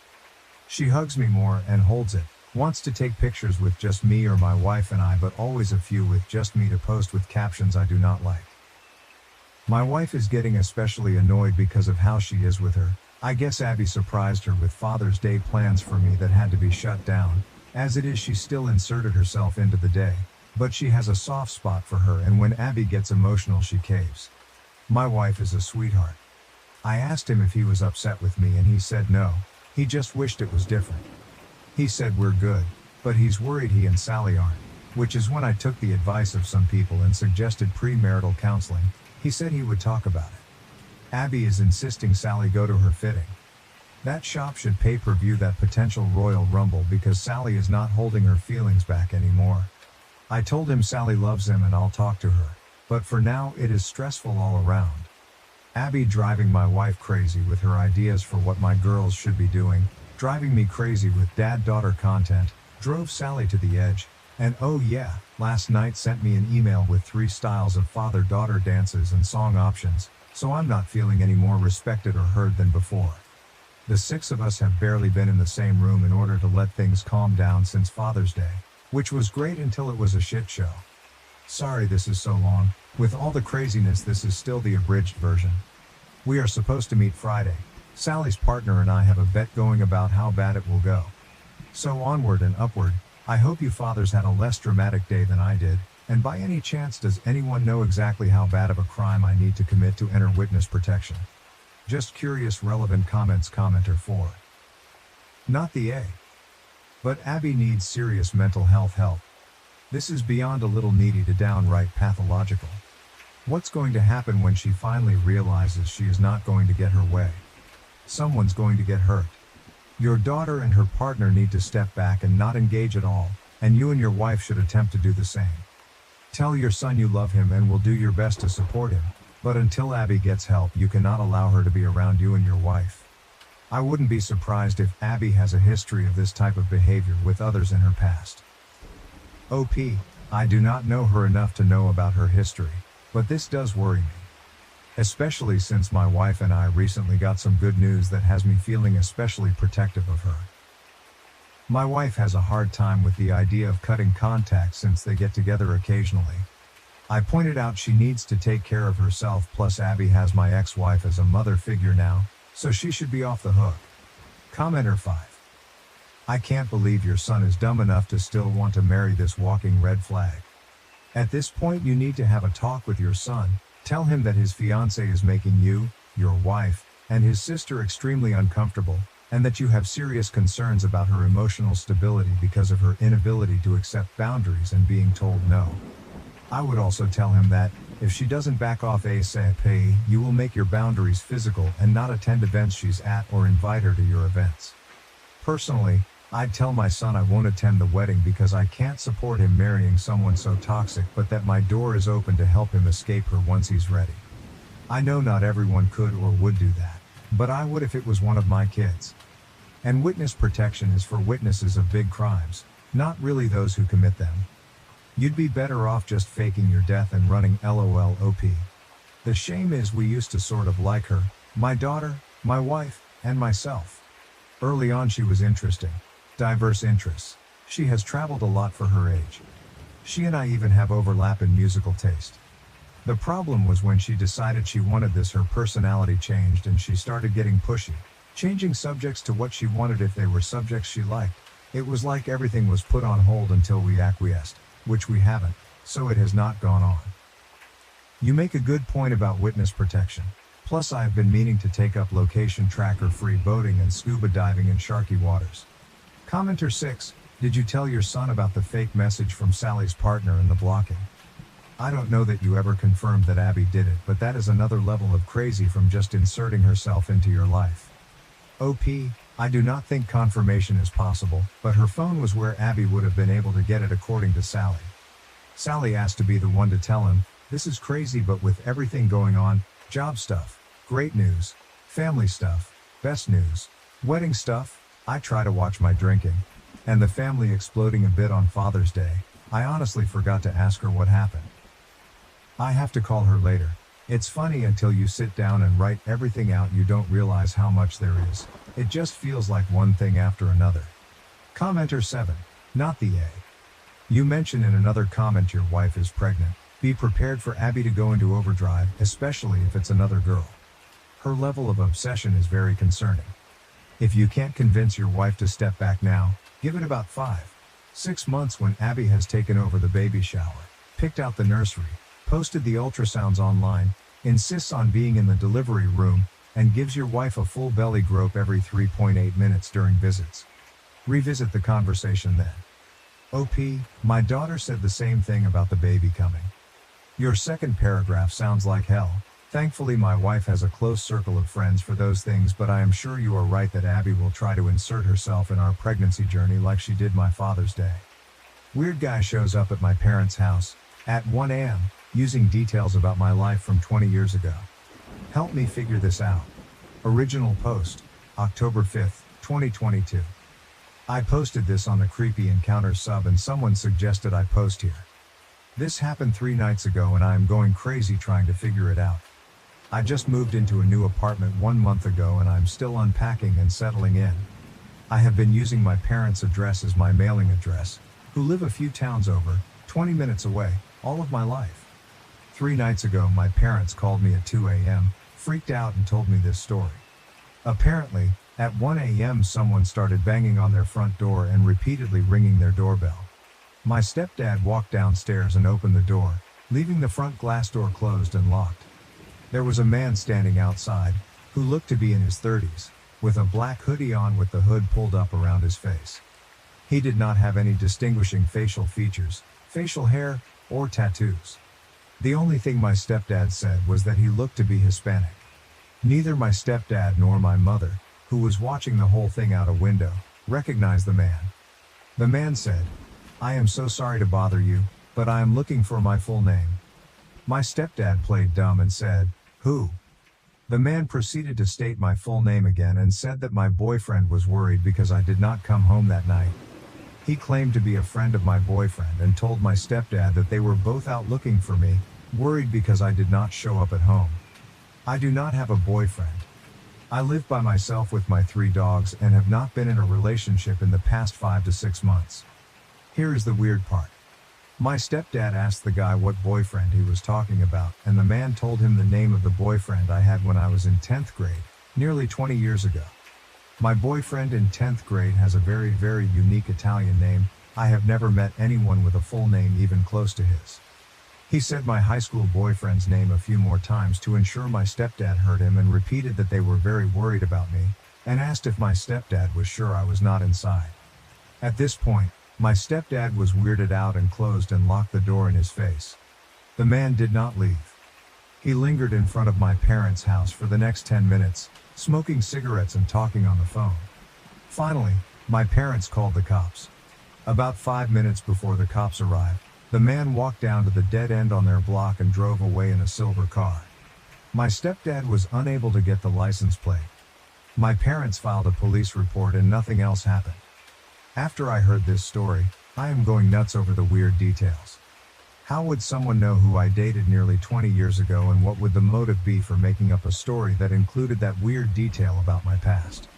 I have not had contact with a 10th grade boyfriend in over a decade. Yesterday, I decided to message him on Facebook to see if he has any insight. I told him the whole story. He was just as confused as I am and claimed to have no part in it. I am at a loss. I am also really freaked out that some strange man is going through that much trouble at 1 a.m. to look for me. Any insights or ideas would be greatly appreciated. No, nothing else weird has happened since then. Edit, update 1. Wow, this really blew up. Thank you so much for all the kind words and precautions that I should take. I want to add something here that a few people commented on, that might shine some light on this mystery. First off, I am not in any legal trouble and have no reason to think someone would be suing me. God, I guess it is always in the realm of possibility that I am being sued by someone, but I really do not think that is it. Like I previously commented, I had an expired registration ticket that I did not show up to court for, but I believe I got a letter in the mail just asking me to pay a really large fee, so I do not think that is related. I did take a personal loan out. I took it out about 1.5 years ago. It was not for anything too crazy and I was really good with making payments on time until about 6 months ago when I had a medical issue. Currently, I am really behind on payments, but to my knowledge I have not defaulted on the loan yet. What do you guys think? Related?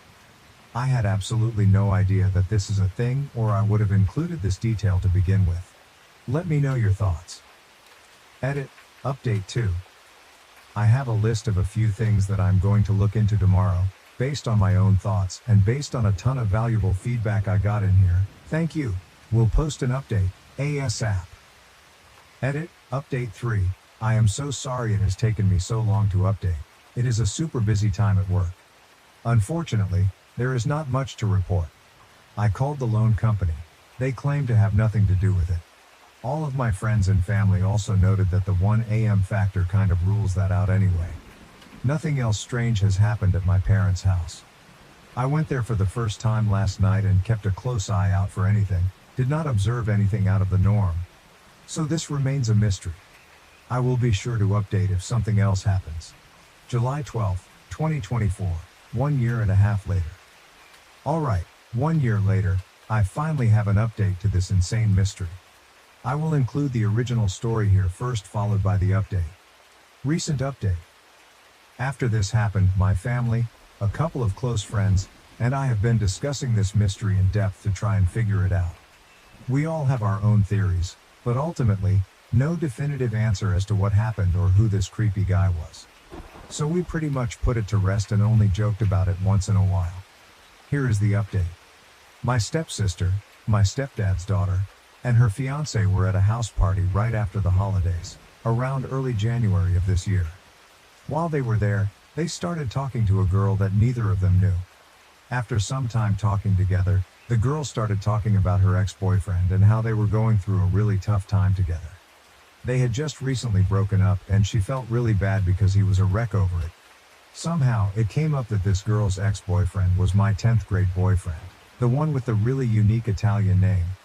The whole situation was not that big of a coincidence since I went to high school with my stepsister's fiancé, and we have a lot of mutual friends. So it makes sense that they were at a party that would include some people I went to high school with.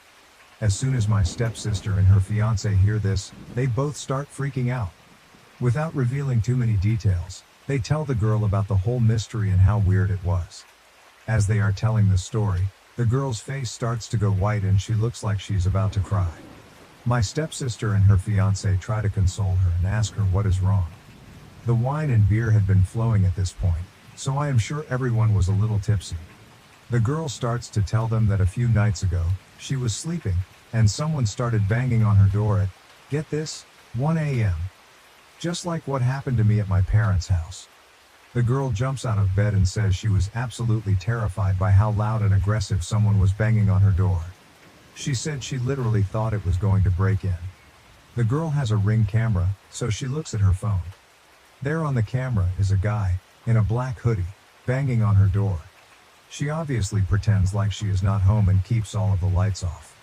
He continues banging. As she is getting ready to dial 911, the guy stops and leaves. She said she was absolutely terrified. For whatever reason, she did not end up calling the cops, but she may have gone to stay with a friend that night or the night after. My stepsister and her fiancé are shocked by the details and how similar it is to my story, especially because of the mutual ex-boyfriend we share, except this girl literally just broke things off with him. They asked the girl if she has any idea who the guy is, and she said no, but that it definitely is not the actual ex-boyfriend. She said this guy was much taller and heavier than our shared mutual ex. How weird. This mystery is still unsolved, and these new details honestly just make my head spin even more. No one else has shown up at my parents' door since the actual incident a year ago. Hi all, here are some answers to some questions. First, my 10th grade boyfriend was into drugs when I dated him back in his hawk school. I have no idea if he continued to use drugs throughout his life or not, but I can confirm that he is definitely an addict who may or may not be in recovery currently. Second, my 10th grade boyfriend has been to my parents' house multiple times. My parents still live in the same house I grew up in, and my 10th grade boyfriend has been over many times while we dated in high school. I don't know where he currently lives, but he grew up about 10 minutes away from my parents' house. Third, my 10th grade boyfriend and I had a horrific breakup. I met my high school sweetheart while I was dating him and broke up with him in a pretty messed up way. He held a grudge over it all throughout high school and was extremely nasty to me, to the point of bullying. At one point, I had to get a security guard to escort me to classes because he and his friends were bullying me so badly. The bullying was only severe for the rest of 10th grade, but he definitely hated me all through high school. Eventually, he did end up apologizing to me and explained that he was just heartbroken over me breaking up with him, but by that point, I was way past the point of forgiving him. After graduating high school, we ran into each other maybe once or twice while I was home from college, and he was totally cordial and nice with me. We laughed about the high school experiences. Additionally, I can definitely try reaching out to him on Facebook again and bringing up this whole mystery with the added updates from his recent ex-girlfriend to see what his reaction is and gauge whether or not he's being truthful. I can also ask some mutual high school friends who know him about how he currently is and if he's into any shady activities. Moreover, my stepsister only gave me the first name and a description of his recent ex-girlfriend from the party. However, I can go on my 10th grade boyfriend's Facebook and look for her under his friends, then reach out to her on Facebook Messenger to inquire about the ring footage and ask her more questions. I can also see if she ever reached out to the police. I agree that this is probably the best thing to do if I want more answers, but I need to be careful since I still don't know what is going on here. Finally, my 10th grade boyfriend does not have a brother, just one younger sister that I remember from high school. Relevant comments from OP Comment 1. I just posted some answers in the comments about the nature of my breakup with my high school boyfriend and how horrific it was and how he basically harassed me for the rest of the 10th grade. Your last theory, and what a lot of other people are commenting on, is starting to make the most sense to me. It could be that my 10th grade boyfriend has a tendency to get insanely hung up on girls and is sending a close friend or relative to do these 1 a.m. drop-bys. And this would especially make sense if he is still using drugs like he did in high school. This theory being correct would mean he lied to me when I reached out to him on Facebook a year ago, which of course he would. If this is the case, it seems like he moved on to his current ex. I just hope he doesn't swing back around to me. Comment 2. I decided I'm going to try and find out the girl's full name so I can look her up on social media. I may even be able to find her with just the first name that I already know from my steps. I can go onto my 10th grade boyfriend's Facebook and look in his friend list for a girl with the same first name who looks like she could have been his ex-girlfriend. He may even have pictures with her tagged, so it shouldn't be that hard, unless he wiped his social media clean of her after they broke up. When I'm able to find her, I'm going to reach out to her and try and get some answers.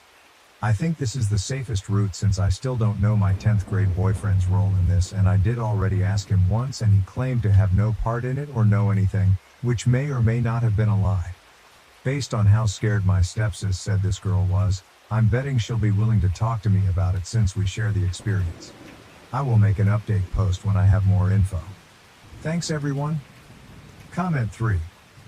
I don't know, I would recommend against reaching out to him.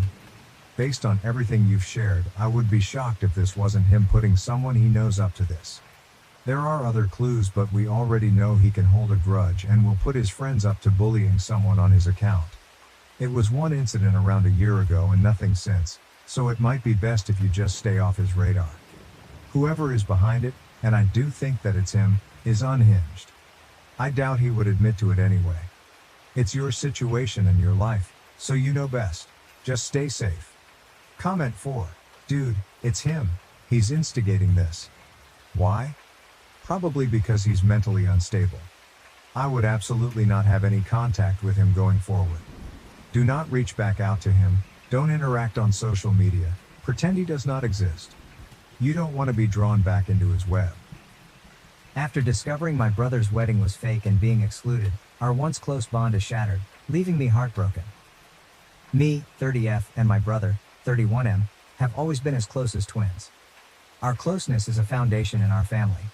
One of the true consistent relationships, obviously not in a weird way. When we fight, which is never or small fights, the whole family feels it and tries to fix it because of how unnatural it feels for everyone. He gave me away at my wedding. I named a child after him. We have matching tattoos. We talk on the phone almost every day. He started planning his wedding. He asked me to be a groomsman, while his friend, 35-ish F, would be his best man. Everyone thought this was odd because of his role at my wedding, and none of us really know/have met his friend. I expressed how it hurt my feelings and was met with, "My wedding isn't about you, okay? Fine, I'll do what you ask." During the planning he called me every day. We sent ideas. I helped with making stuff. I didn't mind. I decided early on to not focus on titles but just to make this day as amazing as possible for my brother. He asked me to be a flower fairy, because this was a gay child-free wedding. I agreed.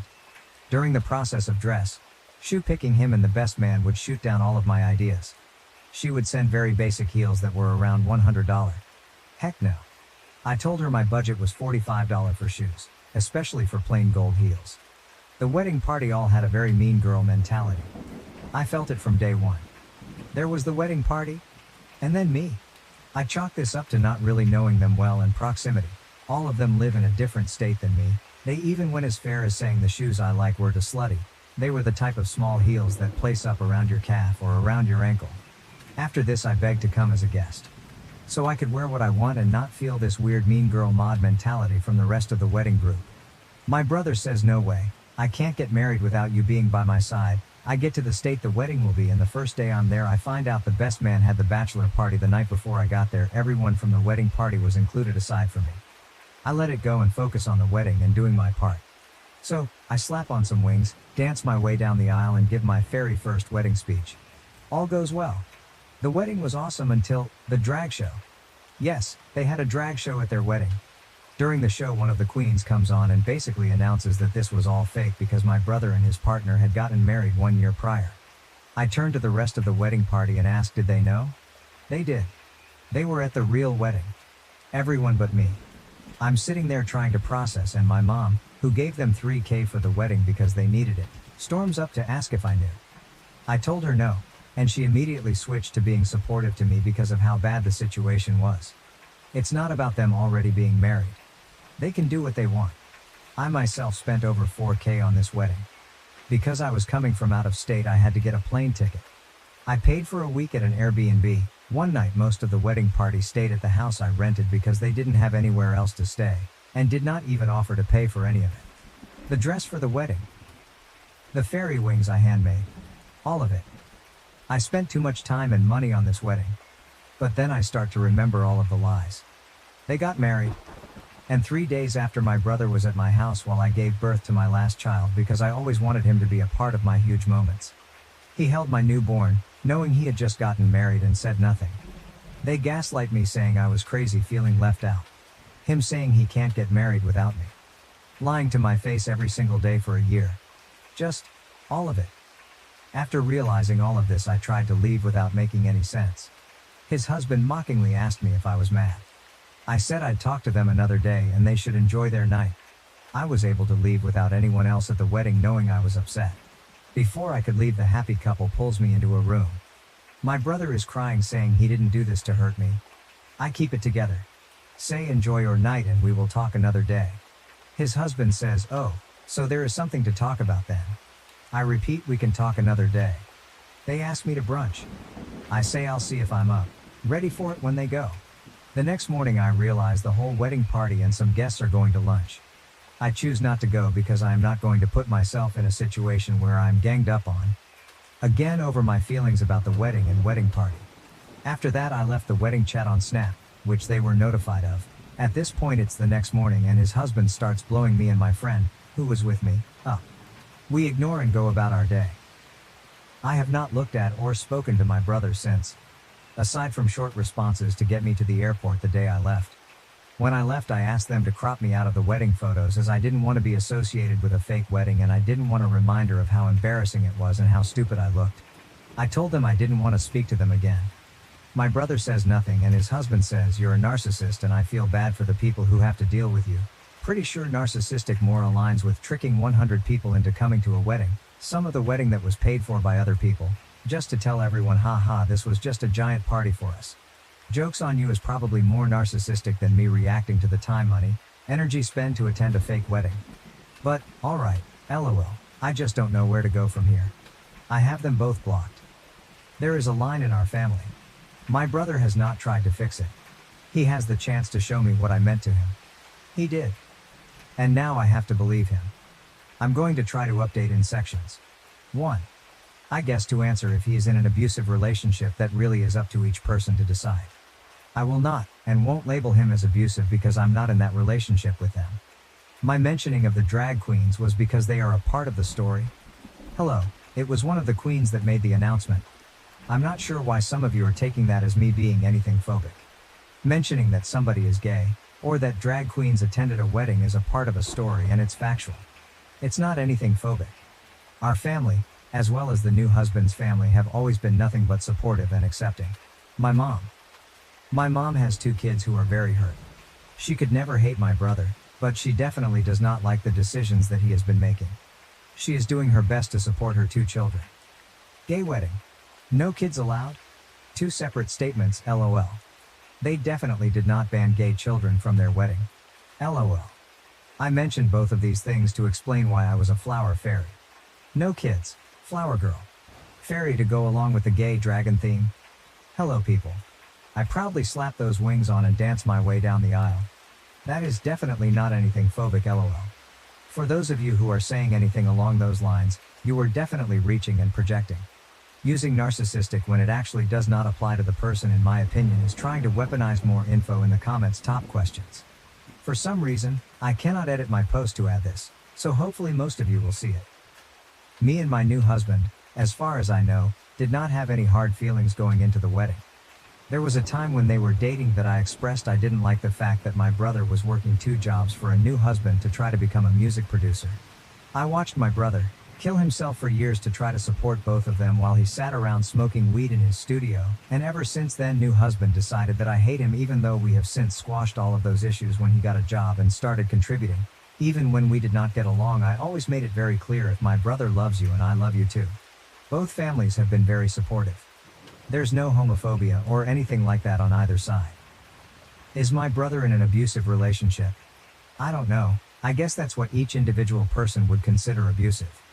I don't want to label my brother's partner unfairly as abusive when I'm not in a relationship myself and my brother has never expressed feeling abused.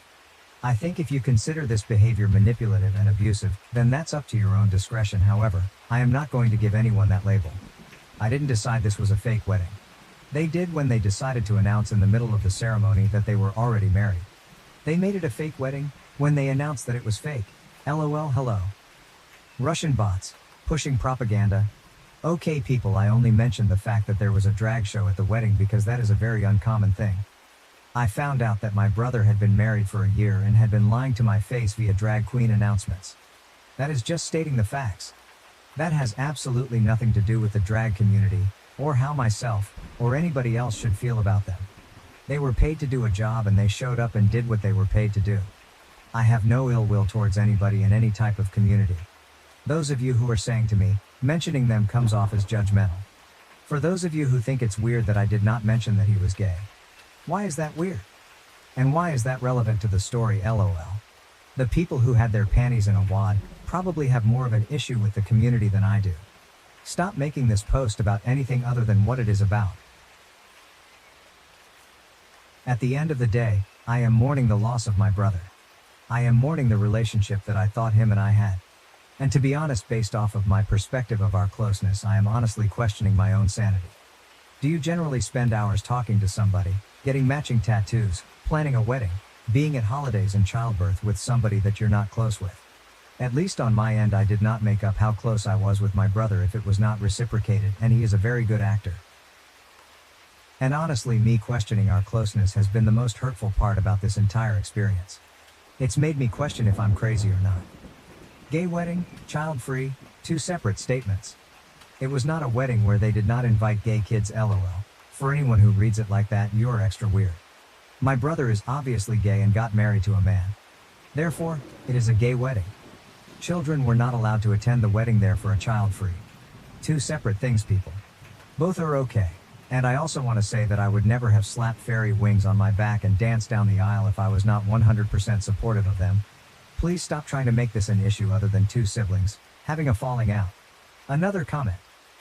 Okay, I feel like you are very much twisting the story, lol. I did not make sure everyone knew I was leaving the wedding. I actually left very discreetly at almost midnight when the wedding was ending at 1 a.m. I did not make my brother cry. His husband kept trying to force a conversation that I asked respectfully multiple times to not have the night of the wedding so that way it would not ruin their day. I showed up in every single thing my brother asked of me. I took the bullying, and it kept my mouth shut for most of it after I was accused of trying to make the wedding about me. From that point on, I went out of my way to do everything I could to make his day as special as I could for him. Comment about her husband. Brother tried to contact my husband to ask how to pay back what I spent to come to the wedding. My husband said that he was not going to get involved.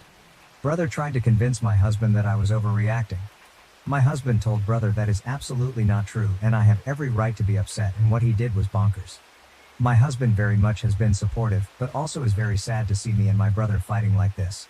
Update 1, I'm going to do my best to put as much information as I can, but it ends up really long and Reddit will not let me post. So I'm going to try to answer all of the questions and I'm going to paraphrase a lot. The update is, there is no update. Things are the same, they are still blocked. One suggestion was that I should write him a letter, which I actually did the day after this happened and I left it in his room. I laid out all of my feelings and described them in detail. How hurt I was. We had a 2-hour drive where he said absolutely nothing even after reading my letter. I did end up losing all of my manners when I landed and my husband informed me that he sent him a message basically saying that I was overreacting. I said a lot of things that I was not very proud of. At the end of the day I stand by my truth, and I stand by my perspective of what happened. Please stop trying to make this a phobia issue. Both families have been nothing but supportive. They represent themselves, not an entire group of people. Stop being so simple-minded.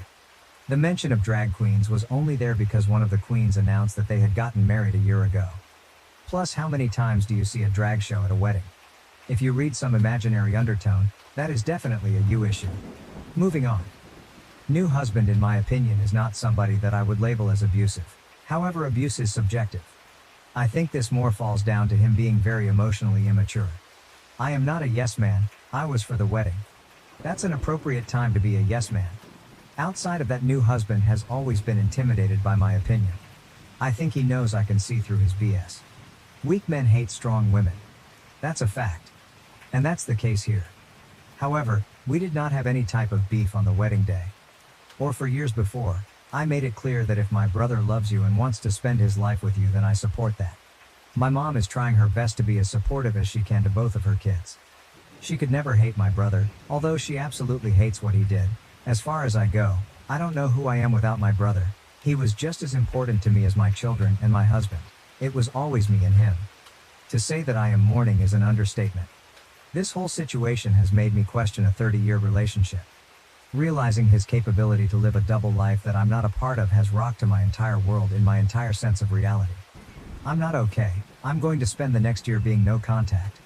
I'm going to go to therapy and get my mind, body and soul in the best place possible, while pushing as much good karma into the world as I can.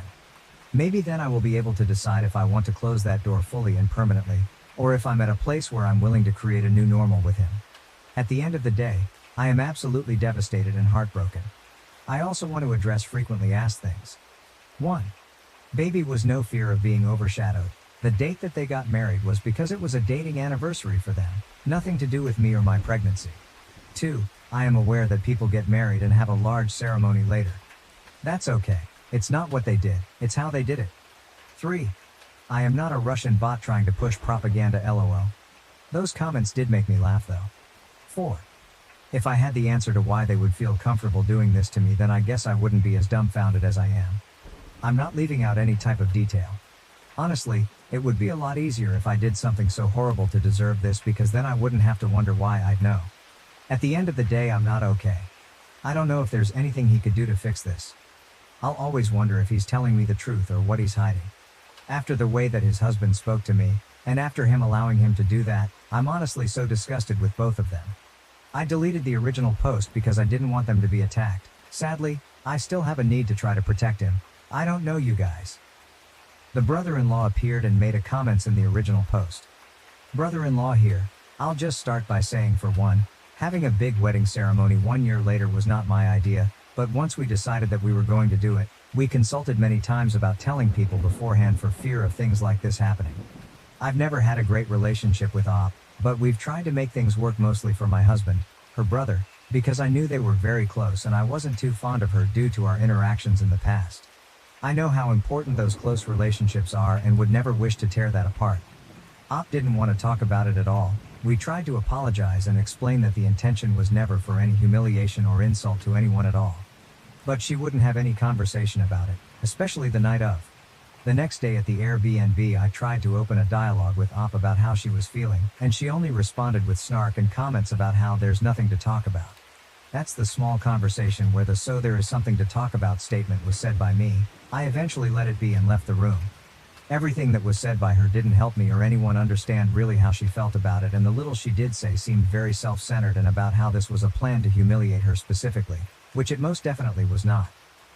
Reading through this now though, I do understand a bit more why she felt that way. And for that I truly am sorry.